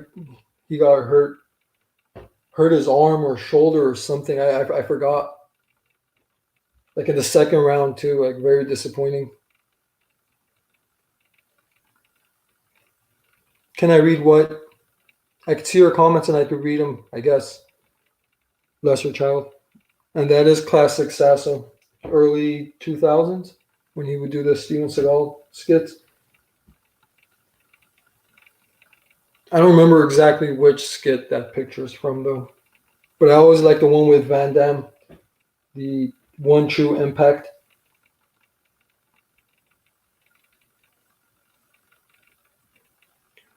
Jamal James, I don't remember exactly who that is versus Sergey Lipinets. In term IBF, how do I feel about that? I personally thought Lipinets should stay at 140. I think he's too small for 147. I don't think he could beat any of the champs, really.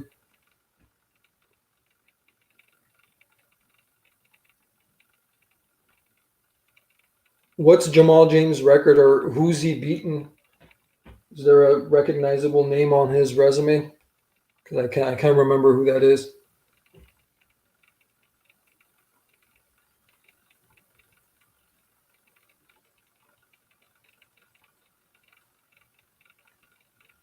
Read what, bro?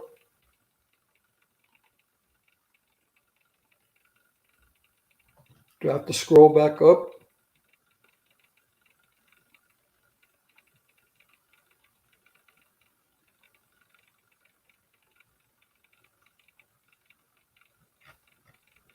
I want to see Lipinets versus Thurman. Yeah, that would be an action-packed fight. I was in a chat yesterday. I brought up that fight that should happen. Thurman. I mean, that would be a good opponent for Thurman. Thurman, Lipinets, and Lipinets Porter too would also be action-packed. Or no, that was Kavalaskis, the Lithuanian fighter.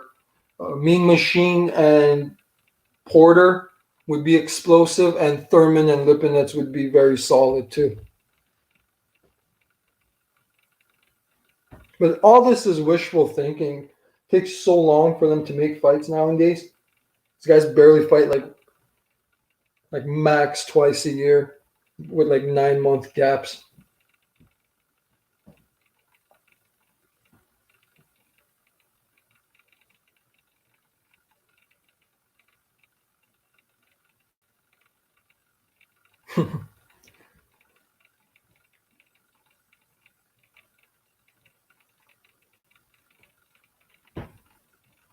Yeah, I wonder what happened with Brandon.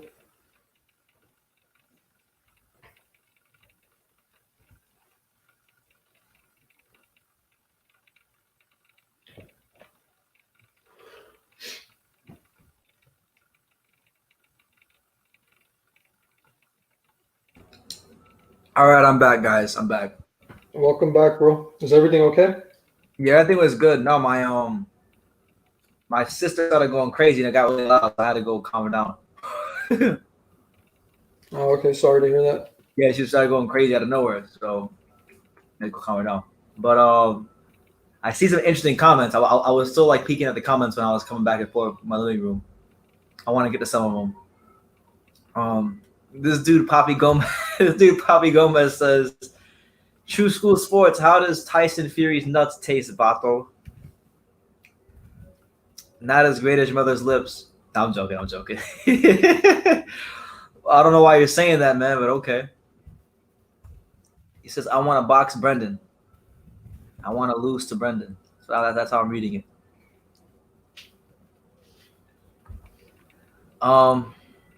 Yeah, Jamal James, Marshall. I think he fought. He fought some. We fought this one guy on PBC. I don't remember who he fought. I've seen him fight a couple times. Yeah, I couldn't remember who that was. Glad you brought him up. Like he's one of, like I know who he is. I've seen him fight, but I can't remember like his fights for some reason. I don't know why. Jamal James. Like I know he's from Minnesota. I've seen him. I've seen his cards before. They're like on regular Fox and Yeah. whatnot. Let me see. Jamal James. Let's see who's on his resume that we would know. Oh, Antonio DeMarco. Antonio DeMarco. He beat, I can't remember him either. let me see. He fought Ugas like a couple years ago, but he lost to him. He beat Diego Chavez. Wait, who lost to Ugas? James did? Yeah, he lost to Ugas in 2016. 2016. Yeah, he lost via UD. And he fought Jojo Dan. He beat Jojo Dan. He stopped Diego Chavez in 2017. And then, do you know? Are you familiar with Javier Molina? He gets fought Amir Imam on the Tyson Fury Wilder undercard, and he outboxed him.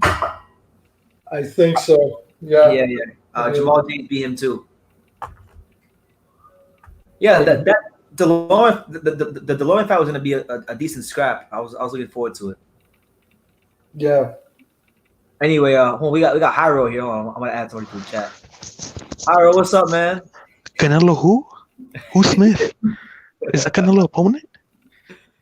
What's that? I love how every time you come in live, you come in as somebody different. Yeah, dude, I'm Danny Jacobs coming off a win off Julio Cesar Chavez Jr., the great. Did you say, Hyro? Did you by any chance see the Daniel Jacobs was he was talking with Eddie Hearn on Instagram Live, and Eddie Hearn told him to, I guess, rate the best super middleweight champions, like in order, like the super middleweight champions, and he said Caleb Plant was the worst, and then Caleb Plant got all mad about it. No. Yeah, he's like, Caleb Plant, I see vulnerabilities. I see a whole bunch of mistakes. Did he not watch Callum Smith versus John Ryder? Yeah, I don't know. I don't think he watched Callum Smith versus John Ryder, because if you watched Callum Smith versus John Ryder, my answer would have been Callum Smith. Was that this year or was that late last year? I can't remember. It was late last year. Late last year. Late last year. Yeah. Apparently too. I'm glad Keen brought this up. Jacobs is calling out Gabriel Rosado. Damn, Gabriel Rosado is still fighting.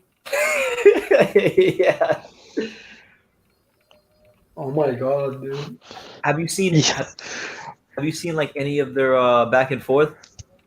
No. It's pretty hilarious. No, that sounds so cringe. And Jacobs is calling him out. Like, yeah, because Rosado's been bothering him. Oh man. That's so like 2012, 2013. I don't know. That's HBO Boxing After Dark. Yeah. Yeah, no, Jacob should fight Lemieux at 168. I think that would be like a pretty good like banger. That would be a great fight. You know, Lemieux hasn't had a big fight in a while. No, he hasn't, but it's like with somebody like Jacobs, it's like guaranteed action. Yeah, that's guaranteed action for sure. I love that fight. But yeah, everybody, all these super middleweights are hating on my boy Caleb Plant.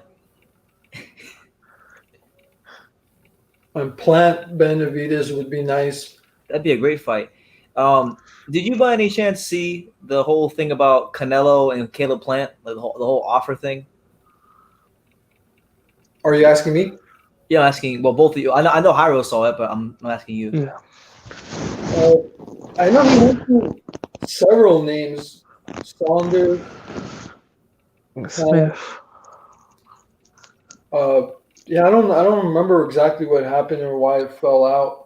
Yeah, there was a thing that happened where, like, I guess after Caleb Plant's most recent fight against Vincent Fangaboots, yeah. I guess Oscar De La Hoya immediately approached Caleb Plant's team and offered him a fight, which was like 9 weeks from the fight that he had just had.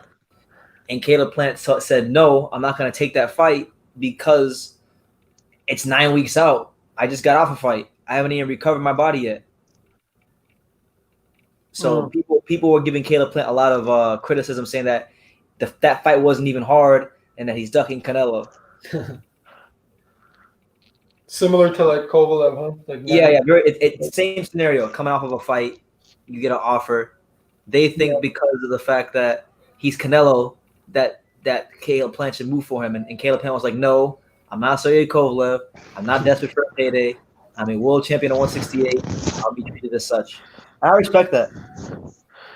Yeah, well, I want to see a freaking unification at 168. It's been years. I think the last unification fight at 168 was the Badu Jack James DeGale fight, and that was like early 2017, I think. January 2017, like the second or third week of January. Yeah, it's been so long. That division's just, I don't know, just a letdown. Hey, there's only one good unified 168, and his name is the SOG Andre Ward. Oh Lord. The hell with Andre Ward. I was afraid they were going to give him Fighter of the Decade for accomplishing that, like that tournament. Yeah, He was a nominee, I think. the Super Six. Yeah, Yeah, wasn't Jermaine Taylor in that tournament? yeah, along with like Abraham and Glenn Johnson was in that tournament. Glenn. And then Carl Froch. Yeah, Froch. Akio Bika in the tournament? No, wasn't Kessler in the tournament? He was. He was. Yeah. Joe Kessler. Yeah, Andre Ward headbutted him to death. Yeah, His dick punch to Kovalev was very effective. Yeah, I agree. I agree with my boy. Even though he was talking shit earlier, my boy Papi Gomez. He says Andre Ward is trash. He lost to Kovalev in the first fight. I agree. Let's go. Yeah, he did. He lost to Kovalev in the first fight. yeah, that was a clear 8-4. It was clear 8-4. But you know what? I almost don't even feel so bad about it now because I feel like Kovalev took a dive in the Canelo fight. So I don't even feel bad about the Andre Ward fight anymore. Man, with Kovalev, I don't know what to. I think he's an idiot. I think he's an idiot, and I think he's too proud, or he's too arrogant, or he's just. I don't get it. Like how after that whole Ward saga, it's like he's delusional. He doesn't get it. Like he's public enemy the longer he stays here. Hey, I agree with everything. Like you're gonna. It's like he walks around with like a piano hanging over his head, and I've said this before. Like, dude, like you're like an incident waiting to happen. You know, because of your demeanor. You know, because of past comments or whatever. You're just like everything that's like anti like SJW and like liberal whatever America has become. You know, like at least in the mainstream. It's like, dude, you're like an incident waiting to happen, just like what just happened with like Billy Joe Saunders with that stupid video he made. Oh yeah. You can't joke about that. Dude, I don't get why he doesn't just live in like Russia. Like I don't understand. Like bro, like you'll be like a hero there. Just go freaking live in Russia. Why didn't you just stay in Russia and defend your 3 belts there? You know. ABT. What's up? You know what's the Kovalev fight I wanted to see? Can you guess? The what? Can you guess what Kovalev fight I wanted to see? Which one? Yeah, Guerrero? guess. Oh yeah, Adonis Stevenson. I'm the I'm real. the champ. I'm the champ. I'm the real champ. Oh my god. Oh, I'm glad Pascal like rolled his eyes and shit when Stevenson pulled that in the ring. yeah.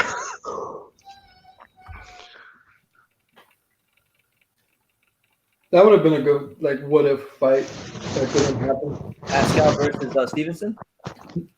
That too, actually, I wouldn't have minded that, but obviously Kobe has Stevenson. Hey, isn't Pascal and Stevenson, aren't they both French and Haitian? Yeah, They are. That's very interesting. They both remind me of people I went to school with. you have Haitians in Florida. Oh my god! In like the Miami, like South Florida area, there's hella Haitians. Like the part of Miami I live in is nothing but Haitians. Sure. A lot of Ethiopians here in Vegas. Really, Ethiopians? Yeah, I never knew that. yeah. It's interesting when you think about like why would they like come to like middle of the desert here? You know, like I always just think about that just in general with anybody. Why did this certain group of people pick this certain city? You know, Yeah. so I don't know. I was telling somebody yesterday that when I went to the UK in December, I was telling them about how in the city I was staying in, I was in Birmingham, and there's hella Indians. All there is Indians. Like when you go to Birmingham or like these small towns like West Brom that are around Birmingham, Yeah, all you see is Indian restaurants with curry and and they're like, this is in England. I'm like, yeah, this is in England. temples too. Temples, hella temples. Yeah. Who wants to see John Pascal versus Kovalev 3? No. I want to The- see the it. I think Pascal might actually get him this time. The only title match where Kovalev will get. Wow. Imagine that. No, but I was I really don't. looking forward to Barrera and Kovalev, even I though was that would looking have been forward to better that fight. 3 years ago, but still. That would have been a good one. I want to. I'll tell you this. I'd rather see Kovalev Pascal 3 than GGG versus Canelo 3. Oh yeah, that's true. Yeah, that's true. Like, I'm not trying to see GGG versus Canelo 3 in Texas because you already know how it's gonna go, unless Rookie Dude, knocks him out. yeah, dude. Wait, Dude, we you should have wanted seen to see it or you didn't? Sorry, I didn't hear you. What happened? You wanted to see it or you don't want to see the I third? don't. I really don't want to see it, Oh, man. you Like, don't want to see it. I could care less about it, to be honest with you. Like, it's Rubber already, band. we should have seen that. if it wasn't in Texas or like Vegas, maybe I would care about it. But like, if it's in Texas, you just know like they're gonna pull out all the stops for Canelo to make sure that he could put the exclamation point on Golovkin this time around. Man, Golovkin, everything just went downhill after that rematch. Just everything. Everything that Canelo did was everything Golovkin had to do Yeah. afterwards. Like fight once at 168, possibly fight Murata. Everything that Canelo's doing now, move up to like beat like a Kovalev at 175. This was all like Golovkin's like track, but instead it's just like it's Canelo doing it, and Golovkin just only fought twice and just got all the hate after that second fight. Yeah, and then he fought Steve Rolls. Steve Rose. Undefeated Steve Rose. Pound for pound, #1 personal trainer boxer. Man, I don't understand. Like after he saw what they did with Kovalev, after like he got the biggest break with the draw in the first fight. He had the fans on his side. The world thought he won and that he got screwed. Like everything was on his side, and Canelo got busted. The hand wraps, the meat, etc. Why would you go back to the scene of the crime like that? You know? Like, Yeah, I don't money. understand. How would you feel if they did Charlo versus Golovkin? I love that fight. Honestly, I would love any fight in the middleweight division but Canelo and Golovkin. I'm so sick of Canelo and Golovkin. Anything but that. Like, this is gonna sound crazy. I'd rather see John Ryder versus Canelo right now. That's how sick I am of Canelo and Golovkin. Would you rather see Canelo and Lemieux at 168? Absolutely. Well, what happened with that? Wasn't Lemieux like a mandatory after knocking out Sullivan? They just never they never pursued it. I've always wanted to see Canelo fight Lemieux. I remember saying somewhere in a video. I remember saying in 2016, I would have loved to see Canelo fight Lemieux even back then, like around the time when he was fighting Khan and all them. I would have rather have seen him fight Lemieux back then. I'd rather see Canelo fight Laura at 155. Really? I can't tell if that's sarcasm or. No, that's okay. It is. Yeah, I seen. I'm sure Canelo will make it happen. I mean, I seen Keith Thurman talk about that. Oh, that reminds me. Speaking of Keith Thurman, did you see what he said the other day, Hyro? No. He said that he's regained his hunger back for boxing, and that he wants to become a complete monster again. I mean, hopefully he means that. That's what he said. Hopefully he stays out that pizza, man. We were talking earlier about a what if fight in the comments of Keith Thurman against Lipinets. Keith Thurman versus Lipinets? Yeah, like if that's a solid matchup. That is a good matchup. Yeah. I think Keith would win though. Yeah, Keith. I heard what you were talking about Marshall. I think Lipinets needs to move back down to 140. Yeah, he's There's too only a small. handful of fighters I could see him being in the top 10. Yeah. I think him versus Danny Garcia would be a great fight though. Lipinets versus Danny Garcia. Garcia, yeah, that is. Yeah, that's like the highest I think he could probably go in like a level of like fighters. Was, Possibly. wasn't Lipinets supposed to fight some guy named Quadritilio? I can't pronounce his last name. I don't know, man. I'm not sure. I don't. It was something. It was supposed to be for an interim title. Well, that's what the guy was saying in the comments when he said against James. That's for IBF interim. Yeah, that fight would have been good. Him and Jamal James, if they ever fight. Yeah. Why can't they just call it IBF mandatory? What's with like interim belts? Like, They please gotta stop cause doing they that. gotta cause confusion. Boxing is all about causing confusion because the more confusion you cause, the more sanctioning fees you can create. Yeah, exactly. It's disgusting, man. Like for someone who doesn't watch boxing, like I have friends who watch, let's say MMA or UFC, and like I try to explain to them the belts and It's stuff. confusing. Yeah, they hate it, right? And then Dude, you what throw is in like the channels and the networks and stuff and the promotions, and yeah, this is what turns people off. Like, Yeah, because you're selling people. You're taking shit and you're packaging it up as gold. dude? Yeah. I mean, what is this WWE? You can't do that. yeah, Like I have friends. Like I have multiple friends who I've been trying to get to become like hardcore boxing fans for like years. And like I have one friend. He's more into like video games and soccer, but he's got a couple of. Hold on, Jesus, hold on. Delorme. Hey, do you guys know who Thomas Delorme is? I've heard of him. His Oh, name sounds familiar, but unless I see like a picture, like um, yeah, he fought Jesse Vargas and Jordanis Ugas. I don't think I've seen those fights. Oh, he was supposed to fight Jamal James. Hmm. Yeah. Yeah, sorry.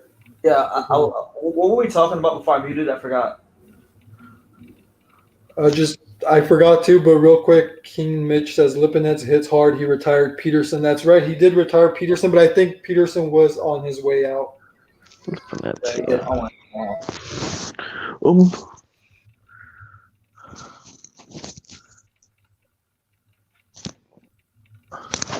Peterson, I thought lost to Abanesian. Honestly, I thought he got the nod on the scorecards.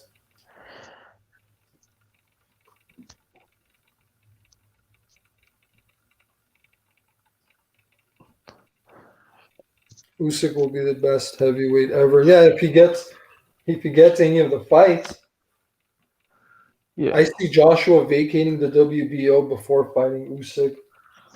yeah, most likely.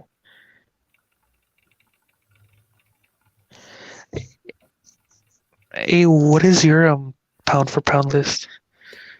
Mine, Yeah, I should just make a video. I was thinking about it, but I got too lazy because I made one back in fall. I have it in my videos, but at the moment, I haven't like sat there and thought about it. I would probably need like a solid 10 to 15 minutes to look at the pool of fighters and then make the pound for pound because a lot changed. I had Loma 1, Usyk 2, Inoue 3, Crawford 4, and I had GN Canelo 5 and 6, kind of like interchangeable.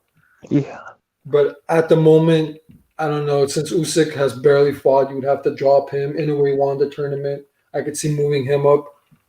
Crawford had a impressive victory over the Mean Machine.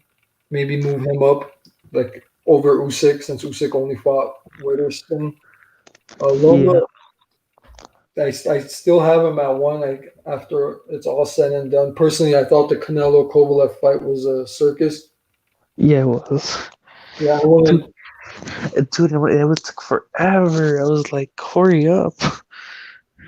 because yeah, they were doing the whole UFC thing with the Nate Diaz fight. Yeah, The best thing to come out of that whole situation was at least Canelo immediately vacated the WBO instead of like sitting on it for like 6 months or something. yeah, I'm glad he at least vacated it and just made it very clear that yeah, he has no intentions of fighting Baval or uh, what's his beer man. name, Beterbiev. Yeah. I mean, who would you like to see fight for the WBO? Well, I was mentioning earlier that they were going to do a mini tournament. ESPN was with Maxim Vlasov, Zerto, and Eladir Alvarez, and I forgot who the fourth guy was, but I think he was another Eastern European fighter. And they were going to do this little tournament to decide who wins the WBO vacant title. But personally, I would have liked to see maybe Joe Smith Jr. against uh, Eladir Alvarez, or Yeah. Zurdo versus Eladir Alvarez, or Zurdo versus Joe Smith Jr. for any one of those, like whatever, make it happen. Ramirez is in the tournament.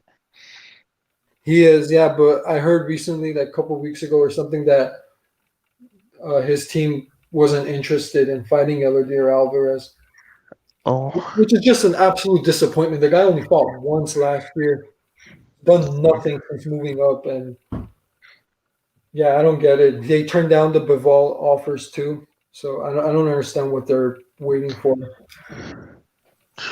me see. Someone said that Boo Boo on Andrade is overrated. Do you think he is, or Do I think he's overrated? yeah? I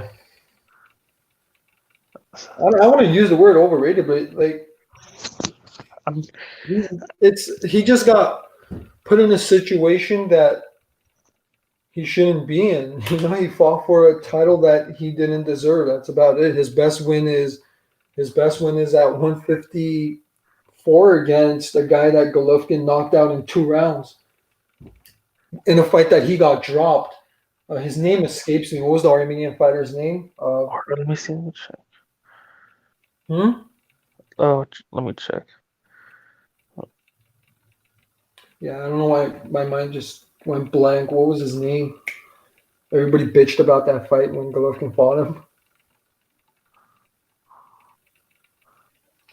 Damn, my mind just literally went blank. Yeah, he's a top 10 middleweight, but a champion got to beat like somebody with a belt or at least fight somebody in the top 3 or 4 for the vacant spot.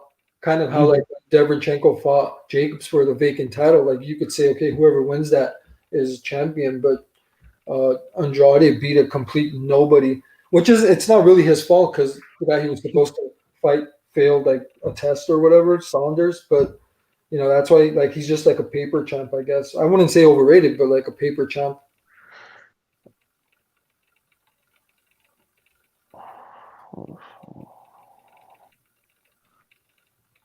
Yeah, his best win was that fight at light middleweight, which I can't freaking remember his name. Oh my god.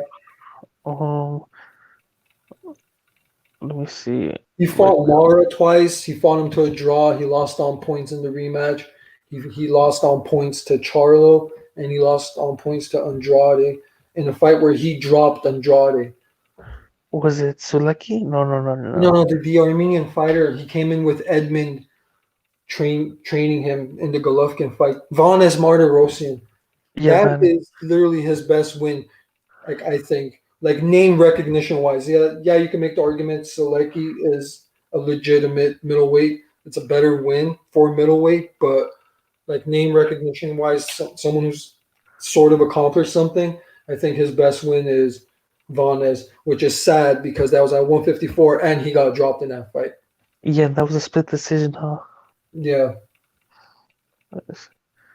Or, So how is this guy a champion at middleweight when he got dropped and won on points against the guy Golovkin ran over in like 2 rounds? I don't know. But this is what was going to happen. We knew this was going to happen. If Canelo takes those 3 belts, he's going to throw the division into disarray, and that's exactly what happened. That's why we Yeah, have Carlo and Andrade as champs without neither of them having beaten like a top 5 guy. So yeah. If Golovkin would have won, he would have had the 3 belts, and he just needed the WBO. yeah, he screwed up. They chased the money and the fame or whatever. I think Tom Loeffler put him in that situation. I think he chased it more than Golovkin did. Like I think he pursued it more. He convinced Golovkin and Sanchez to go for the Canelo fight, or definitely the second time around.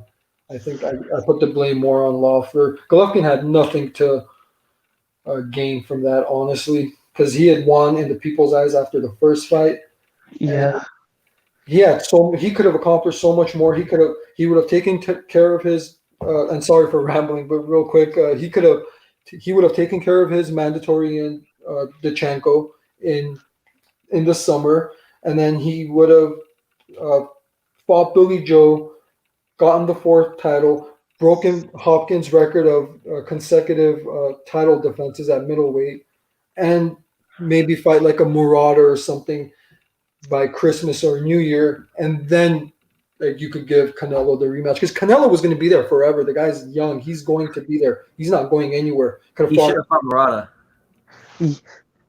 Yeah. Canelo Was or Golovkin. Like the Murata fight would have made so much sense. He could have fought him like in the Tokyo Dome in Japan. After taking care of his Mando against Devchenko, right? Huh? After taking care of the IBF Mando against uh, the Yeah. technician. I think he should give Davinchenko a rematch. I thought Davinchenko actually beat him. yeah. Really? You think he beat Yeah, him? I thought it was a close fight. I gave it to Davinchenko. Yeah. No, it was definitely close. I never got why. I never got why. What's it called? Canelo would win the 160 bout and then go back to fight Liam Smith. I never got that. Like, what was the point? I can't believe he fought him like Cowboy Stadium. That was shocking to me. I'm like, yo, because I remember like at that time, Liam Smith wasn't even a big name back then. Like I remember when that fight was made, a lot of people didn't even know who Liam Smith was, Yeah, Liam who? and they were like, oh no, Liam Smith, yeah, he's a champion. We gotta fight him. Damn, he'll. I mean, he undefeated, and then he loses to Jaime Munguia. I was rewatching the Canelo Mayweather press conference the other day. It's hilarious. Me too. Oh, you watched it too? You rewatched it recently? Yeah, I was watching the video called Verbal Assault on Canelo or something. Yeah, and he was like, Floyd was like, they say this guy is great, but tell me 10 world champions he beat. Yes. And then when Oscar was saying, "Oh, Canelo Alvarez, the best boxing superstar," and then him and Leonard Ellery shook their heads. The biggest star in all of Oscar. The thing with Oscar is Oscar can't bullshit anybody because when he bullshits somebody, he has like the biggest bullshit voice of all time. Like when he says something, he's like, yeah, and Ryan Garcia, he's so marketable and he's gonna beat all these guys. And we gave Caleb Plant the offer, and if he doesn't want to take it, he'll never get this opportunity again.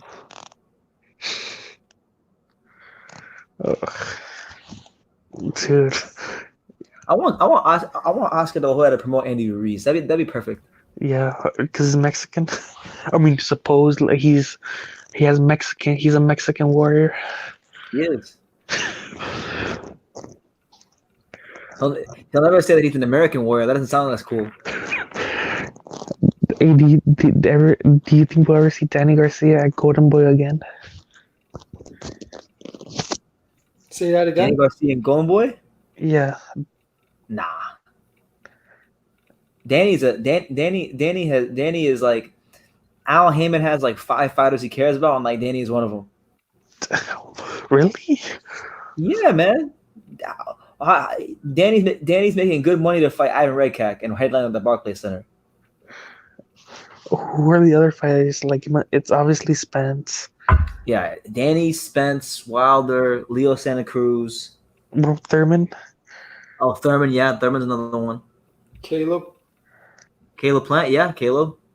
Caleb Plant. Like somebody asked Caleb Plant on his live, they're like, "Yo, go fight on the zone." He's like, "Hell no." He's like, "I'm my own promoter, Sweet Hands Promotions, Lions only."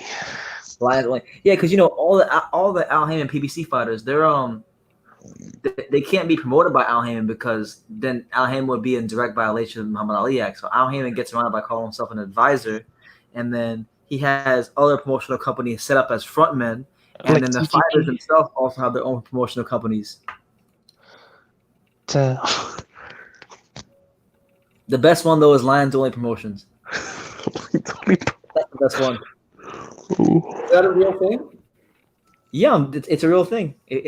Lions Only Promotions, Sweet Hands Promotions, man down promotions. They don't actually operate like real promotional like real promotional companies. They're just when most of the time, like 90% of the time, when you hear a fighter having anything about a fighter having his own promotional company, they set it up so they can just get a good tax break at the end of the year. Yeah. That's all it's for, really. But in the case of PBC fighters, the fighters having their own promotional companies or entities is just a way of them, a way of Al Hammond being able to finesse being a promoter without being a promoter. Yeah. I mean, PPC hasn't had a good card this year. Yo, it's crazy. So like, we don't know how long the Corona thing is gonna last, but like, let's just say it goes 2 or 3 more months. If we get to July, that means PBC has had no good cards for the first 7 months of the year. Wow.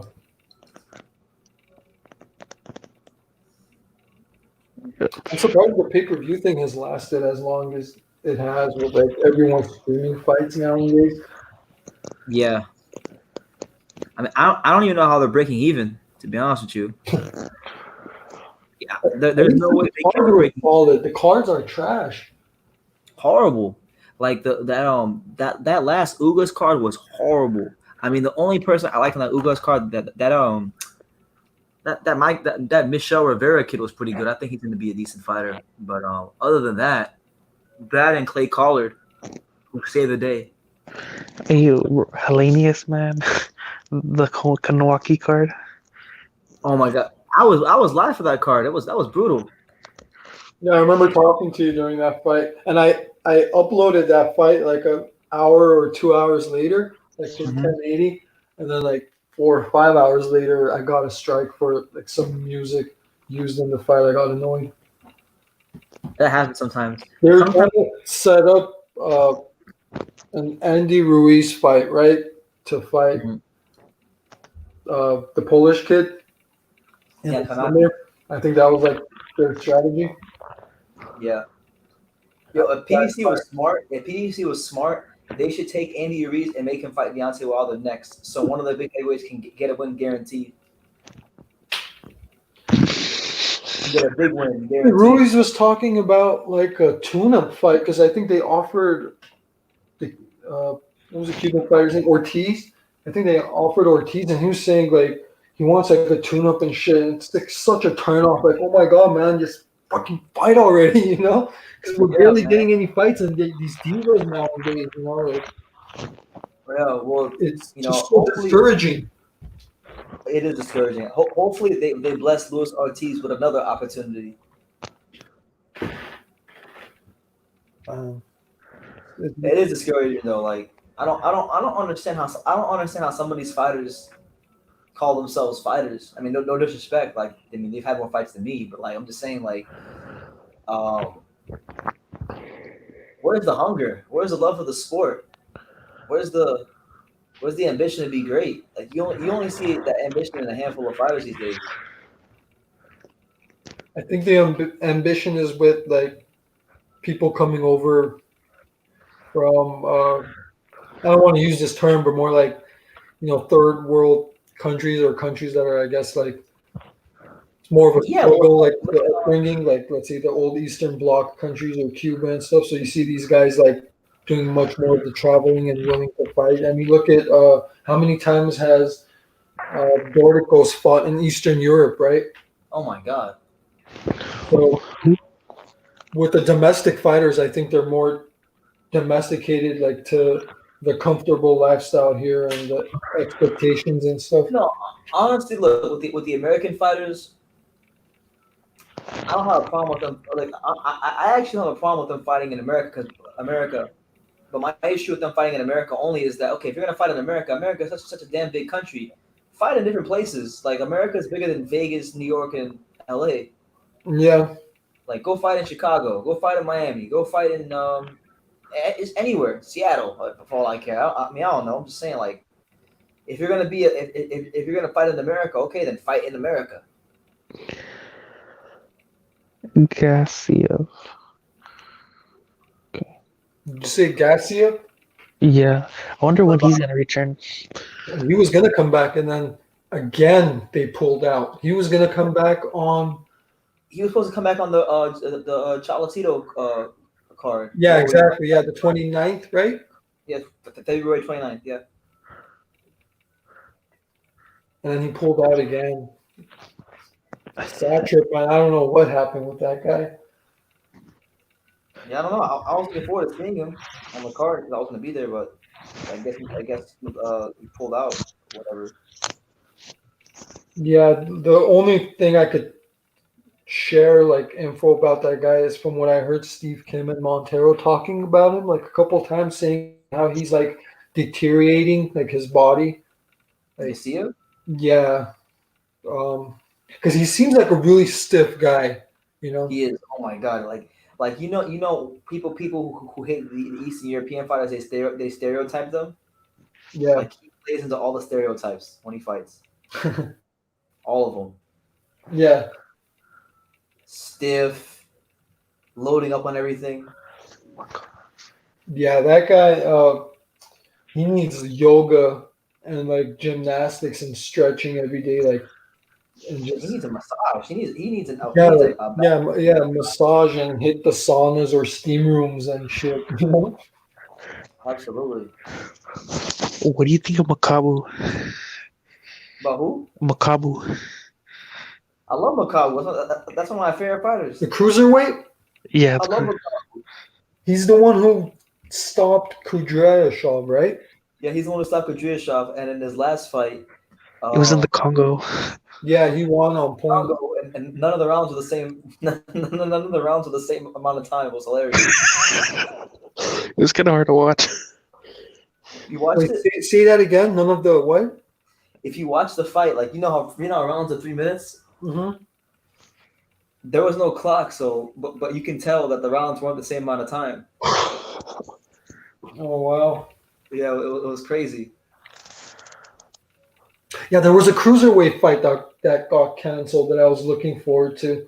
Oh, Uniel Dortigos versus Marius Briedis. Venus. Well, Yeah. that's the obvious one. Yeah, of course, the final. We forgot to mention that, but there was one more. I think it was Okoli fighting like a solid opponent, but I can't remember who it was. Glowacki? Was that it? I don't know. I I mean, think you may be right. because Poppy, I they're want to answer pretty this ranked guy. in the WBO. This dude Poppy Gomez asked me, Brennan, who's your top 5 fighters in the world? Bato. I like how he says Bato, then he puts that Bato at the end. Well, Funny how he capitalizes it. earlier I had Josh Taylor 5, Lomachenko 4, Usyk 3, Crawford 2, Inoue 1. That was my order of my top 5, and then You have Taylor at 5. huh? You have Josh Taylor at 5. I do, yeah. I do. Damn. I read him. I read him. Really? I do, yeah. Had him at 5. I think he lacks one more name. Like if he had like one more solid name. Yeah, maybe. Like Ramirez. Perez. Especially because his finale, like his final, and yeah, he won. He clearly won, but it wasn't as convincing. It wasn't like definitive, kind of how like Usyk closed, Garcia. I mean, I know it was a majority decision, but I thought it was definitive. Yeah, I thought it was definitive. Hey, fair enough. It's subjective, right? yeah. Yeah, I might have to like later on correct my list because honestly, I think Tanaka what Tanaka's done in boxing like so far in his career is pretty impressive, man. Like sometimes it's really impressive what he's accomplished thus far in his career. You know Kosi Tanaka? Yeah. Yeah. Dude, it's ridiculous. Hey, weren't people kind of salty in chat that you didn't put Spence on the list? What happened? Weren't people kind of salty that you didn't put Spence on the list? Yeah, they're very salty. They thought Spence, but you know what it is? If I made a top 15 pound list, Spence is probably like 11 to 12. Spence isn't in my top 10 either. Huh? Spence is not in my top 10 either. No, he's not. Because I already have 2 welterweights, and that's Pacquiao and uh, Crawford. So Yeah, I had Fury and Beater be at one of my power pounders too. Huey Fury. No, not Huey I'm Fury. kidding. I thought because he won his last fight, maybe. You know? No, not definitely not Huey Fury. Huey Fury is horrible.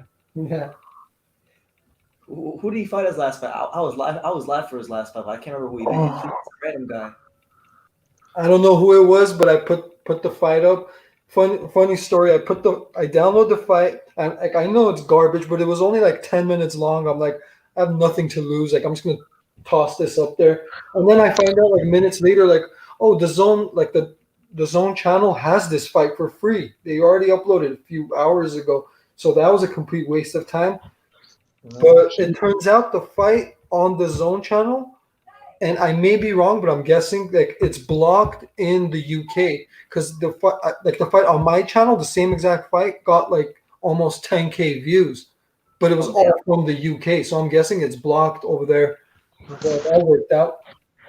He fought some guy named Pavel Sauer. Yeah, Pavel Sauer. That guy was trash. Yeah, he knocked him out in like 2 rounds, I think.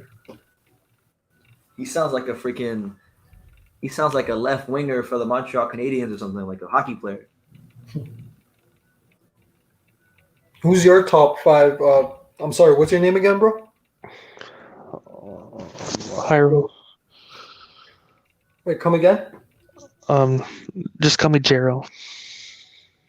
You say Gerald? Hyro. Yeah. Oh, Or people call me Jero. Gerald. Yo, this. I'm gonna cut you guys off. Look at this guy's pound. I think he's trolling. Read it. Well, I saw Tank Davis and I'm like, okay, obviously he's trolling. Tyson Fury, Errol Spence, Tank Davis. The dude that beat J.R. I like how he says the dude that beat J.R. Williams. Mhm. Rosario.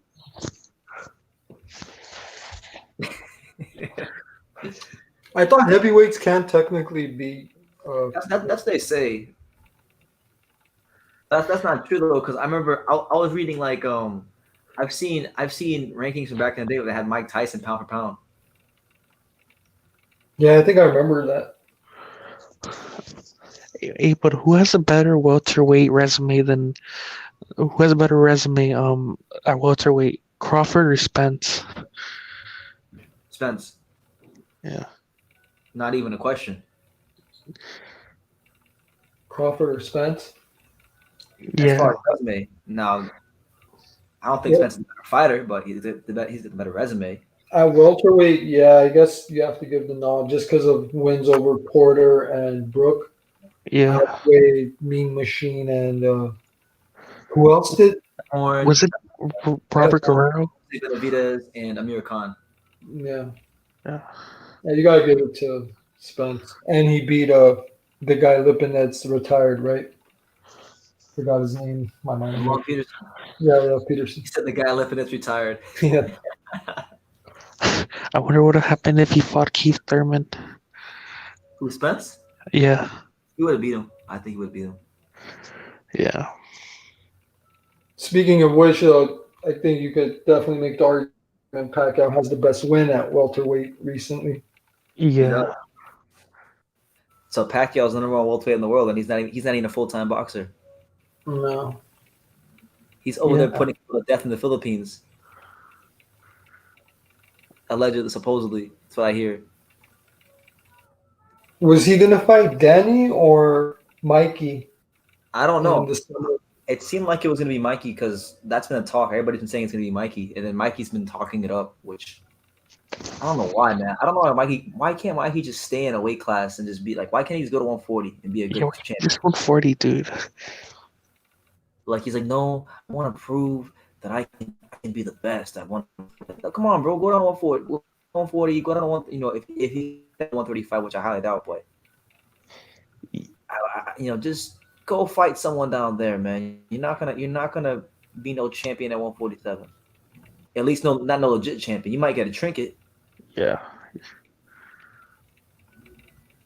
I think he has the knockout power, like that one hitter quitter, but I don't see him landing it again. You guys know I was this yesterday morning. I was watching. I was binge watching Zhu Can. Zhu Can or I don't know how you say his name, but the featherweight champion featherweight 126 WBA. Yeah, regular. Yeah, I was watching. I was watching this fight against Shun Kobo. That fight was a war, 6 round war. I didn't see, bro. It's great. You should go watch it. This dude Zhu Can. He throws all these punches and like his defense is kind of suspect, so it makes for great fights.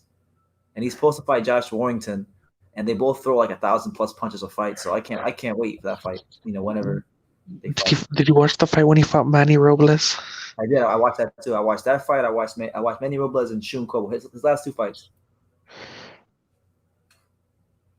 It was good. Like I was watching it because in the Manny Robles fight, I was listening to Pedro Diaz's instructions like really closely, and it seems like whenever he's trying to get Zhu Can to meet to kind of like he's trying to find a happy medium between Zhu Can's output and working the angle. So like when he moves his head off the line to the right, he kept telling Zhu Can to triple up on punches, right hands and left hooks.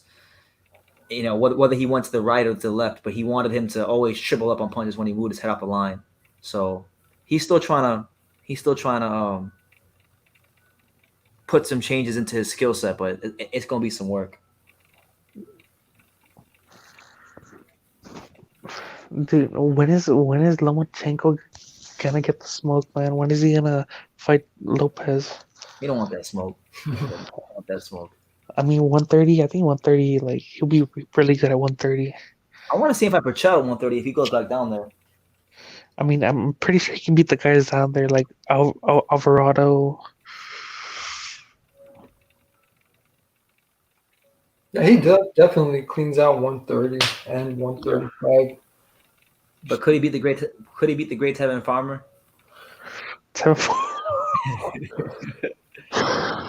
Oh, dude, man. What happened with? Oh, sorry. Go ahead, bro.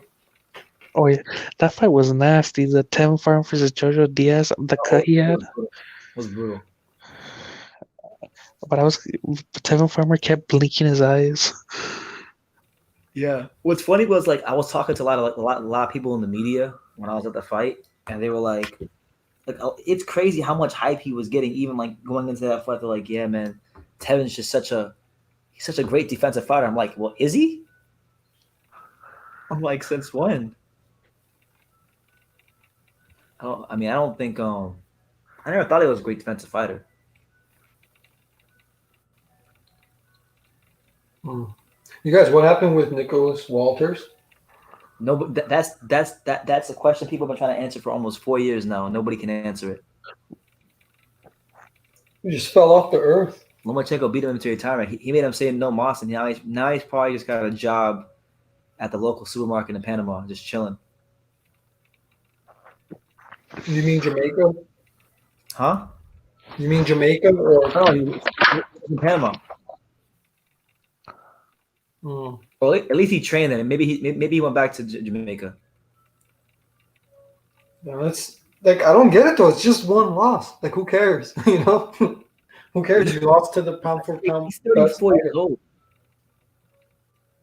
Yeah, exactly. He's old.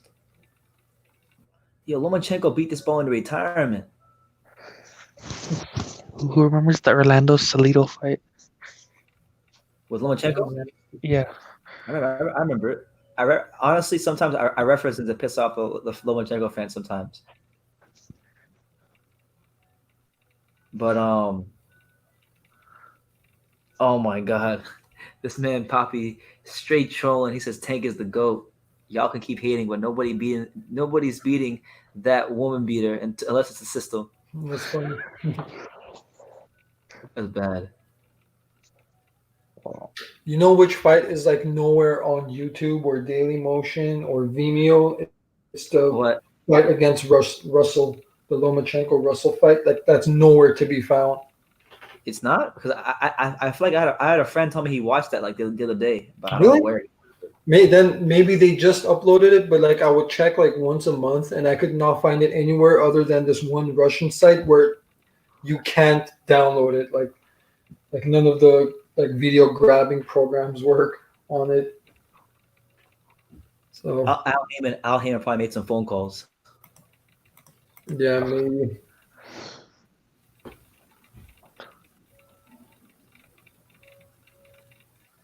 And he was supposed to fight. Russell was supposed to fight Santa Cruz, right? Or am I mistaken? He was posting up. Yeah, he was. Santa Cruz.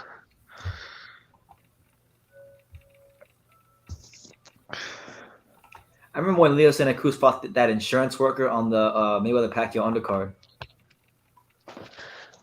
Jose Cayetano. Oh damn! Hyro dropped Santa out. Cruz was on that undercard. Yeah, bro. He fought an insurance worker, some guy named Jose Cayetano. Damn. We got Hyro and we got L Dog here. So now we got 4 people here. What's up, L Dog? Who was that guy who said, I think Lomachenko can beat that Alvarado guy at 130? Of course Lomachenko can beat Rene Alvarado, for fuck's sake. I mean, the dude's got 8 losses. Yeah, jeez, mate. You may as well say, like, I mean, I think Beterbiev could beat Feigenbutts. Like, fucking hell, that goes without saying. Yeah, or it's like when Glenn Tapia was fighting. Yeah, like that guy could beat Glenn Tapia. Well, everybody beats Glenn Tapia. Gabe Rosado beat Glenn Tapia. Mind you, Loma does have trouble with these guys with shitty records. You might need to fight them like that to get beat. Yeah, hey, I can find that Gary Russell fight, man. It's all over YouTube. Is it? I mean, maybe they area locked it. Like, I'm in New Zealand, so I get a lot of like fights that are usually locked. The only fight I can't access is Jeff Horn versus Pacquiao. Isn't That makes sense. Yeah, it's probably blocked in the U.S. and just like the Mikey Garcia and Lipinets fight, every time like I would upload it, it would be immediately blocked in Canada, U.S., and Mexico. So it's probably one of those cases. and you can't even find some Showtime fights.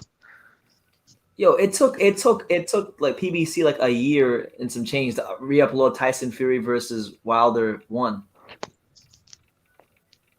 Well, they were banking on putting it right before like the rematch, you know. Yeah, I know.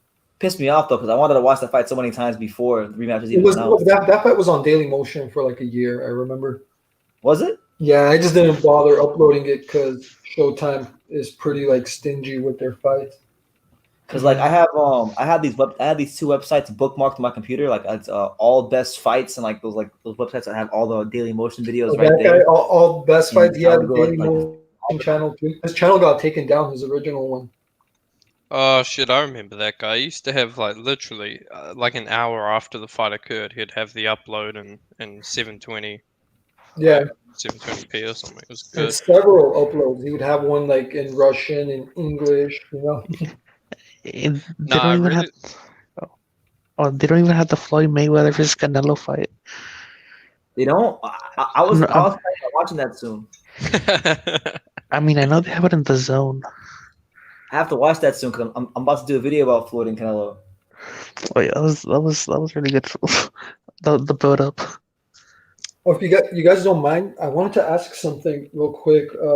You know how the Zone has been uploading older fights with like their own commentary? Yeah. How does that work exactly? Are they like redoing the commentary while knowing the results, or like?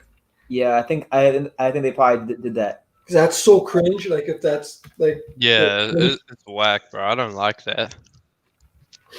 I haven't actually had a chance to watch any of the like the Zone classic fights with the new commentary. I've only just heard about it. Is it really bad? Like, do they have like Sergio Mora calling Pernell Whitaker versus Chavez? Yeah, I'll be honest. I'm not a fan of DAZN's production. I don't like their commentators. I don't like their camera angles. Yeah, it sucks, man. I think Fox and ESPN are way ahead. Absolutely. And I had, you know what? I had high hopes for the zone when they first announced the zone. And I started learning about it. I'm like, yo, this sounds amazing. They spent too much money on the wrong things. Yeah, like what do you think they spent too much money on? Golovkin, that's one of them. I'm gonna be honest. $100 million for Golovkin. Like the guy was 36 years old. No. Be honest. I don't know that they did a lot of things wrong. They should have got a lot of that HBO guys on there. Yeah, they should have. I used to love HBO's production. Yeah, it's still I my go back favorite. and I watch a lot of the HBO fights now, and like it's night and day difference. It's like a night and day difference. Yeah, man. Larry Merchant, the GOAT. Like Larry Merchant just stares off into space and gives you a monologue, and you don't know what the hell he's talking about, but it sounds great. Yeah, the whole HBO crew was like a chill family, I guess. Manuel Max Stewart. Kellerman. I like Manuel Stewart's commentary. I think they'd been together so long, they just developed such a great chemistry. That's how it Yeah. goes. I'd say the best commentary. You know, actually, I have to say Showtime has good commentary. I like Paulie Malignaggi. Yeah, Paulie's good. Paulie's good, unless he talks about certain fighters, then he loses his mind. Like when he talks about Pacquiao. Yeah. Does anyone miss Max Kellerman? No. I'm not really a Max Kellerman fan, to be honest with you. I'm not really a fan of him. Max I Kellerman. think, He's winning the story of the fight. Like, fuck me, who's winning the actual fight, bro? like, he's really crisp and articulates well and everything. I just know he's clearly agenda driven. That's my only He's like, He loved Andre Ward. oh my god, I got a video somewhere on my channel. Max Kellerman is Andre Ward's #1 cheerleader. I uploaded it right after one of the Kovalev fights. Dude, I cannot stand. Like, look, I actually don't mind Andre Ward as a commentator. He has got some good insight, but He's a great commentator. as a as a fighter, oh no. Until Canelo, like recently, Andre Ward was probably my least favorite fighter ever. definitely. Well, actually, you know what? In terms of his pure style, he is my least favorite fighter of all time because he's the bootleg Bernard Hopkins.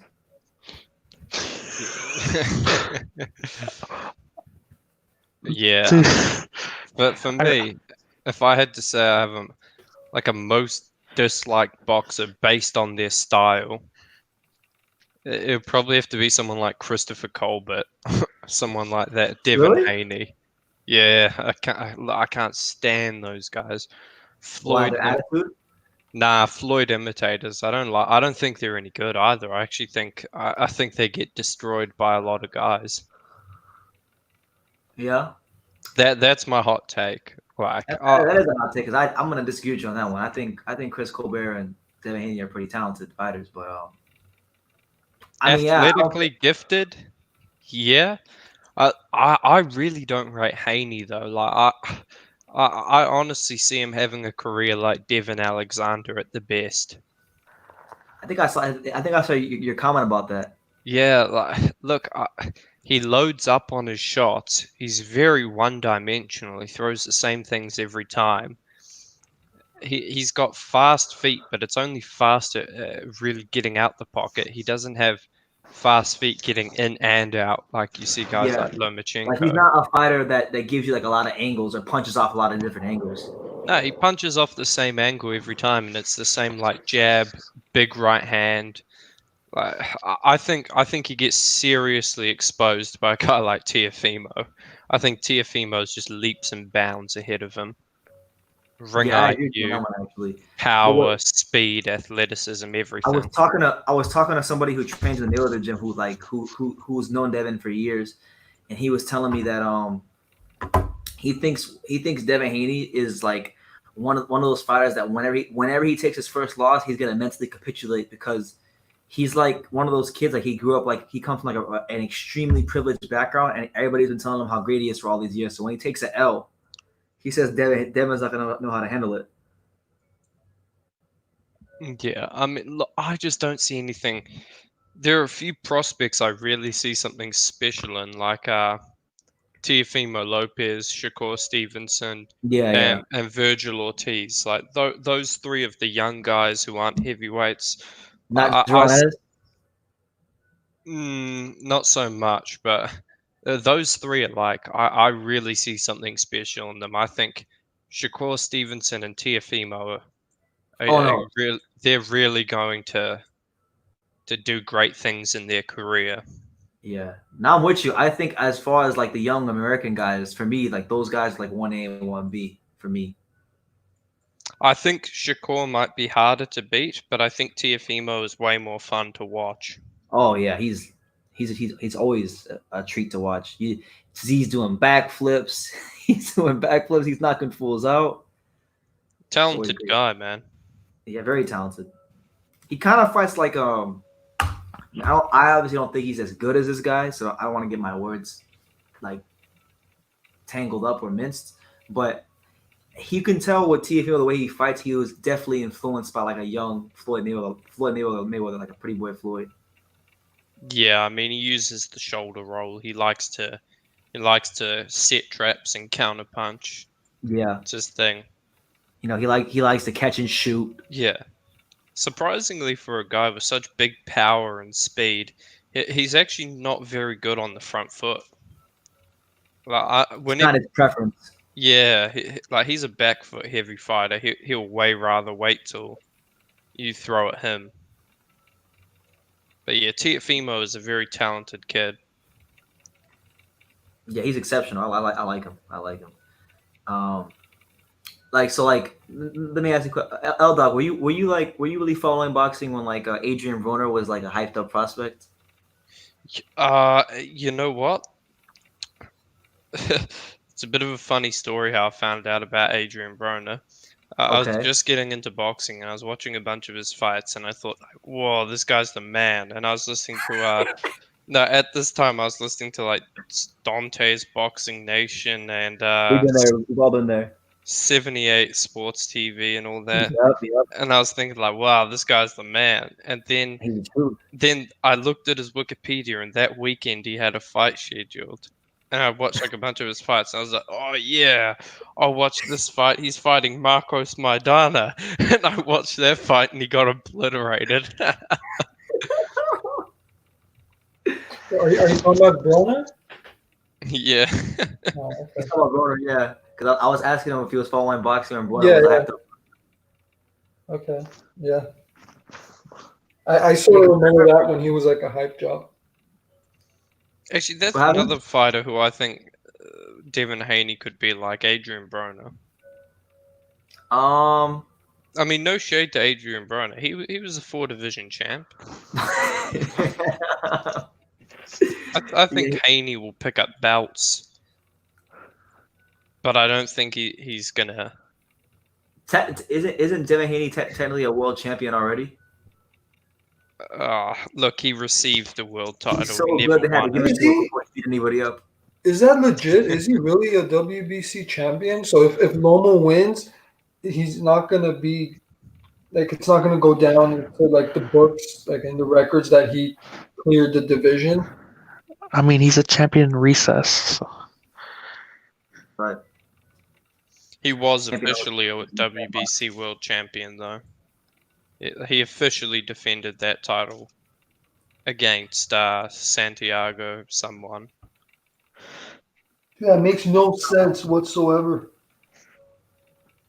Yeah, boxing, like the structure of boxing is just one big like clusterfuck. Man, I can't believe people said Loma ducked Haney. Like this man's ducking Haney to fight T. I used to say dumb stuff like that when I was mad, but I didn't actually believe it. Nah, bro. Nah, Lomachenko. I think Lomachenko would beat. He would whoop Haney for sure.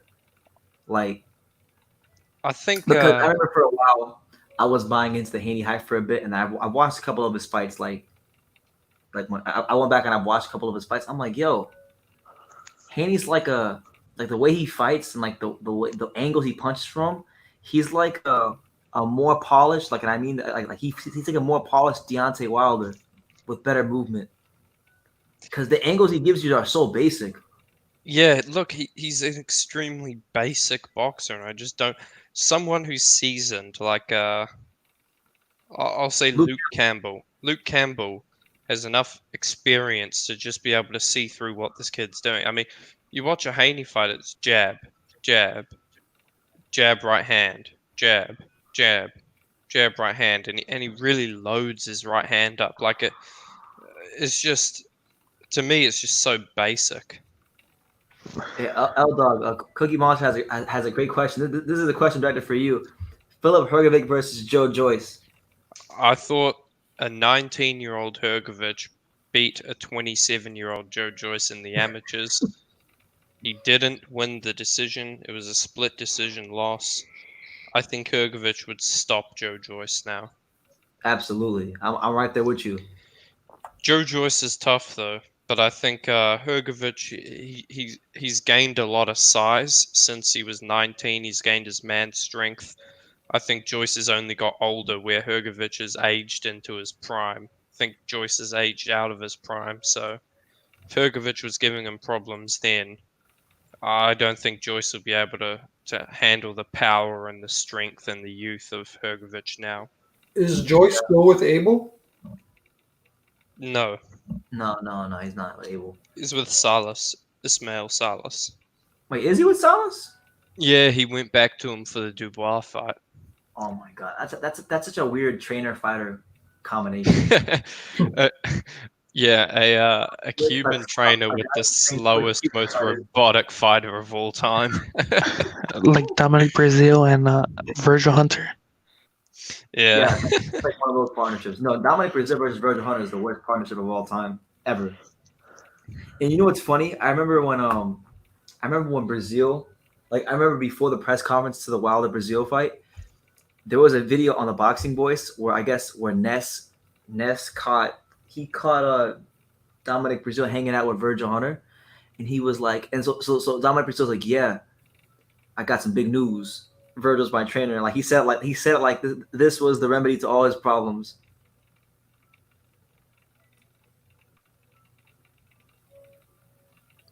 Yeah, man. I mean, there are some weird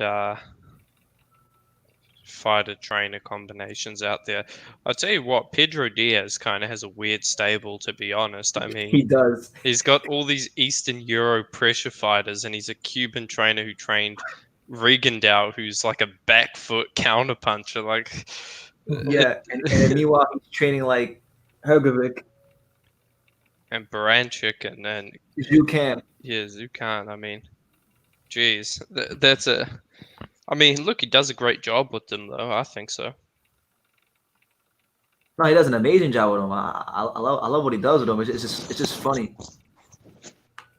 Like when I went to Mundo, someone was like, "Yeah, you know, Zhu can train." So I'm like, "In Miami?" He's like, "Yeah." I'm like, it caught me off guard. Yeah, he's building a good stable, man. He used to train Regendow, and he trained Kodo before that. Yeah, I know. He's got a good stable now though. Like Baranchik's a beast. I like that guy, man. Oh, his power is crazy. Like I stood next to the bag while he was hitting it, and it was pretty scary stuff. He's insanely ripped as well. Like my god. Is he better than Mean Machine? Then Kavaluskas, Yeah. Yeah, Baranchik was a world champion.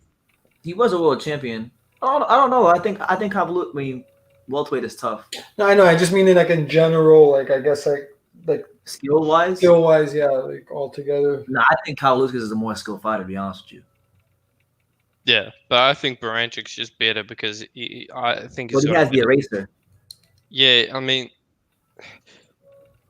Kavalauskas is probably a better technical boxer, but Baranchik's got better stamina. He's got a better chin. He's got better power, better hand speed.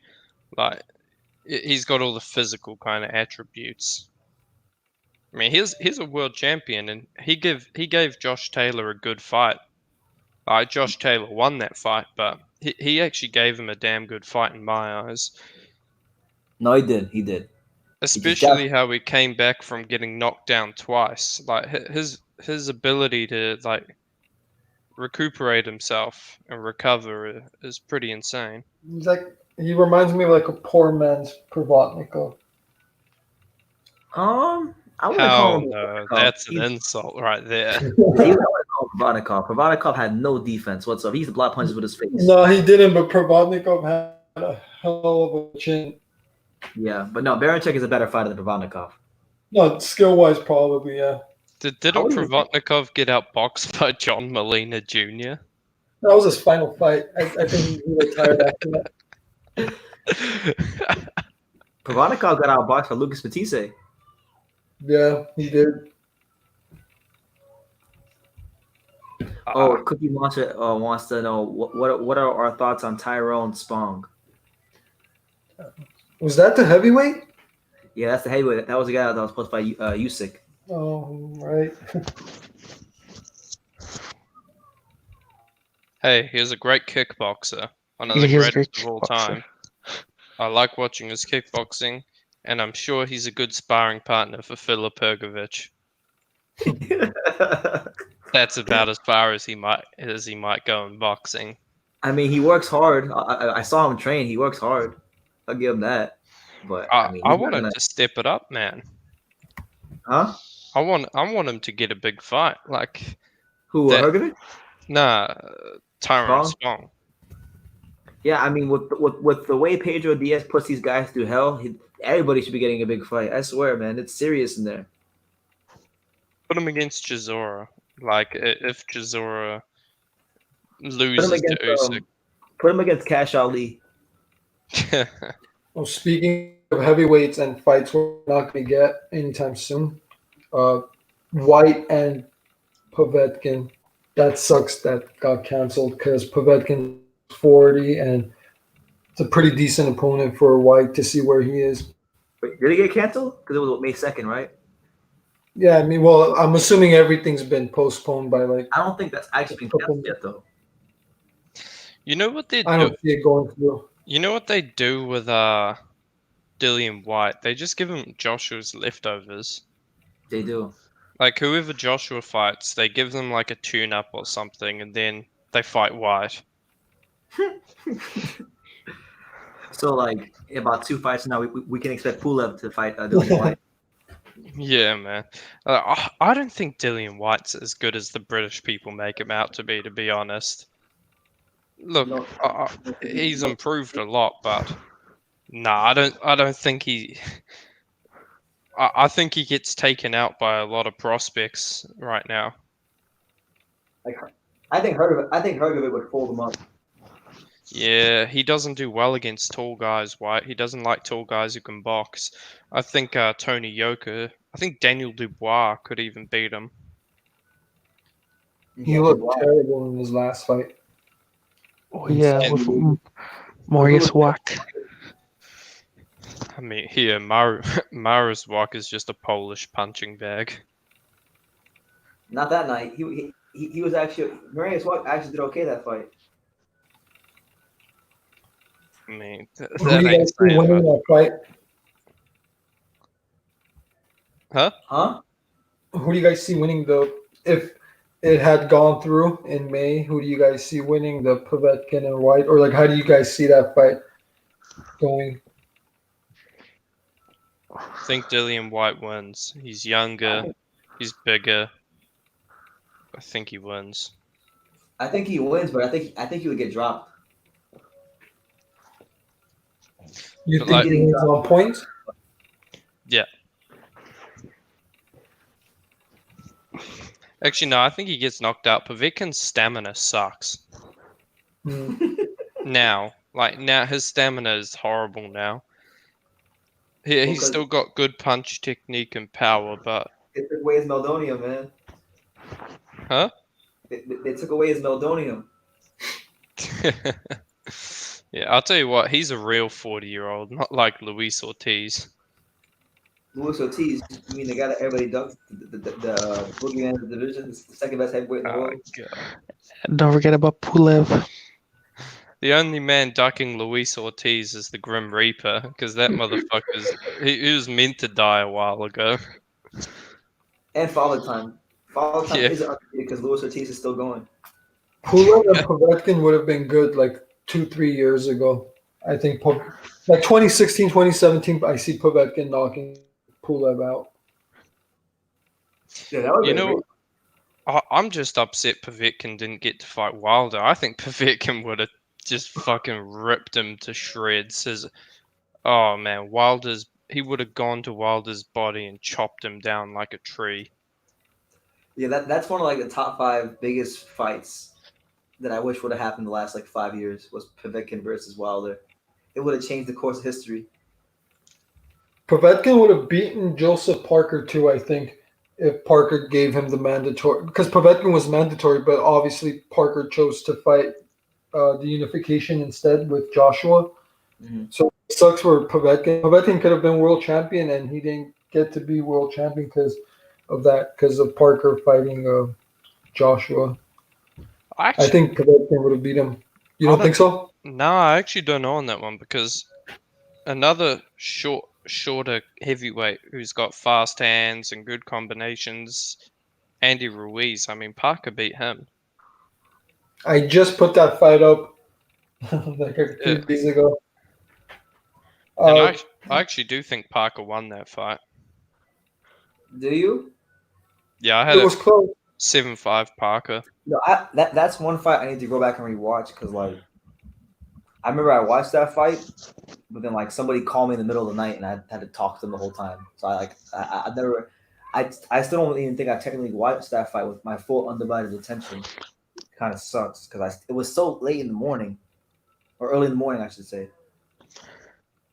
How is Manuel Char even a champion? Yeah, he was supposed to come back after like 2.5 or 3 years, like hiatus. Him and Trevor Bryan, man. It's Trevor Bryan or is it Trevor Bryant, like with a T? It's Trevor Bryan. No T. Trevor Bryan, man. Whenever him and Manuel Char start negotiating, like it always just falls through. I mean, fucking hell. Cause what's funny is like I was reading an article and it was like, Don King won the purse bid, but apparently like they still have to iron out the splits, and I'm like, oh my god, this fight is never gonna happen. And then like today I was on Instagram, and I don't know how I ended up here, but like I stumbled upon Freza Kendall's Instagram, so I was on Freza Kendall's Instagram. And he's still referring to himself as one of the top WBA ranked fighters. I'm like, oh my god, so Professor Kendall still calling himself this, and he hasn't fought I don't know how many years. WBA is just one big hodgepodge of. Do you see Riddick Bowe wants to come back as well? That's right. Oh man. To be fair, Riddick Bowe is probably better. Riddick Bowe right now is probably better than Wilder's first 30 opponents. That would be a funny fight, man. They make Wilder versus Riddick Bowe and Bowe sparks them. Yo, I'm telling you, make it a 2-round fight. Make it a 2-round fight. I think Bowe still got 2 good rounds left in him. That's all he needs for Wilder. Doesn't Shannon Briggs want to fight still? Yeah, well, I actually just saw Shannon like 2-3 weeks ago. He was training at one of the gyms here. He's training to fight bare knuckle. Really? Yeah, he's gonna fight in the bare knuckle. He wants to fight. Apparently, he got a big offer to fight in the bare knuckle championships against former UFC heavyweight champion Rico Rodriguez. No way. Yeah, That's a true. I don't know if it's gonna happen. I don't know if he accepted it, but I know he was training for it before all this stuff happened. You know what? Fuck Cephas Fury. Fury should have fought Shannon Briggs on his comeback. Oh my god, yes. Like that would have made some noise. And realistically, I don't think Briggs. Briggs couldn't beat Fury, not at this age. But there's a lot of Briggs can't beat. Shannon has no stamina whatsoever. He has no gas. He had no. Listen, Shannon had no gas when he was in his prime. He definitely has no gas now. Shannon will get like jabbed in the face and just go, "Let's go, champ." Let's go, champ. Yeah. Man, he was stalking the fuck out of Klitschko in the day. The restaurant. You remember when he came to the restaurant, the Italian restaurant, and he ate off his plate? Yeah. Yeah, I used to walk by that. I know the exact restaurant that took place at. I used to walk by it all the time. So Should every time interview the owner. I should, I probably should have knew the owner. I'm not thought of that. I probably should. But I would wonder how his coaches deal with him being so energetic.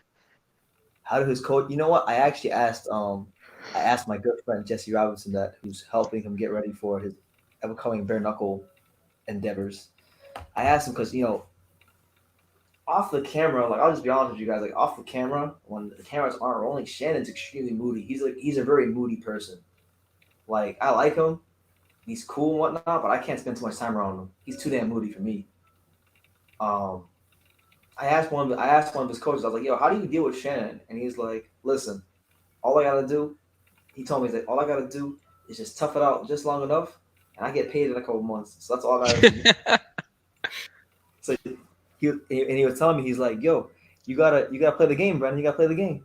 If Shannon says this, just say yeah, because Shannon's unstable anyway." Yeah, man. Him and Fury, that would have been a fucking funny build up. That would have. I remember when he ran up in Wilder, and he was like, "They gave you that belt." Oh, facts. And then they were like, and then Wilder was like, "Who have you fought?" He's like, "Who have I fought? Lennox Lewis. You standing right next to him." Hey, I'll be honest with you, man. Shannon Briggs, he's got a better win than Wilder has. Well, against George Foreman. Yeah. Well, okay. Well, most people thought that win was whatever, but he beat because a lot of people thought he got a gift against George Foreman. He beat what's his name? He beat Sergey Liakhovich in his prime. Yeah. Look, The most wins Wilder has. who is Wilder's best win? His best win, Luis Ortiz. So- No doubt about it. What, the first or the second fight? The first, I think the first to me, because I mean he got the best Ortiz in the first fight that he could have got, and he found a way to win. That's an embarrassment, mate. Heavyweight champ and his best win is Luis Ortiz. And the way he won. The Yeah, first fight. life and death. It was a classic. Look, I'm sure Luis Ortiz was a good fighter a while back. Like, Yeah. I don't think he's as old as people say he is. I think he might be like 48 to 52. Yeah. So I'm going to say 20 years ago, Luis Ortiz would have been a good fighter. 20 years ago, he would have sparked Wilder. Yep. When he had some gas in the tank. Does Dillian White have a better resume than Wilder? Yes. Yes, he beat Joseph Barker. He beat Derek Chisora. He beat Carlos Takam. Carl. Wait, no, White didn't beat Takam. Oh no, Joseph Parker beat Takam. My bad. Yeah, and he beat Oscar Rivas. A decent resume, if you ask me. Yeah. He also beat Hellenius. Yeah, that Hellenius one looks good for him now. Yeah. Because I remember when he fought Hellenius, everyone was like, "Yeah, it's whatever." But now it's like, "Yo, that's the guy that beat up Adam Konaki. He ended the hype train."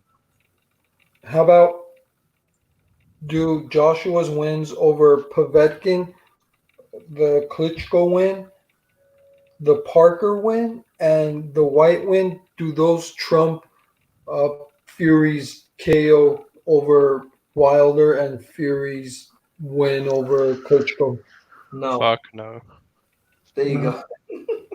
I mean, has any other heavyweight in history ended 2 10+ title reigns? Exactly. He ended 2 very long title reigns. I And just look, rewatched. I just rewatched Klitschko versus Fury for the first time like in years, and it's crazy the speed that he had in that fight, and like his right hand has actually improved a lot.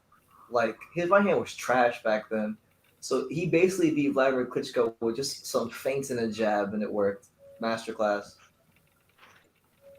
I'm gonna disagree. I think Fury has the best win from the two over like the first Klitschko win, the Mhm. 2015 win. But I think overall, the four other fights mentioned, Oh no, body of work is yeah, I definitely think Josh. that it trumps Fury's resume. The body of work is definitely Josh, but the best win is Fury.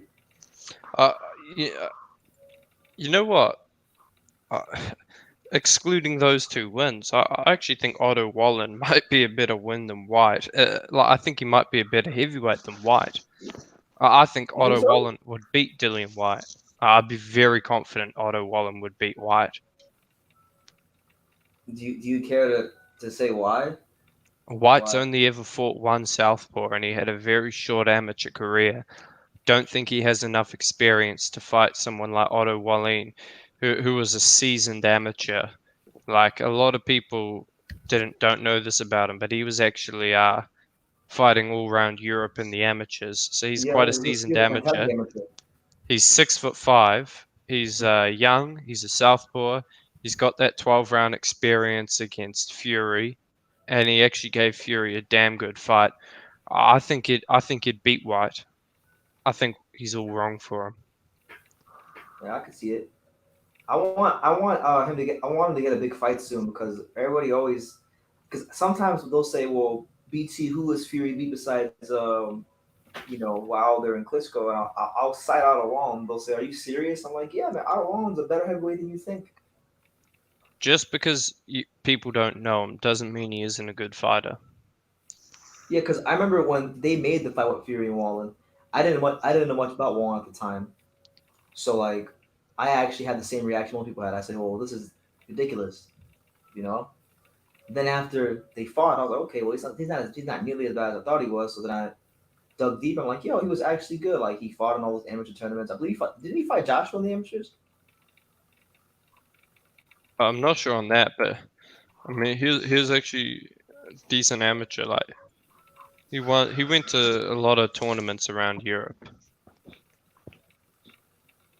I'm gonna look it up. Otto Wallin.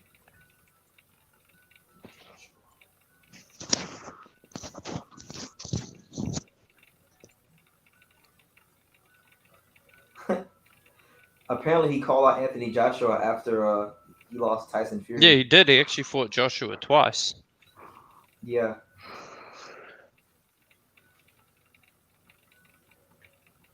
EBT, what do you think of Lawrence Acoli's style? Trash. Yeah, it's very awkward.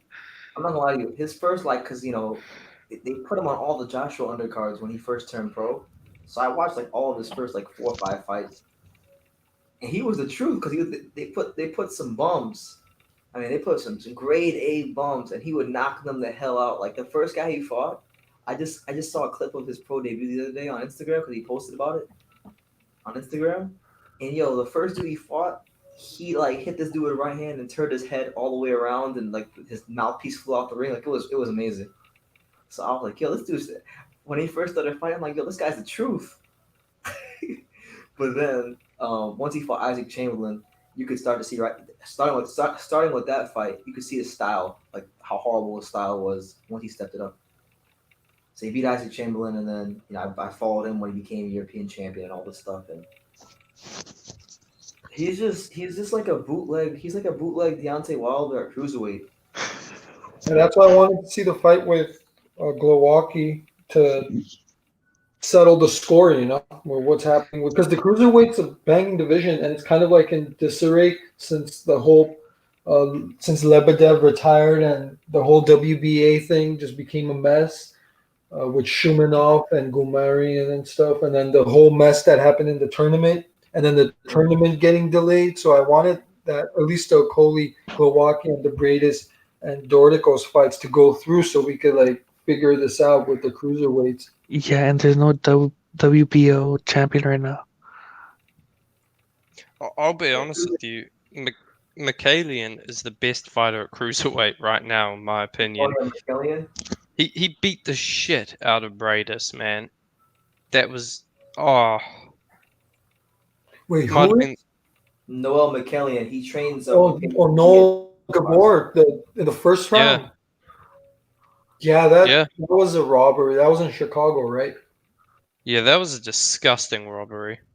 Yeah, it sucks because Pull the highlights while I'm talking to you because I feel like every time we go live, I always hear about this damn fight, and I just never. well, you Gotta watch. never got around seeing that, right? Huh? You never got around seeing that fight, right? I watched it. No, I want to pull up these highlights right now, even though it's like what a minute and 17 seconds. Like what can you get out of a minute and 17 seconds? Yeah, I heard Bradis was like hurt or something before that fight, and then he won the late rounds, which secured him the win. But yeah, it sucks for that for Noel Gavor. But I don't know, man. I just wanted that tournament to end already so we could like figure out this division. There's still like really good fights that could be made there, but everything just got put on hold. Yeah, I mean Dordicos versus Bradis was a great fight.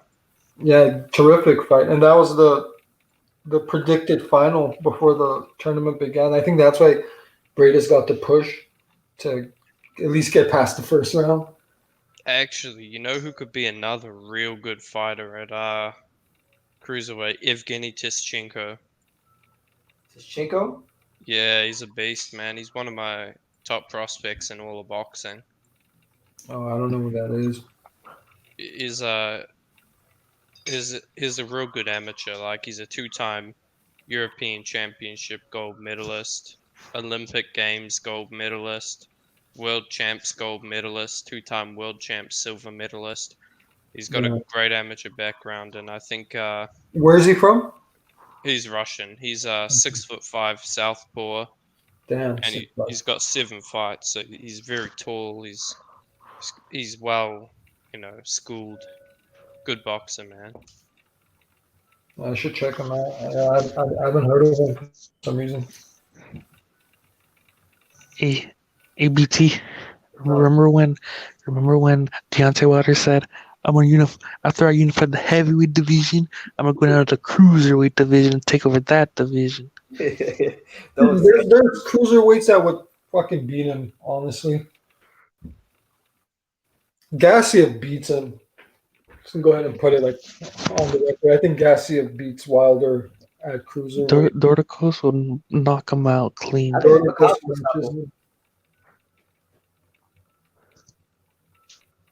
think Makabu would stop Deontay Wilder. You think so? Him too? Yeah, Makabu would fold him up. He was having problems with Spilka until he caught him. I don't think he's had to worry about catching. He's not gonna have time to catch Makabu because Makabu's gonna be on his ass. Yeah. You know who I want to see move up to cruiserweight? Beterbiev. That man could really make a run at cruiserweight. But I mean, I want to see him unify 175 first. Yeah, definitely. But he would make a great cruiserweight. But yeah, let's see him take care of the 175. You should see him fight Usyk in the amateurs. I have that fight, and I think he won that fight. I have it in HD. It was like one of the first videos I uploaded, the one in London from 2012. And yeah, I thought he won that first one. Okoli is the UK's Deontay Wilder.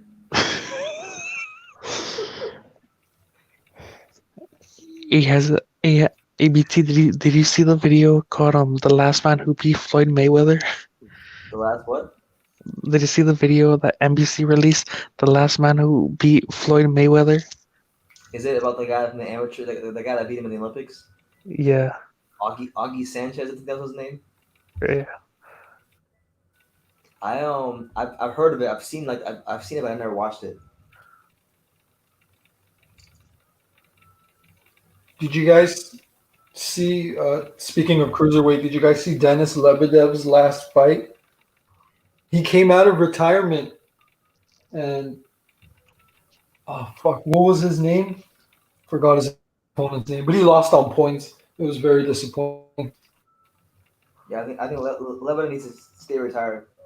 It was just like a couple months ago when I was on my hiatus. I'm like, what the hell? This guy came back, and then he just lost.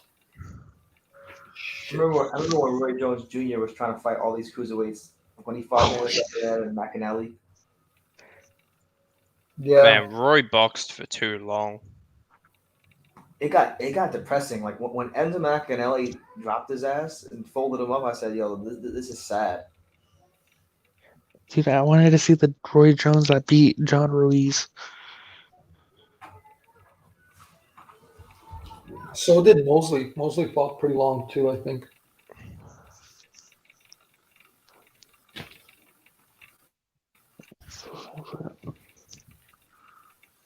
Yeah, Sugar Shane. I mean, he came back, man. I remember he fought Mayorga, and Mayorga slapped his girl's ass. Mikey Garcia should pay us to watch him fight.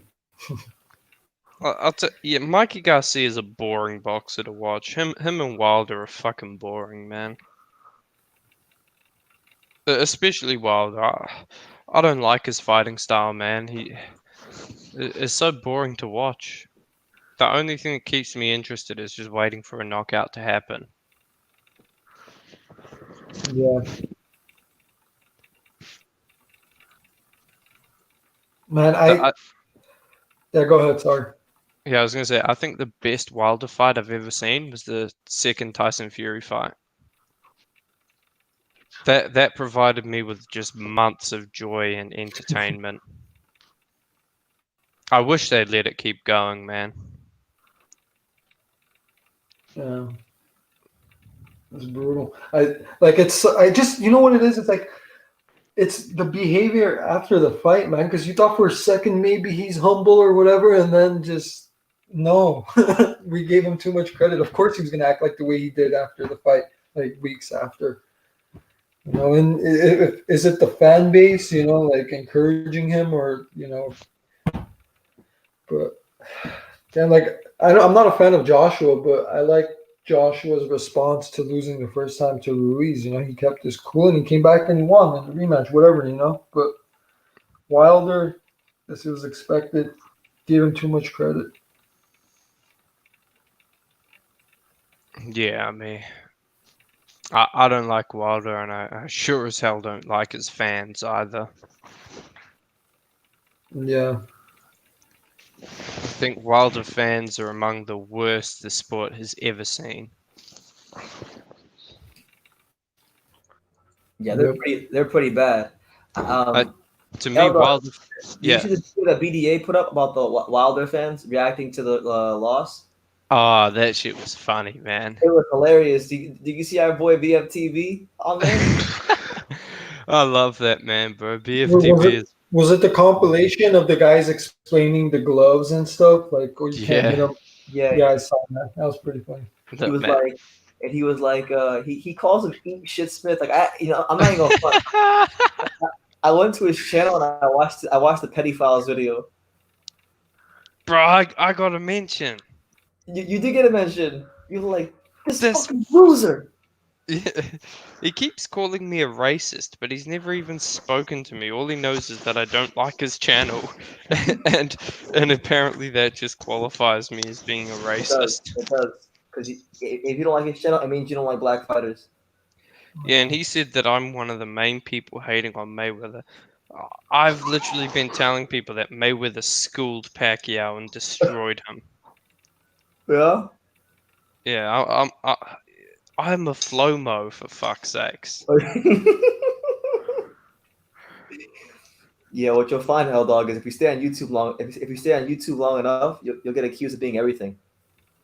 Yeah, man. Like, I've been accused of being. Listen to this. I've been accused of being racist towards American fighters, Russian fighters, British fighters, and Mexican fighters all at the same time. Yeah, I mean, All of them. some crazy. Like, thing about BFTB is It's just this man has serious psychological issues. I just He can't help but does, man. laugh at He him. does. And like, you know what when me and him had a little spat in December, a little, I guess, back and forth. One thing I discovered that I never mentioned is that I guess he has a girlfriend of some sorts. I'm like, yo, how is this possible? Bro, was she all bruised up and beaten up For in her anybody these days, Facebook photo? huh? I bet he beat the shit out of her when Wilder lost. I Dude, wish, I wish somebody had a hidden camera. that is a domestic abuser if I've ever seen one. Yeah, I don't know. Except he is 5'2", so like You guys, Damn, I he's so think you're getting short. too much credit. I think you're getting too much credit. Hey, you guys, I'm gonna backtrack a little bit just to respond to Michael Gibson. He said Bivol versus Better Biev. I'm just curious what you guys think of that fight. If you guys don't mind, Bivol Better Biev. Is it like 60-40 Better Biev or what? Wilder better be of. No, Bivol. Oh, Bivol. What is it? Bivol better be of. Personally, for me, I'd probably lean towards Bivol. I think Beterbiev stops him late. You need size and stamina and power to keep Beterbiev off you, and if Vosdik can't do that, I don't think Bivol can. I'm gonna go Piva. I think BRB is gonna. He's getting a little bit older. It depends, like when they fight. Yeah. All three good answers. Like I agree with all three. It's a Maybe great fight, man. I'll tell you this though. If BWBF stops if BWBF stops Bivol, I'm gonna start hyping up like Wilder, like the LWC's hype up Wilder, because they used to say like, yeah, Wilder's knocked out 43 people. I don't care if they're bums or not. Do you know how hard it is to knock out 43 grown men? Because right now BWBF's knockout percentage is the highest in boxing. Again, it's the highest you can get. Yeah, but the thing about Beterbiev is like he's actually knocked out lineal champions. Like he's knocked out top level guys. Yeah. That man has some serious like power and just heavy hands. Like Yeah, it's scary. he can. He's got that power. It's not like snapping power. It's like just bone crushing fucking heavy power. Yeah, it's the power that when you like when you first go to the boxing gym and you first start learning how to box, it's the kind of power that you fear when you first get into the ring. Oh yeah, man. That guy's got heavy hands and he's got good stamina. He's got great fundamentals. Technically sound. I think Bevo could beat him for sure, but I just don't know if he has the size and the power to keep I Beterbiev think off people of. will outpoint him. He did survive Joe Smith, but there was a slight like second where it was like a scare for Bivol because he got nailed right at the bell and he was like shook while walking back to his corner. Beterbiev is just so much better than Joe Smith, though. That is. Like he hits harder and he's just way better technically. I mean, Joe Smith doesn't really cut the ring off. No. I mean, he's a construction worker he's a construction worker for crying out loud. What do you expect? Yeah, I mean, do you remember that Jesse Hart fight? They put a split decision. What the fuck? He was getting beaten pillar We were to just talking post. about that earlier. Not earlier.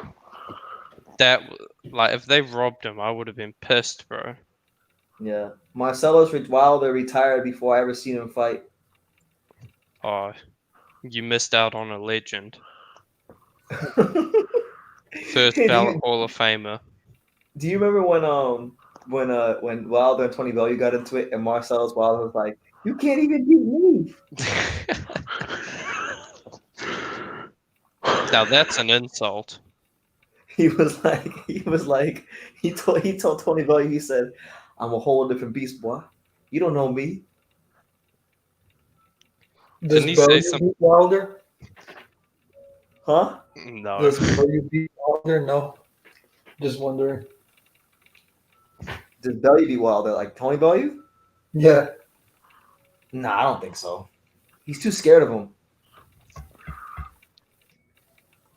He's too scared of him because he talked all that big stuff. He got me excited too. Cause I like Tony, bro. He got me all excited, like he was gonna fight him. And then he was like, "Yeah." Then Wilder came and he at the fight and he put his arm around me, and that's when I knew I couldn't fight him. Dude, this man got slept by Like he made Usyk. Wilder sound like he was George. Yeah, Usyk made Eddie Hearn pick his head up off the canvas. I remember that Eddie was like pushing his fucking head, like, "Get up, Bellew, get up."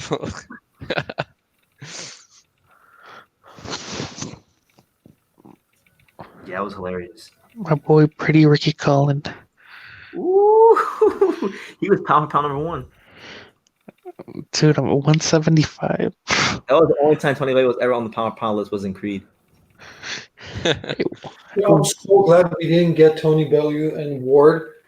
I'm so happy that didn't happen because I thought if that fight goes to the cards, Usyk gets robbed, Bellew takes the belt, Ward comes out of retirement to challenge Bellew. I was like, And then all the Ward fans would have been like, see what he did? Bro, it's Yo, like, Ward was the worst. That was like the worst time. I think when Ward was active, it might have been worse for me at least. It might have been worse than when like Wilder, because at least some of the Wilder fans actually like Wilder. Nobody likes Ward. Nobody goes to his fights. Like his tickets are on Groupon. People in his own city don't even go to support him. Like it's bad. bro, I wish he fought Usyk, man. I wish he fought Usyk. I just Yeah. wanted to see that, man. And people were telling me, "Oh, nah, man, those Eastern Euros don't like it to the body. Like Ward will rip him up to the body." And I'm just thinking, like, Usyk is just so much bigger than Kovalev. He hits harder than Kovalev as well. Like he would destroy Ward, man. Perhaps. Unless Ward really fucking clinched like a motherfucker. Oh, he would. Trust me, he would. Listen, Andre Ward has no code of ethics when it comes to boxing. None. No conscience. He says you got to do what you got to do when you're in there, which I understand because, inside that ring is a dangerous place. So I get it. It's his prerogative. But, like, this guy has openly advocated for fighters cheating when he commentates. I remember I was watching a fight one time. I can't even remember what fight it was, but somebody threw a low blow. And the opposing fighter, of course, didn't react to the low blow really well. And Andre was like, "Yeah, if you see a fighter back up and grimace because of a body shot, don't just sit there. Go back down there again." I'm like, there you go, Andre Ward, encouraging cheating. Yeah, man. I must say, I don't understand why boxers don't do what Miguel Cotto did against Zab Judah. I think if you get seriously hurt, just fucking low blow them because you'll get a timeout. That's right. I remember Cotto was, I think it was against Paulie Malignaggi, maybe. He got really, somehow Paulie fucking hurt Cotto and it looked like Cotto was ready to go. I don't know how that happened, but Cotto just fucking hit him in the nuts. Yeah. Feather-fisted Paulie. Dude, Paulie was on the verge of scoring like a first fucking 3-round knockout against Cotto. Could you imagine if he would have got that win? He would be talking about that to this day. I don't know, because I think we all just would have written Cotto off as a bum. Yeah, they would have said, well, he was a Puerto Rican hype job. I like Cotto, man. He was a great boxer. No, me too. I like what Sheehy said, because this is exactly what all the dumbass Ward fans would say whenever we would call everything out about Ward. They say, it's a sweet science, bro. You guys don't understand. There was like a good 2-year period on YouTube where it seemed like everybody who liked Ward would like they liked Rigondeaux. So when Rigondeaux would have a boring performance, they would say it wasn't boring. You just don't know shit about boxing. Who Like remembers Rigondeaux had a glorified sparring session with Drian Francisco on the Cotto Canelo undercard, and I'm supposed to sit here and be an oohing and ahhing when he's throwing 2 punches around. is it true Ward ducked? What was his name? The French Canadian. I think he was Romanian. Oh, Butte? Butte, yeah. He did. I mean, I think he would have beat Butte, but he did duck Butte because before the Super Six started, he's on record. He said it himself. Before the Six started, he said the winner of the tournament should fight Butte, who was the IBF champion. So then he won the tournament, and then Goosen wasn't even talking about fighting Butte, and Ward never fought Butte. They were trying to fight Robert Stieglitz. Didn't never went that route, and then Carl Froch fought Butte and beat him, and then all the Ward fans are like, "Oh, well, Ward shouldn't have fought Butte. Ward didn't need to fight Butte because he beat Carl Froch, beat Butte." And I'm like, "Yeah, but that still doesn't excuse the fact that he ducked him." Yeah. Who remembers barbershop conversations and Andre Ward talking a disagreement on race? That was the best. Yeah, Andre Ward. Andre Ward. I'm half white, and barbershop just melted. Irish Andre Ward. Yeah. Yeah, I'm not gonna lie to you. If Andre Ward would have came to the ring with some Irish trunks on and fought on St. Patrick's Day, he would have made so much money. Yo, who would you support? Andre Ward or Canelo?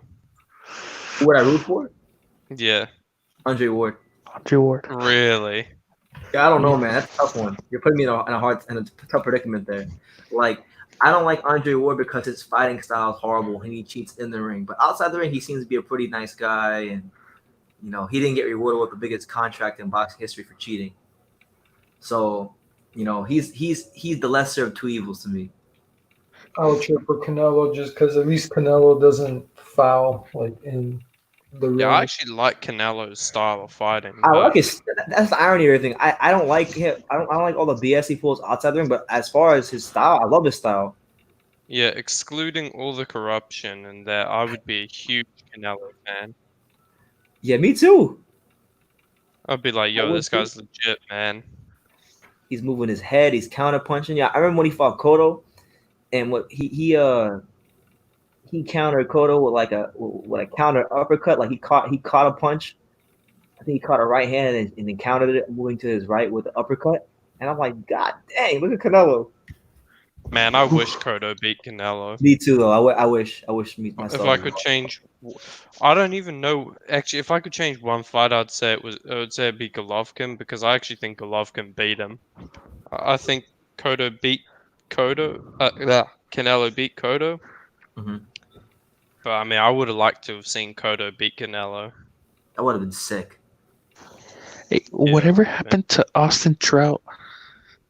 He had a fight recently against some no name. He moved down he's actually trying to campaign at 147, which I think is incredibly stupid. Bro, he's gonna be so drained and weak. Because I had some guy comment on like some extremely old like Austin Trout, Jarrett Hurd post-fight review video I did like in whenever they fought, and he's like, "Yeah, did you hear Austin Trout move down to 147?" I'm like, "Yeah, he's gonna die."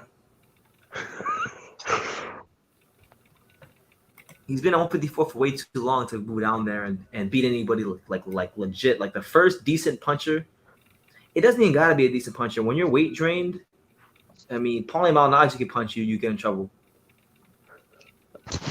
I mean, he fought both the Charlo brothers. He did. I mean, no, Austin Trout's a good fighter, but I mean, just know when to say when, man. That's the problem with a lot of these fighters. They need to get some good people around them to tell them when to hang it up. And just be honest with them about it. Like, don't say out of spite, but just be honest with them. Like, look, man, you're gonna get severely hurt. But then a fighter's ego comes into play. They says, "Man, you think I can't beat that guy? I'm gonna show you."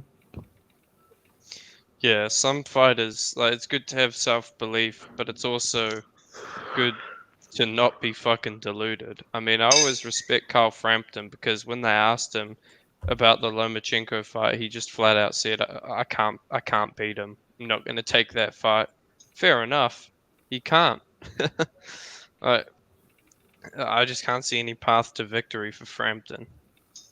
Yeah, I like what she said. He said, "We're not here to take part. We're here to take over." Andre Ward says to 5,000 fans in the stadium. But Andre Ward says to 5 fans in the stadium. Yeah, I was there when he fought Kovalev in the rematch. I was there, and like I think the Mandalay Bay capacity is about 8,000 or 9,000. But the total like paid attendance was like 4,000 something. So like they actually gave away more free tickets than sold. and I was kind of pissed because I actually bought my tickets. I'm like, yo, I'm a bigger Andre Ward fan than most of the Andre Ward fans. I have pathetic. I'll be pissed too, though, especially if you. I mean, you traveled all the way from the East Coast. I mean, I bought them early because I figured, well, you know what? I just want to have everything in order before I go. But I should have known. Did you watch when he fought Paul Smith on BET? How could I forget? And then all of his fanboys were saying, "Yeah, you should be pound for pound #1 over that hype job Chocolatito." Oh my god, that was the worst. They said, yeah, over that hype job. Who fought who on BET? Sorry. Andre Ward fought Paul Oh, Smith. okay, yeah. That was on BET? It was on BET. Yeah, they had Sway hosting and everything. You know Sway? No. Sway, the guy with the hat that was on MTV News. That's with all the rappers in the studio. Dude, I have He's got no like a idea. I don't watch any of that stuff. Okay, he's very popular amongst a lot of people. Let's just know that. Yeah. But he was hosting the fight. Like he was part of like the I guess the broadcast team. And yeah, Rock Nation, they pulled out all the stops, man. They said, "Yo, Andre Ward's that guy. We're gonna build around him." Was Paul Smith the guy he fought before Kovalev? Like one of the tune-ups? Yes, this is like when he was fighting, After Barrera? This is before Barrera. This is his first tune-up back after the long layoff. Oh, okay. Hold So on. it was By their logic, does this mean that when Fury beat Safari, he instantly became the #1 heavyweight in the world? It should be. Yeah, I man. mean,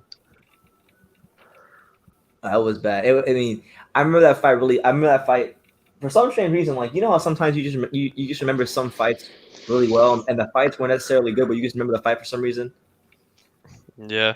I've never watched. I kid you not. It's been 5 years since Ward fought Paul Smith. I still remember that fight perfectly. I just remember Andre Ward cuffing a lot of his shots.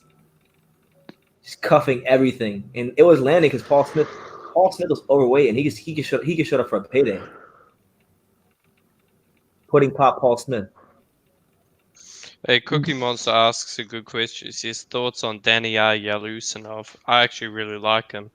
I think he's the second best prospect at 147 pounds. First being Virgil Ortiz. You like him more than Jerron Ennis? Yeah, I do. What do you think of Rashidi Ellis? Well, hold on. I want to stay on Yusinov right now until we get. Yusinov is good, man. He's very technically sound. I was looking forward to his fight against Indongo. He was supposed to fight Julius Indongo on the Prograis Hooker undercard, but that got canceled. I think Yusinov is gonna go pretty far. I mean, I don't know if he will. I don't know if he'll be world champion, but I feel like he's gonna definitely get to a pretty high level in the division. Yeah, he's a good technical boxer, and he's big. He's a southpaw. He's going to be hard to beat. He's got good hand speed as well. Good footwork. Good. He's got good sense of where he's at in the ring. Yeah, I think he's good. Jerron Ennis is not one of these prospects I'm so high on. No, I can tell. I saw him fight Gary Antoine Russell in the amateurs. He got pieced up bad. So did Mark. Yeah. Because Mark was giving me the rundown. Cause I never seen his amateur fight. I just seen him in the pros, and I know from the pros and stuff. And I know people who have seen him in the gym in Philadelphia. But I like what I've seen so far. But he hasn't fought anybody. Yeah, exactly. I think Yalusinov's a good prospect. There's going to be a lot of Central Asian guys who are going to make good boxers. Croatian guys?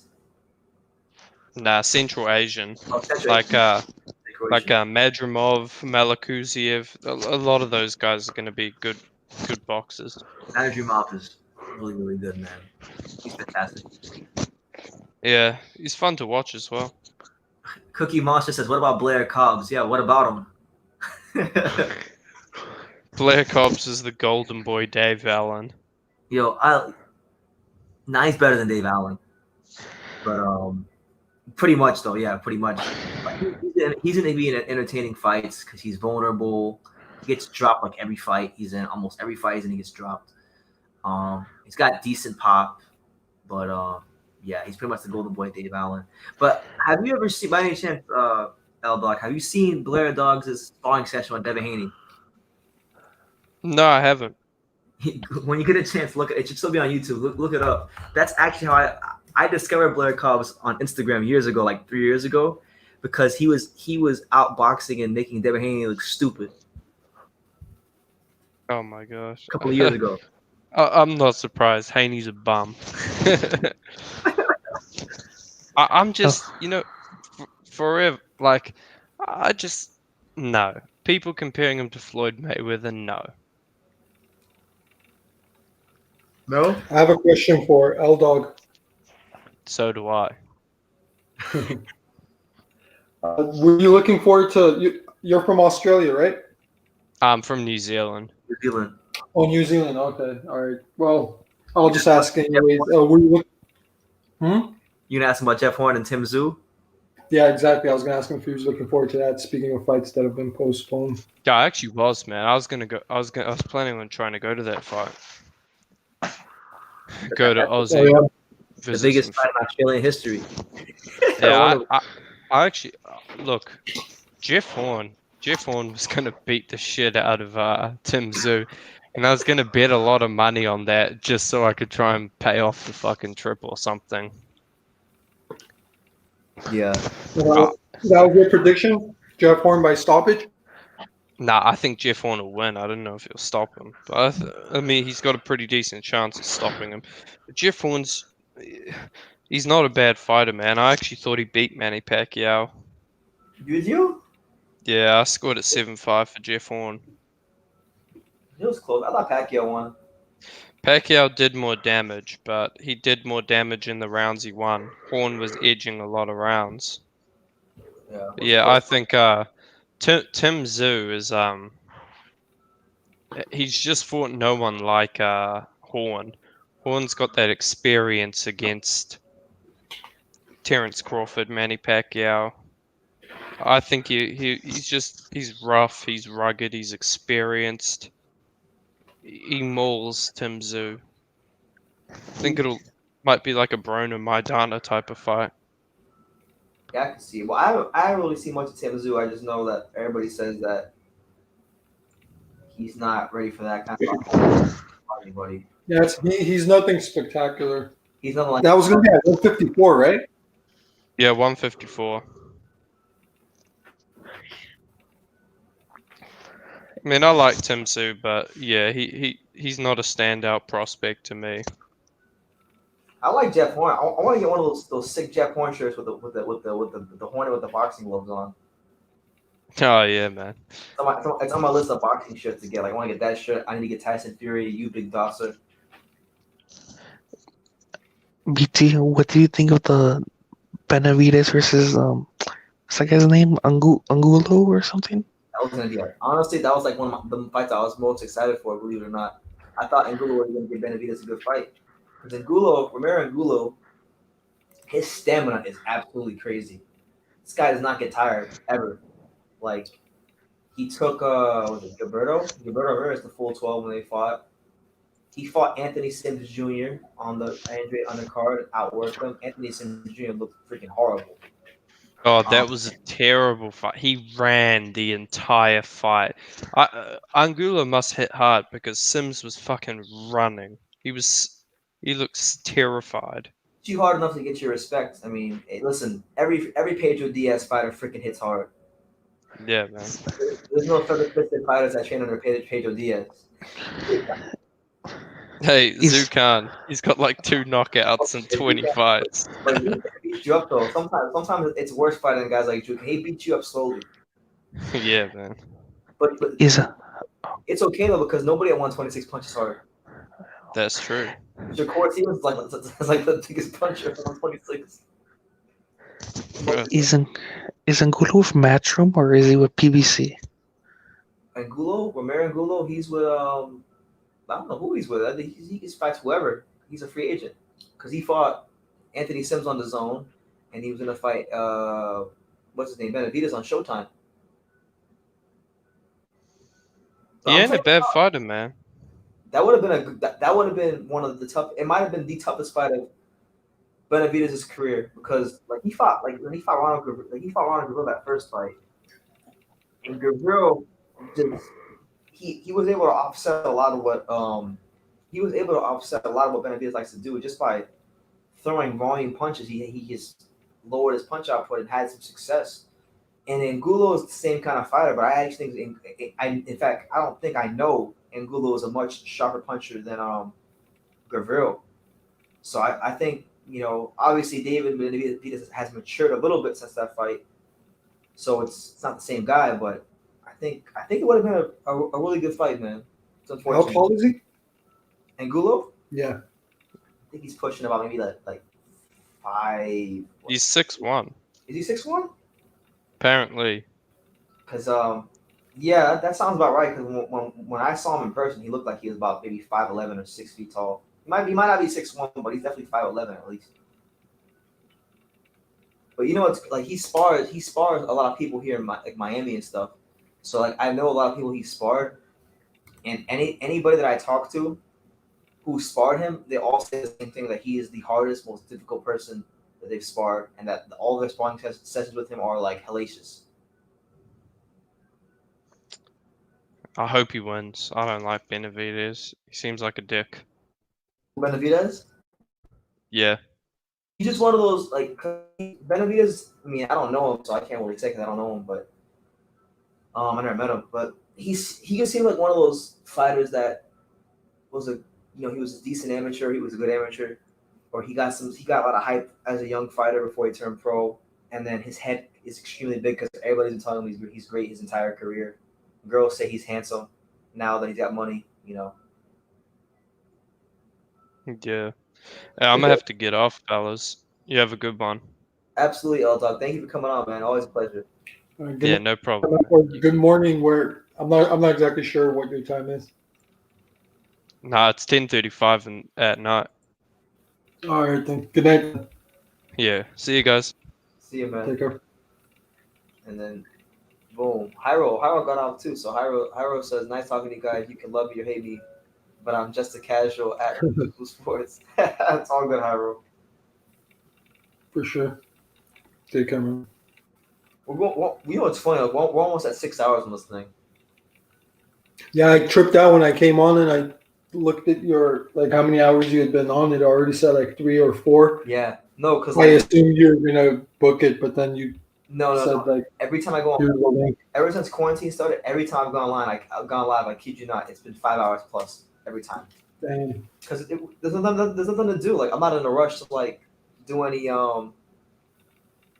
I'm not in a rush to do anything videos on the news because there's no news. There's not much to talk about. Yeah, I feel you. I've had to I was barely going to be on too. I signed on and I saw an alert. I got a comment from Montero on this video I'd made of him and Steve Kim answering the question I'd asked. But this was like freaking back in September. And I saw that he responded in the last 12 hours or something. So I was like getting ready to type a response and I saw you're online. So I opened a new tab where you were chatting. And then I just got caught up in your video, so I still have to respond to him. Yeah, I mean, I respond to as many people as I can. So, yeah, SSB, we're still live, man. You already know how it goes. Like quarantine. I don't know if you saw, but like I'm gonna say maybe like a week and a half ago, I went live for like 10 hours. Damn. Yeah, I'm not gonna lie to you. I might not do that again because I'm not gonna lie to you. Like, I was a bit out of it for like 2 days after that. Do you have like headphones on, or are you like walking around the house, or like what? Like, Nah. I'm just sitting down right now. I'm laying down on my couch and just talking because I have the blue snowball microphone, so it's great. It picks up everything. I don't even got to like talk that loud, honestly. yeah. Well, yeah, I don't know, man. I mean, what else? What else do you want to ask or cover? Let me see. boxing related I'm trying to or think. upcoming fights or drama, boxing. I don't know. I hope. I was hoping they didn't. This is like UFC. I was hoping they didn't cancel the Khabib fight. I was Like, reading recently that I forgot what fight it was, but apparently Dan Raphael wrote an article about some sort of Japanese card that's still on for May because I think in Japan they still figured out a way to yeah, put up. Japan, they're not tripping out as much. I watched this one guy from Japan where he lived. He covered like politics, geopolitics, and stuff. And he lives in Japan, and he did a video. He did a couple of videos recently where he's walking around like in supermarkets, in a hospital and stuff in Japan, showing how like everyone's calm and it's not like like the fever like reaction that we have here. Yeah, So I wouldn't be surprised like if they did like a small like venue, no, just there's a selected. card. There's a card on May 2nd. Like I forgot who was on it, but like I saw an article. SSB even asked me about it. SSB said, "Are you going to cover the Japan card in early May? There is a card on May 2nd." Yeah, honestly, yeah. In fact, probably sometime this week, I'm going to start doing homework on whoever's on the card, and we're gonna get that card all the coverage because it's the only card to cover. Yeah, and they're the most sanitary. Like when the World Cup happened in Russia, like the Russian news was, or the Russian team, I forgot whichever. I remember just seeing it on RT. They were giving props to like the Japanese national team, how they were like the cleanest, like in the locker rooms, like how everything was like sparkling after they had left. Yeah, GMB. Yeah, And like and they don't shake hands, like right, like they bow and stuff, so they're more sanitary. that's the way they show respect. But yes, GMB. The girls are saying that Dia Benavides is handsome now that he's got money. That's how it goes. David Benavides. I just want to see a freaking unification at 168. I know I'm beating a dead horse, but like, come on already. That's not gonna happen. There's too much. It's too fragmented at 168. Because I don't know, man. These Al Heyman fighters, like they're all over the place, all of them. Do they want to? Because I think they want to build them up, and then like sell us like a pay per view, right? With Caleb Plant and Benavides, even though that technically really shouldn't be a pay per view because it's like a super middleweight fight, like, and they're not really like nationally like known. I won't even do 100 buys. That'll do worse than Golovkin versus Lemieux. It might even do worse than Postal versus Crawford. Postal and Crawford was pay per view. Yeah, most people don't even remember that. Yeah, it was. Yeah, that's bad. It did about 50,000 buys. It was horrible, man. Like it was one of the worst bought pay-per-views like in recent memory. Speaking of Postal, another fight that got canceled obviously was the fight with Ramirez. Twice by the coronavirus. Mm-hmm. Because remember that first time also was happening in China. Same with Mang and Better Biev. Mm-hmm. Well, Better Biev canceled for other reasons. He said he was boycotting China because of their treatment of Muslims in China. I think he's talking about the Uyghurs in the north. Yeah, I forgot that he was a Muslim. You forgot what? I didn't even know he. Like, I don't even think I realized that. I didn't even know that he was Muslim before that happened. Oh yeah, he's Chechen. They're Muslim. He's like that whole province, like that whole area of like southern Russia, like where Khabib is from, and like because Khabib is Dagestan, and I think it's Chechnya. A serious Muslim. Yeah, they're all like pretty hardcore like Sunni Muslim. Yeah, when I remember when Gregor disrespected Khabib, he's like, "You don't disrespect Russian." He was going off. Yeah. He says he called him the boxing Khabib.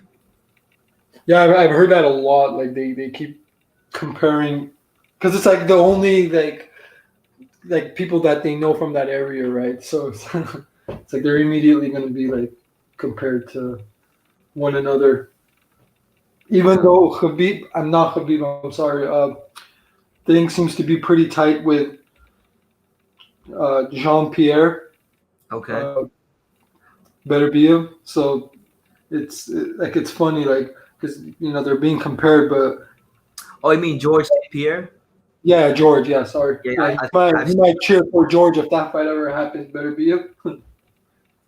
huh? Better be a for Canelo against like his own like countryman Kovalev, but then that's because I guess bad blood or whatever. Yeah, yeah. Well, Kovalev beat Beer. I know they have bad blood with each other. Like, I want to see that fight. I mean, I wanted to see that fight. I don't know about now because Kovalev is like Yeah, Kovalev's chin is. his chin is done. His spirit has been broken too many times, and honestly, the Canelo check is cleared, so he's done. Yeah. He is done. He's content. He's civilized at this point. Neutered, or yeah, I guess. Like I think honestly, I think Barrera might beat him for that reason. Not because he's better or anything like that, but just because Kovalev, the Canelo check is cleared. What else is there for him to do? Like, why even box? You've been champion. You've been unified champion. You've been on the pound for pound list. Like, there's not much else for you to do in boxing. You got the big money fight that you wanted. I think he's addicted to like the lifestyle, the fame, the being like main eventing. I think it's just Yeah, he's addicted to it. I honestly think he's addicted to it, or else he would have, I think, stayed smart and stayed in Russia and defended, like, demand that the fight comes there, so he doesn't get screwed. yeah. I think he likes it. I think he likes, It's a the, big part of his I don't identity. know what to call it, just being in the spotlight here. Well, no, it's a big part of his identity. When so much of your identity is wrapped up into what you do, like as far as a fighter, it's hard to just let that go. You're not gonna Yeah, let that go, especially if it's making you a lot of money. yeah, of course. But that was going to be a good fight, man, with Barrera. Still solid enough to watch. It's going to be action packed. Both guys come forward, so sucks, I'm, And re- they're I'm, welcome I'm, to on be, boxing, I'm on boxing scene to see like what news is out. Ryan Garcia to Javante Davis. Javante Davis is a bitch. He's short as fuck. Ryan Garcia is talking like the most trash ever since the coronavirus thing happened. I feel like he's been the loudest. That's the Golden Boy guy, right? The young kid, Yeah, his boy. the one that Oscar De La Hoya always talks about being so marketable. He was gonna fight Thing, right, in the summer. Linares. Yeah, Jorge Linares. Mm-hmm. Oh, Scott Fitzgerald arrested after beating up his ex-girlfriend. What else? Pedro Diaz in contact with the stable ensures that they stay in shape. Okay, good job, Pedro Diaz. Yeah, bro, there's nothing going on in boxing. Like, there's nothing. Danny Garcia aims for July return. Like, nothing's going on in boxing. Yeah, I doubt it. Yeah, I haven't been checking just for that, because like I know like they're not lining up fights right now. So, because usually if I ever do go on boxing scene, it's just to read like headlines of like anything upcoming. Not so much about like domestic abuses or arrests, more like anything upcoming, like breaking news. They had an article the other day about how they had some article had nothing to do with boxing. It was about Manny Pacquiao and something about politics in the Philippines. That's how bad it's getting. They can't even put out articles about just strictly boxing. It's gotta be like if it involves anybody or anything in boxing, they don't care. It's going up. They got quotas to hit. They have to put the virus over instead of the fighters. Huh? They have to put the virus over instead of the fighters. Yeah, man. It's ridiculous. Yeah, well, it's every sport. I mean, I knew this was serious, that they're really trying to put this thing over when they canceled the NCAA tournament, Oh man, because that thing had never been canceled, even during the Second World War. Ever since its inception, they had never canceled the basketball tournament, the college hoops. Mhm. So once they canceled that, and then like obviously the NBA, the NHL, etc., then it's like, okay, they mean business. That's when we knew it was serious. Yeah, because one thing America is obviously known for is the bread and circus, right? Like it's their theater, their modern day gladiators, and their sports stadiums and stuff. So Okay. once they pulled the plug on that, like oh shit.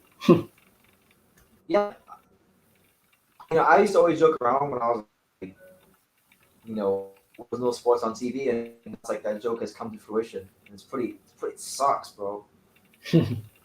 Like nothing, like not even tennis. Like I watch tennis, right? I mean, I like tennis. I'm like a casual tennis fan, but like, there's no tennis, there's no nothing. And tennis, there's social distancing in tennis. So tennis, Yeah, but I think since it involves a crowd still, yeah, anything that involves a crowd. yeah. But I was still hoping they would do the Khabib and Ferguson fight over here in the Vegas studios or whatever, like the building they have here. Yeah.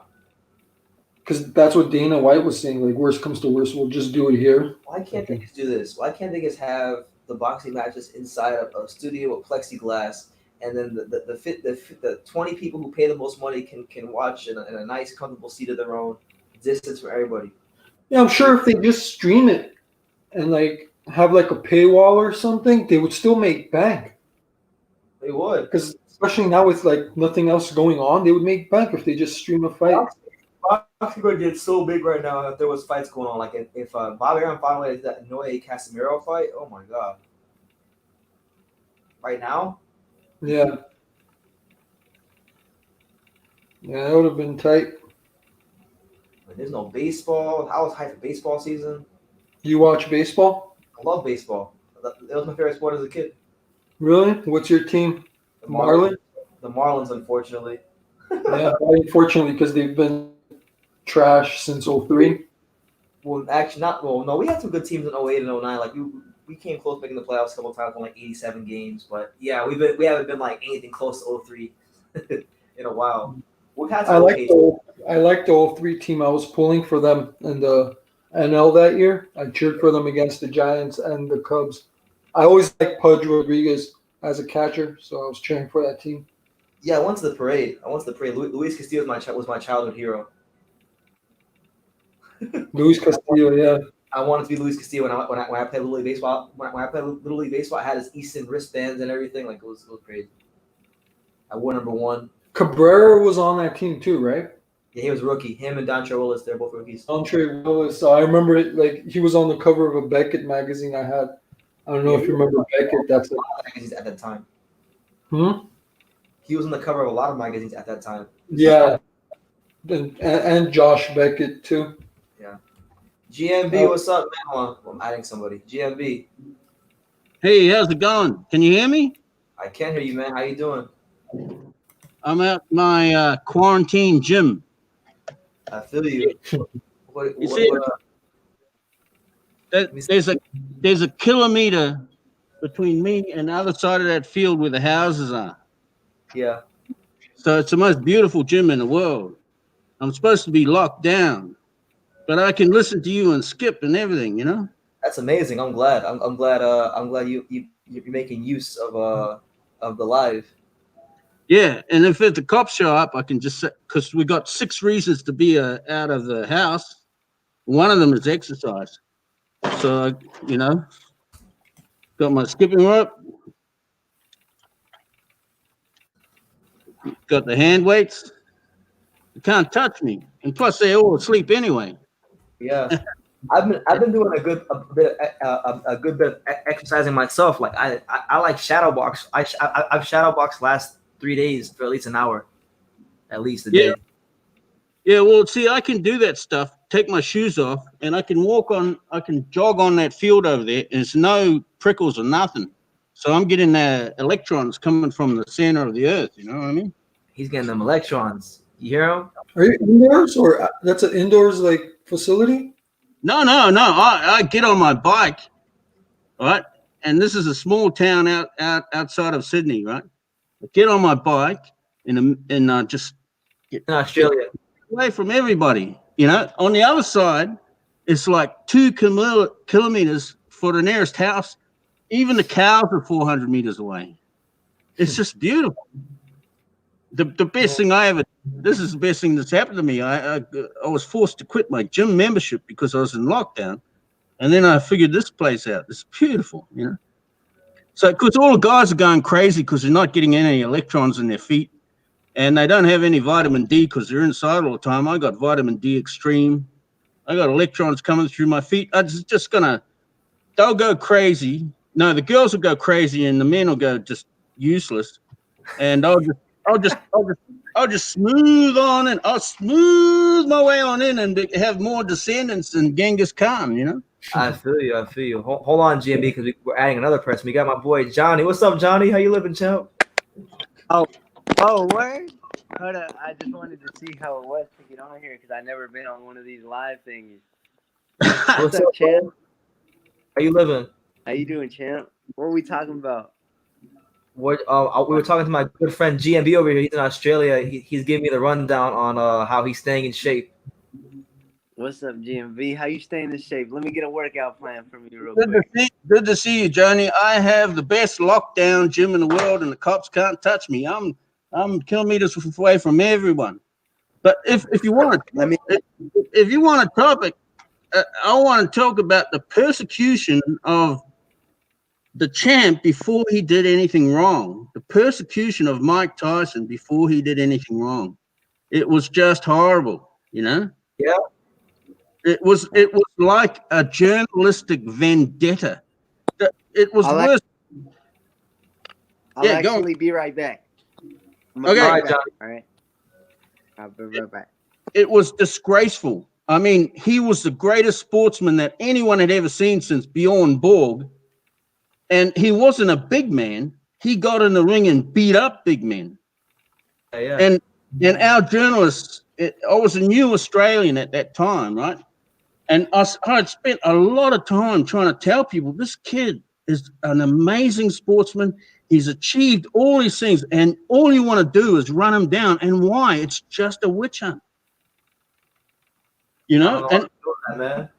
Because he didn't really do anything wrong till late 88, you know? And the witch hunt started well before then. And it just was a horrible, horrible thing. And I found myself defending him in public all the time, you know, because he's probably the first person younger than me. I'm born in February, and he's born around August or September, and in '66. And he's about the first person younger than me that I really looked up to. And he had all these really cool Clint Eastwood lines. And they make fun of, he had a very good vocabulary. The champ was surprisingly. Yeah, no, the champ was like he had swallowed a dictionary. It was fantastic. I blame Customato, but he was just fantastic, you know. So with the champ, there'd be dudes like someone would say, "Oh, this guy's reckon you're he's gonna put you down in the 5th round," and the champ would say, "I find that very hard to believe." You know, it's just fucking great, you know. And the Simpsons made fun of it later, you know, after he had been abused and everything, and then he had gone a little bit crazy. Because they had that guy Tatum, and Tatum would always say these big words. But so that was a mid-90s episode. Robin? That was a mid-90s episode, the Dredrick Tatum, when Simpsons did the Tyson character. Yeah, well, they remembered that Cuss must have had a special program for the champ to expand his vocabulary, because they did it very well with the Simpsons. I heard him use the word gregarious one time. I said, "Whoa." Oh no, I mean it probably tailed off when he went sort of a little bit bad in late '88. But just look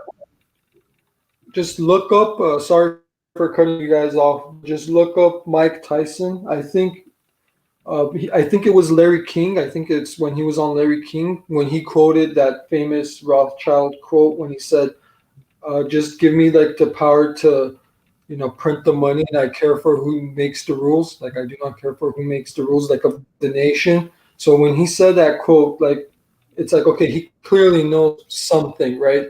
That's why I think he had probably offended some people behind closed doors that He's got not. him He's no. into He's no dummy. This guy. He's no dummy. No, He's he's very smart, very like, intelligent guy. yeah. I mean, he might not have been educated in the early years, but the brain was there, you know. And yeah. so anyway, so I spent a lot of time defending him because I was just offended that they were taking this great champion who wasn't a big man but beat up big men and abusing him. And it was the Australian journalists were the worst. They were just appalling. And then so when Well, there wasn't the American journalist. oh well, see, we didn't have the internet then, Yeah. so Yeah. I just had a vendetta against these. So I think this abuse must have okay, so he probably wasn't completely right with not having a father and everything, and his father becoming cuss. But like once he cut loose from Rooney, it seems like he didn't have enough to put up with this constant abuse. And then we have these manufactured foods that make you crazy anyway. They poison you anyway. They poison your brain, or someone else gets a poison liver, someone else gets a poison something else, right? So they hurt you. And then he did go crazy. So I what I would say at that time, I was kind of ashamed, you know. I was just sort of, I'd just say, that's not Mike Tyson. That's just some clown pretending to be Mike Tyson, you know, because he's a big hero of mine, you know. But I like it now that he's now an elder statesman and he's great and it's just fantastic. And I have to segue a little bit because to explain how what a fantastic thing I saw. It's that like I was learning to scuba dive in Bali. Was it Bali? No, it wasn't Bali. It was Phuket. So this was back when I had a job. So I was learning this, and I saw this dude who was a scuba diving guy, who was the boss, and he had this little daughter who's a mixed race daughter, right? And she's just beautiful, and she looked just like this dude. And this dude is not a handsome man.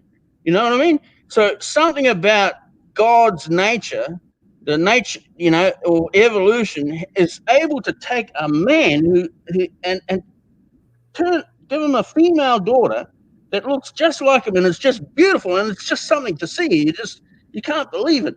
Then I saw the champ. He's got this tennis playing daughter, looks just like him. She's gorgeous, and I said, "Man, you did so well, champ. You just did so well, you know." And so that's so you have the start, middle, and end. And the start was great. The middle was a little bit dodgy, and then the end was fantastic, you know. And so that's good.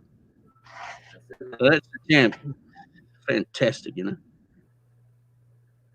That was my topic. I don't know, you guys. I don't want to crowd you out much. No, you're good, man. It's a pleasure having you on. But the next thing I'm thinking about is I just saw some releases from the training camp of Joshua, and he was doing heavy press ups. What the fuck for? Why would a boxer do heavy press ups? Is he back on the weights again? Oh yeah, he's back on the. Seemed to be back on the weights again, doing heavy bench press. Why would you do heavy bench press? Holy crap! I can't see any sense to it. You know, I mean, he's not. Maybe he figures he's not gonna fight anytime soon, and he wants to look extra good for the ladies. You know, I don't know. Yeah, well, the force is coming from the torso, not from the bench, not from the pectorials. You know, it's just I can't see the sense in it. Like, because I was a swimming coach, as you know, and if you build up your pecs, you're just going to sink in the water. You're just going to, you know, it's going to ridiculous, you know. I mean, like in swimming, you've got to do a different style for the 10-year-old, for the 14-year-old, and for the 18-year-old because the water treats you differently at different speeds. Absolutely. You know, because the underwater, if you go twice as fast, the drag is to the square, but the surface tension is to the cube. And so as a consequence, as the kids get faster, everything changes, you know? So in that situation, there's a lot of good reasons to do things that you can't do in the water. But I can't see the reason why Anthony Joshua has to do a heavy bench press. That's just stupid. Because who's that Russian guy who's got to beat up next? Pulev, he's from Bulgaria. Well, he should be thinking about Tyson. He's not going to outskill Tyson. He's not going to push Tyson around with any bench press. He's simply got to be so much fitter that he's got to outpoint him in the later rounds.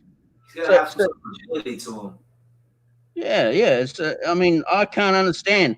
Like, so I think there's a bit of a disconnect in the boxing heavyweight world now. I don't think they're getting it right scientifically. So I almost want to be a coach, even though I can't box myself.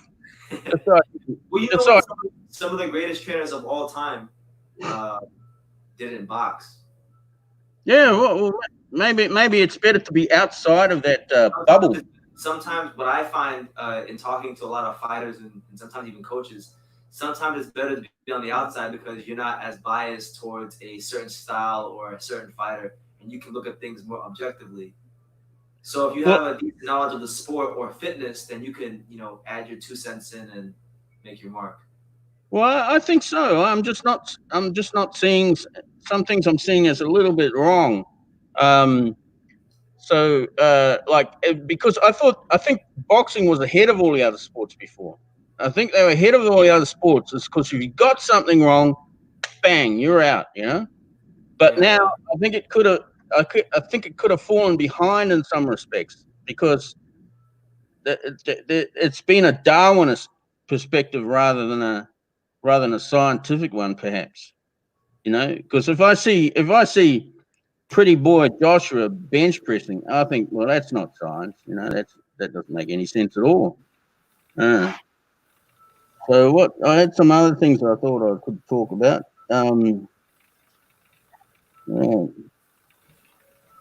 Yeah. Oh, your Chris Bird fight that you had a look at. You watched it? Yeah, I watched it. It's a very special fight for me because I was born on the same Thursday as same Thursday as Jimmy Thunder, and plus my name is Bird, so the other bloke was out of the Bird family. So, cool. But yeah, so I watched it and it was very much reminded me of the movie Once Were Warriors, because there's a scene where Jake the Musk comes in. This guy's pissing everyone off and it's being disrespectful to this woman, and Jake the Musk comes up and he provokes a fight, and then he just bum really fast hooks like Andy Ruiz sort of thing, and knocks out this huge muscular Maori guy, and then he says, goes back to his mates and gets a beer, and he just says, "That's what I thought. Too much weight's not enough speed work." And Jimmy Thunder looked muscle bound. Yeah, and Chris Bird was just, he was nice and he was sharp and crisp. He was silky smooth. In your interview, he was talking about how he had to do weights and eat a lot just to get up to heavyweight. But he was a very small guy for heavyweight. But it didn't seem to affect his relaxed nature. He's just so smooth and beautiful, Yeah, well, because he was a amateur. He had he won a silver medal in '92 in the Olympics. Had over 250 amateur fights, about 210 or 15 wins in the amateurs. So he was a fantastic fighter all the way around. Yeah, I think he's out of the extended Bird family because when they come out, they were planted in Ulster. When they come out, and they kept on going native and going with the local Irish Shield. But when they come out, I don't think they could read or write. So some of them spelled it B-Y-R-D and others spelled it B-I-R-D. Yeah. So, but but see, the thing about him is he didn't look like he was ever scared of anyone. No, he wasn't. After you put me onto him, I went and watched a couple of fights, and I watched him against David Tua, and at the time, everybody were kind of beaten before they started because that was buzz cut Tua. There's bald Tua and there's buzz cut Tua, and whenever anyone come in the ring with buzz cut Tua, they were kind of just there's that fear factor. And with this Chris Bird, this guy, he's got true grit. He didn't Yeah. have that. He didn't have that fear factor, and he No, out. that's not right there. Yeah, and it was good to watch that fight too. That was because that was a more close run thing. Yeah. It was. GMP, I'm gonna cut you off. But I'm gonna add somebody right now. Hold on a second. We got Hey, pussy Raekwon bitch. Bell. Hey, faggot motherfucker. Fuck you, nigga. I stand for black people, nigga. Fuck you. Don't ever fucking speak on Deontay Wilder name, little bitch. Little faggot pussy bitch. You know what? I stand for black people, nigga. Like you don't, nigga. Little faggot bitch. Say my name right now, nigga. I'm part of LDBC, nigga. We stand up for black. What's My up, people been Chef? hurt for 40 years, nigga, like Wilder said. Motherfucking people been hurt for 40 years, nigga. For fucking 40 years. 40 years my fucking people been hurt, nigga. So don't you ever speak of that, you little bitch. That's why you live with your mother right now, nigga. Fuck you, I'm off the line, bitch. Eat a fucking dick, nigga. Say your shit right now, nigga. Gentlemen, we love Deontay. I'm sure we all love Deontay. We love the big right hand. We love him, but he needs to get some things together for the next fight, and it'll probably take him 18 months. We love this guy. Come on, man. Raekwon, you want to talk boxing? You want to yell? We're big Deontay fans. He just need. Raekwon's off the stream. All right, Raekwon's not here no more because Raekwon's yelling.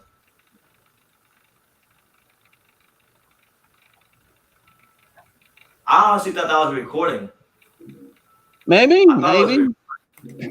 But People get upset in that, but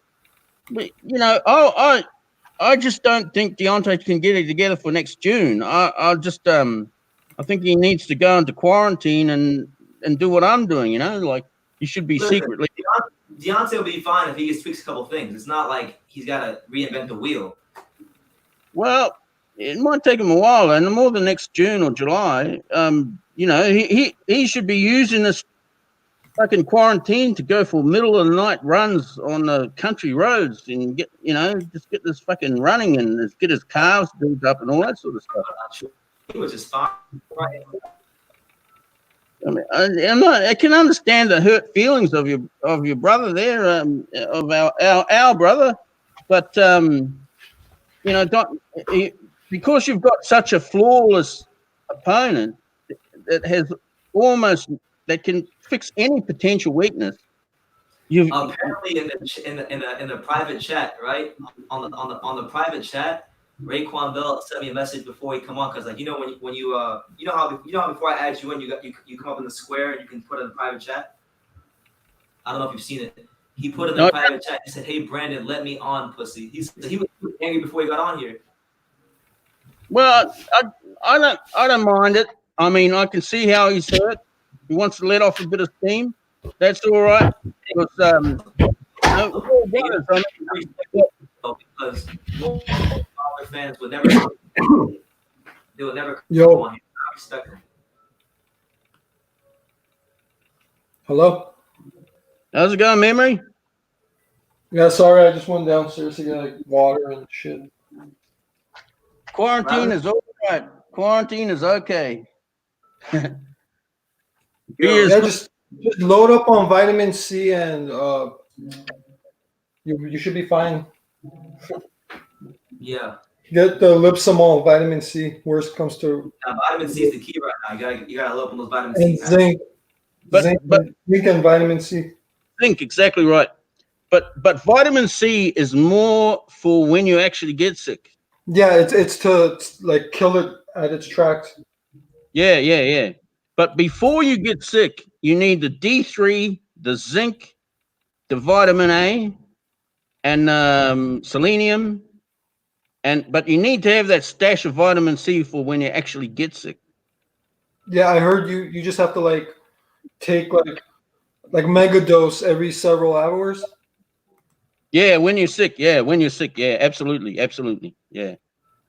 But with the D, you want to go through it, the risk periods, as if you're a Surface Paradise lifesaver at the end of summer. You want to be that much vitamin D when this critter fucking goes after you, because this is a bioweapon, you know. So you got to be serious about it. Yeah, I wouldn't be surprised. Mm-hmm. Yeah, Raekwon was in the he was in the chat. He was saying that he's back, and I told him, I said, well, if you're just gonna yell, I'm not. It's 6 in the morning, bro. I don't got energy to yell right now. No, man, look, it's very hurtful. A man's got to let off some steam. That's cool, you know. We all brothers here, you know. You know, you think about Ali, what a good brother of us all he was. You know, he opposed the war, and I can remember George Foreman saying that the best punch in that fight was the punch that Ali never threw. Ali did more than opposing the war. That's why. All right, hold on, Jim. This dude Raekwon Bell, he says he's not gonna yell, so I'm gonna give him a chance. So let's add Raekwon back and let's see if he's gonna say like talk boxing. Raekwon, what's up, man? Raekwon, what's up? You're on live. Champ, what's up? Oh, we'll just keep talking until he gets you know, relaxes a bit and everything. And see, like Foreman was talking about Ali not punching him on the way down. He said, "This is why I think he's the greatest fighter I ever opposed, because the best punch was the one that was never thrown." And he goes, "I would have done it." Gets up, must have scared the interviewer fucking half to death, you know. Yeah. Because you know, and Ali was such a great character, and like, see, because like he was fighting Ron Lyle, and I saw this a lot of Ali fights. He's fighting Ron Lyle, and just 20 minutes earlier, Ron Lyle had 2 lethal weapons, the left and the right, punched just as good as Ruiz in the hooks, very hard puncher. And Ali taking him apart, and he's trying to get the referee to call it off because he doesn't want to hurt him. So, and that's what you find, this good character. Yeah, I'm gonna cut you off. Raekwon, you're live. If you want to talk, just talk, bro. Cause he's in the private chats, like being funny. Like I'm just like, yo, if you want to talk, just talk. But we don't want to pressure him, you know. What's good, champ? I saw your face. Show your face, Raekwon. Yeah, he's a damn fine looking man.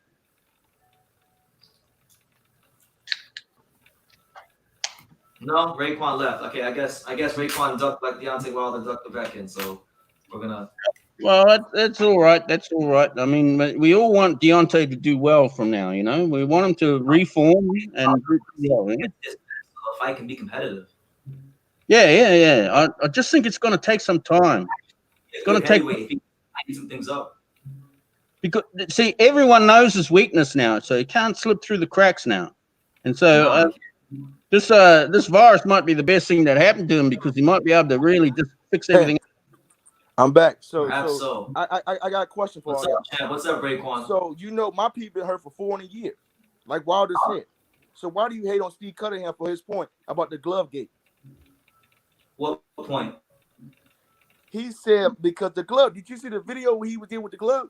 So I watched how it. you explain Tyson Fury gloves when gloves? You know, hey bro, let me talk, Brandon, because you said, bro, gloves are made different back then. Tyson Fury has whole knuckle in the glove. So how could you explain that, bro?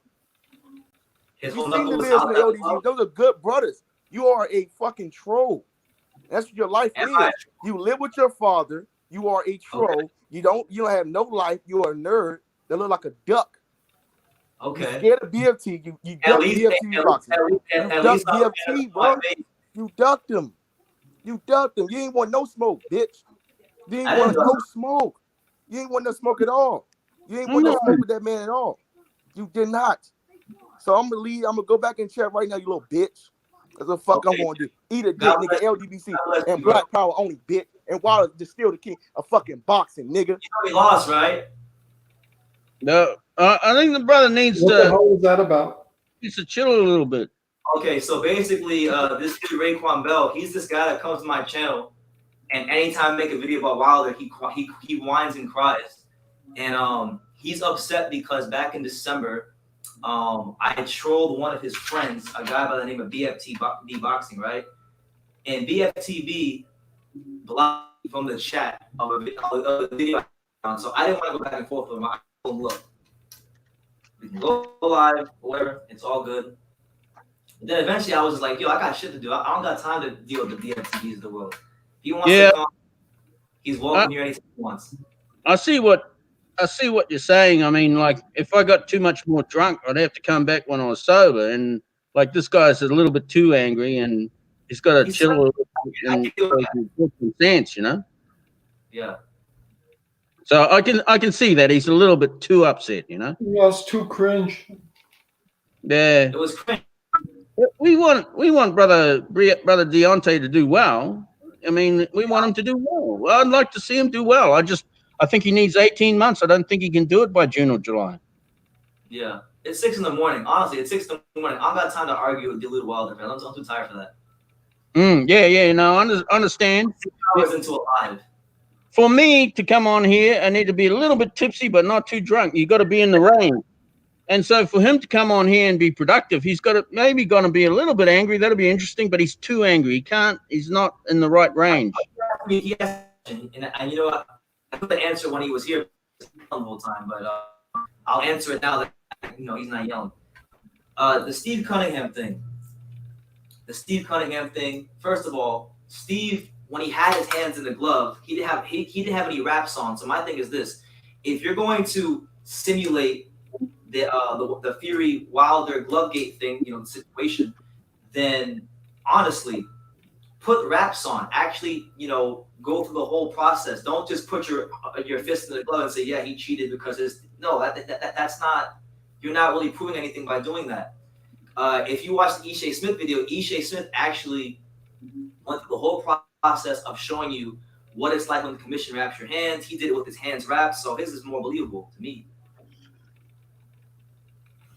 Steve Cunningham spoke from a deluded place because he was saying like, oh, well, I was beating Fury before he walked me down and stopped me with illegal tactics, which is not true. Fury was up. I'm not gonna lie. Like, I didn't even pay like any attention to like the aftermath of the Wilder Fury situation. The gloves or I don't know what. Like, I could completely care less. Would you be interested in getting up to speed? I can tell you what it's about. Honestly, no. Okay, all right. Now I respect it because it was me like 10 minutes to tell you what happened. My man Rex Righteous asked, didn't the ref from the first fight debunk this theory already? Yeah, Jack Reese already came out and said he debunked all this because he was there when they checked the gloves. But that's not enough. That's not enough for people. They got to continue making a conspiracy theories because they just can't accept the fact that Wilder wasn't good enough on the night. And listen, it's not losing isn't a bad thing. Some of the greatest fighters in history have lost. Ali lost. Sugar Ray Leonard lost. Everyone's lost almost. Literally, like 99% of fighters have lost. Like 99.5% of the fighters have lost. What the big problem is, like, why can't you say if listen, why can't they just say that Fury was better man? Like, before the fight, he was pillow fisted. Before the fight, he wasn't good enough. Before the fight, even before the second fight, they were saying that Jack Reese counted too long. So it's always been excuses. They don't want to give his credit. It's not about boxing. It's about an agenda, and it's unfortunate. You're militant about it. Couldn't you tell from his tone? Like he's being like, it's like he's defending Malcolm X or something. Yeah, like I'm sitting here, I'm patiently trying to listen to the guy and what he's saying. But I love Malcolm X. I love Malcolm X. Wilder doesn't have shit on Malcolm X. Malcolm X dropped truth bombs that you could be in prison in Europe if you were to say what he said. So Malcolm's a real brother, but he never got as angry as that guy did. Because like when you see Malcolm on TV on a video, he's just one smooth guy. He's just very even, keeps it together. And you might not agree with Malcolm X. There's plenty of things that people don't agree with what Malcolm X says, but he was even. I agree with 99%. Of Malcolm X. I thought Malcolm is fantastic, but yeah, he's just. So if our good brother who was so angry, could moderate himself like Malcolm X, and he could get his points across much better, I think. Yeah. My man Vito Corleone says, Brennan, never mind that fool. Keep doing your thing. They are Judas, bro. Nothing more. Listen, man. Listen. I give everybody a chance to speak, and listen. I didn't expect that to get so riled up at 6 a.m. To get somebody so riled up at 6 a.m. So hey, shout out to him. God bless him. Dude, I yacked on Wilder the moment like he made the comments about the costume. It's like, dude, what are you talking about, man? First of all, like, what the hell was that you even came in like wearing like that fucking demonic looking like shit? Like, what is that? That's supposed to be cool. That's supposed to be culture. Like, come on, bro. Like I'm surprised like your fans aren't breaking your balls for that. Like, that just looked like something like fucking disgusting, like pervert Hollywood made you put on. Absolutely. I do appreciate what our brother said about 400 years of bad treatment. That's pretty important. I mean, because the Irish guys came in on as debt slaves, and so they had a similar experience. Hey, I'm back, man. So Yeah. I want to know something. Welcome Well, back. Tyson welcome back. Fury went to the WWE for 1 year. For 1 year, went to the WWE for 1 year. For 1 year, went to the WWE, right? And ducked Deontay Wilder. And Who's up, ESPN Deontay Wilder? ducked him in the immediate rematch. Who? But what? Fury ducked him in the immediate rematch, man. Did y'all make any videos about that? No. Bro, can What I y'all say say is no racism in boxing. bro, Y'all bro, say is no racism. can I say something, bro? His father actually wanted Tyson to duck the first fight because he didn't think Tyson was well enough. Because he was weak from losing like a couple of 100 pounds or something, or 100 and something pounds. So yeah, well, I don't know the history you're talking about, but I can tell you that Big John Fury wanted Tyson to duck the first fight. He wasn't ready yet. That's what he said. So that's something to consider. I don't know where. Can I ask you a question? How long you been a Wilder fan? Just out of curiosity. I'm a Wilder fan as well. I mean, I did this fight. I watched the fights to in person. So I don't hate the guy. We want him to do well, and he's got to face because he got so far All on. right, back, man. Raekwon, how long have you been a Deontay Wilder fan? Just out of curiosity. I'm back. All right, go ahead. Do it.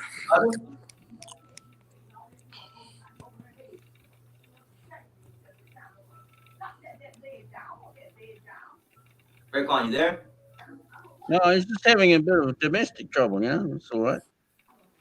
You know what our girls are like. Raekwon, you're on live. I'm letting you talk, bro. It's gotta be something on your end. Hey.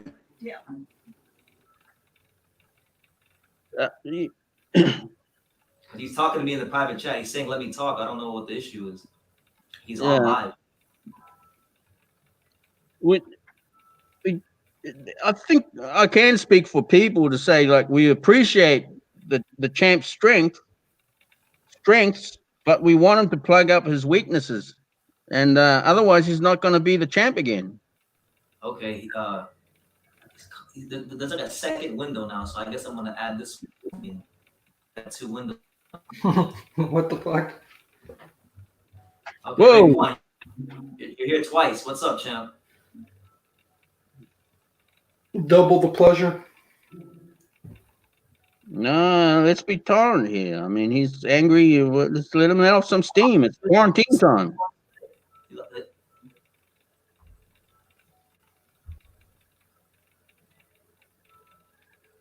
I just want to know how long he's been a Wilder fan, because I think it's interesting to ask how long he's been a fan of Wilder, because I remember being on YouTube in 2015 and I don't really remember like a lot of Wilder fans. Because I think it's because Wilder's like a comic book superhero. I mean, he's cool. He looks great. He looks fantastic, and he can knock dudes out. We're gonna add him again. We're gonna add Raekwon again. Raekwon the chef. Yeah. Raekwon, what's up, man? Raekwon, you there? All right. Hey Brandon, do you know where Anthony from Thunderdome has been? I noticed he hasn't had any video in months. It's funny you mention that. I have his number. He gave me his number back in January because I was looking for him, and he gave me his number. I'm meaning to call him, but I just haven't. Honestly, I'm just horrible with time management skills. Honestly, my time management skills are trash. So I haven't even called him. But someone told me recently that he's just been hanging out with his son. Yeah. Like watch some boxing here and there, but he hasn't really been like ambitious enough to want to make videos. Hey, you know, I'm back, man. So I really want to understand. You say there's no racism in boxing, right? This y'all agree on. So why do you? I never said that. You just said. You just said that when you did about the Steve Cunningham. So stop lying, bro. No racism. You just said about the Steve Cunningham. You said that America is no racism. You don't see it, and we all bleed the same. That's what you just said. So stop lying. Oh no, we do believe the same. I'm thinking with that. We do believe the same. Okay, so why do you troll the LDBC? How old are you, bro? So why do you troll the LDBC? How are you, champ? I think there's a wider subject here. So why did they never talk about Conor McGregor? Why do they want to talk about John Jones? Can y'all explain that? So why y'all always say America so fair? I can't explain. Thank you. Cannot explain nothing. So shut the fuck up. I don't watch MMA. I'm a boxing fan. I don't watch MMA. Okay, I'm a black man. At the end of the day, I'm a black man first. Then I'm a boxing fan. So you should understand the LDBC and stop fucking trolling them. They're black men. They're not no fucking boxing fan first. They know boxing, so stop trolling. Raekwon, how long have you been a Wilder fan? I've been a Wilder fan since 2013. No, excuse me, 2008 when he won the bronze medal. Something that Fury did not do. Okay. How did he win a bronze medal with one hand, dummy? What happened on February 22nd when they fought? I understand he lost. I understand that. And we took it like a champ. The LDBC not correct. So stop. So you know YB. I know you know YB and all your NBBC dudes. I understand. I know bro. Brother Bell, the thing about Deontay, we like him, and he's gone so far on his strengths, but he's got so far now that he's got to plug up his weaknesses. That's all we're saying, I believe. I don't want to speak for everyone, but I think he's a superhero too. He's inherited the big right hand. He's inherited the iron fist, you know, and that's so he's got the big right hand, but he's got to, if he wants to be the champ again, he's got a lot of work to do. And I don't think it's going to be July, I think it's going to be July of the year after if he wants to get back there and beat everyone up again. All right. Raekwon, you there? Because like you come in, you say one thing, and then you mute, and then you just lose connectivity. You lose connection. So I don't know what the issue is, man. I wanted to talk to the brother, but I just can't get. No, I like that. I like that he's giving it to me raw, rugged. Mm-mm. I mean, it's just words. Like I've had a lot worse said to me in my life. I don't like how he's equating disliking Wilder to disliking like a certain demographic. Like it has nothing to do with one another. It really doesn't. Yeah, well, you can't bring it down to race when it comes to boxing, because all us white guys, we just love Ali. We love Tyson. We just love these guys. So I mean, how can it be racist? We just love these. My favorite fighter of all time is Michael freaking Nunn. I used to watch Michael Nunn boxing tapes, going to the boxing gym every day. And I literally wanted to be Michael Nunn. I wanted to be Chris Berg when I went to the boxing gym because these guys were slick and they knew how to box. Like I love their defensive skills. But let's see if we get Raekwon. It's not even boxing; it's every sport. People. Let me talk as a black man. Okay, fine. Why do you think there's no racism in boxing? And why you don't think there's no racism? Tyson Fury ducked Deontay Wilder in immediate rematch. Y'all don't even bring that up. But I already talked about that, brother. Dude.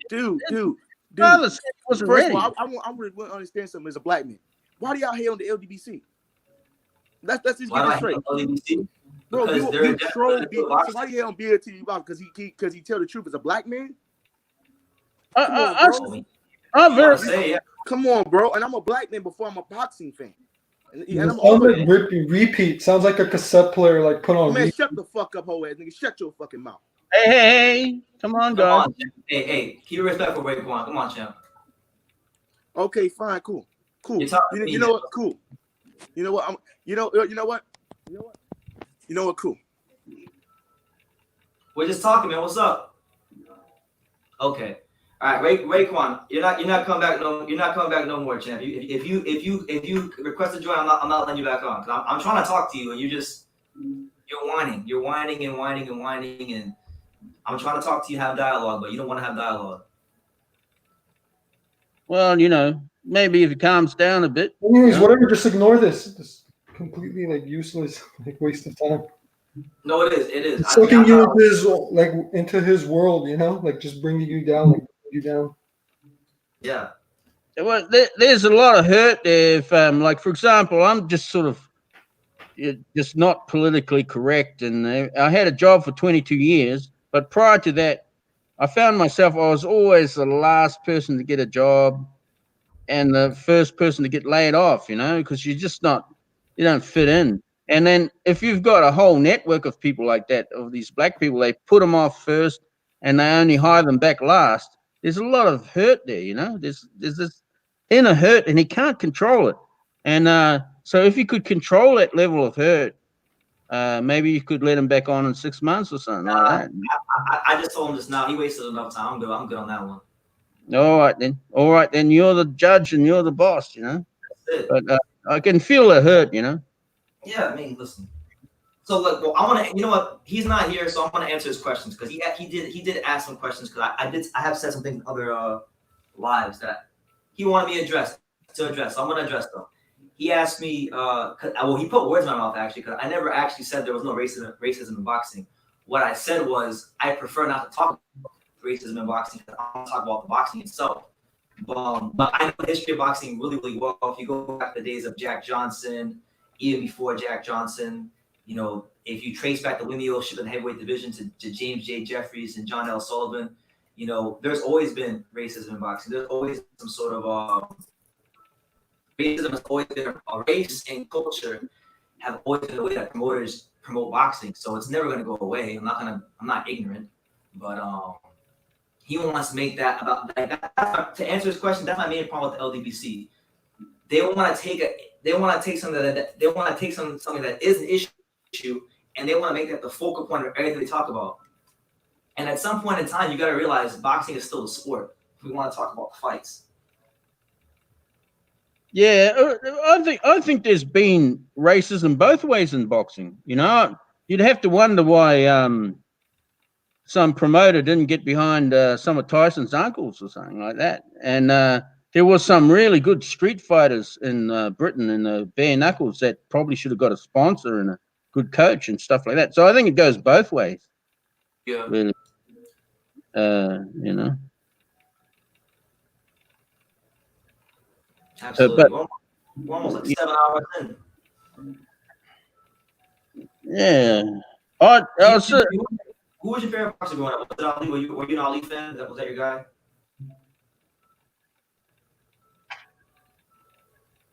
Yeah. Is memory still there? What did you say? No, he was asking you who was your favorite boxer growing up.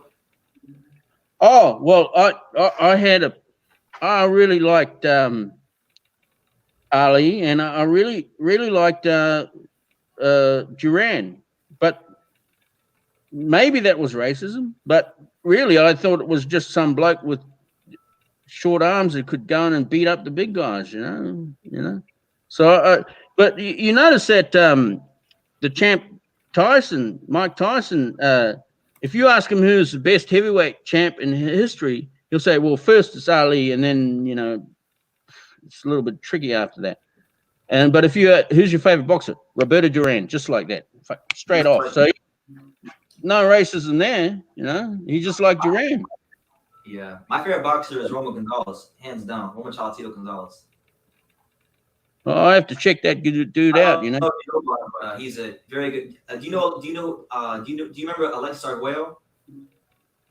No, I'm pretty ignorant, really. You know. Okay, Alexis Arguello was I think he fought at I'm gonna say it was 126 or 130 or something like that in the 70s, the 80s. He was Hall of Fame caliber fighter. He was Hall of Fame fighter. One of the greatest fighter Nicaragua's ever seen. He fought Aaron Pryor. He fought Ruben Olivares. Fought some great fighters back in the day. He was Romo Gonzalez's mentor, and Cholatito Gonzalez. His nickname is Cholatito. Cholatito was the pound-for-pound king of boxing after Floyd Mayweather retired. So when Floyd left boxing, this guy became number one. He held it down for about 2 years. He lost, and he just became world champion. Yeah, like before the age of video replay and internet, if you were a boxing fan, you had to be rich because you'd have to be showing it on reel-to-reel 8mm, this sort of thing. Yeah. Like what Bruce Lee used to do. Bruce Lee, his dudes would come around to his place and he'd be showing Willie Pep and Ali and all that on a fucking reel-to-reel. But we couldn't do that back then. So on New Zealand TV, we'd only get a few guys out there. And I liked, and so we had the Roberto Duran and Sugar Ray Leonard fights and that sort of thing. Yeah. But we'd get up at 3 a.m. to watch Ali, and that was even black and white, black and white satellite. That was big, Oh. And one time when he fought Larry Holmes, of course he wasn't in shape to fight Larry Holmes, but no one showed up for intermediate school. And we just all pissed. No one. It wasn't a conspiracy. We just all fucked off home to watch Ali. I went to my auntie's place. Nobody showed up for school, and the next day, no one said a thing. They didn't say anything. They didn't say. I wish Ali was when I was in school. Yeah, well, they didn't say you are truant. They didn't say, oh, it's okay. You went and saw Larry Holmes and Ali. No, they just didn't say a word because no cunt showed up to school that afternoon when Ali, because we were all waiting for Ali to make a comeback because he wasn't ready and Larry is a great champion, Absolutely. Yeah. Listen, it's like really late. I'm gonna get some sleep. I think I'm gonna cut it short. I'm gonna stay here, play some music, and keep skipping. I'm sure of it. But no, I'm gonna go live some more in the coming days. So you have plenty of time to do that. All right then. For sure, Brandon. All right, Rock on. Do you like that? Okay. Catch you later then. All right, take care, JMB. Nice meeting you. All right, Marshall. Take care, man. Good night, Brandon. Thanks for having me on. Absolutely. Thanks for being on. But with that being said, guys, I'm gonna get off. It's your boy BT. Love me, you can hate me, but I'm just kidding. Until next time. Take care, guys. Good night, everyone.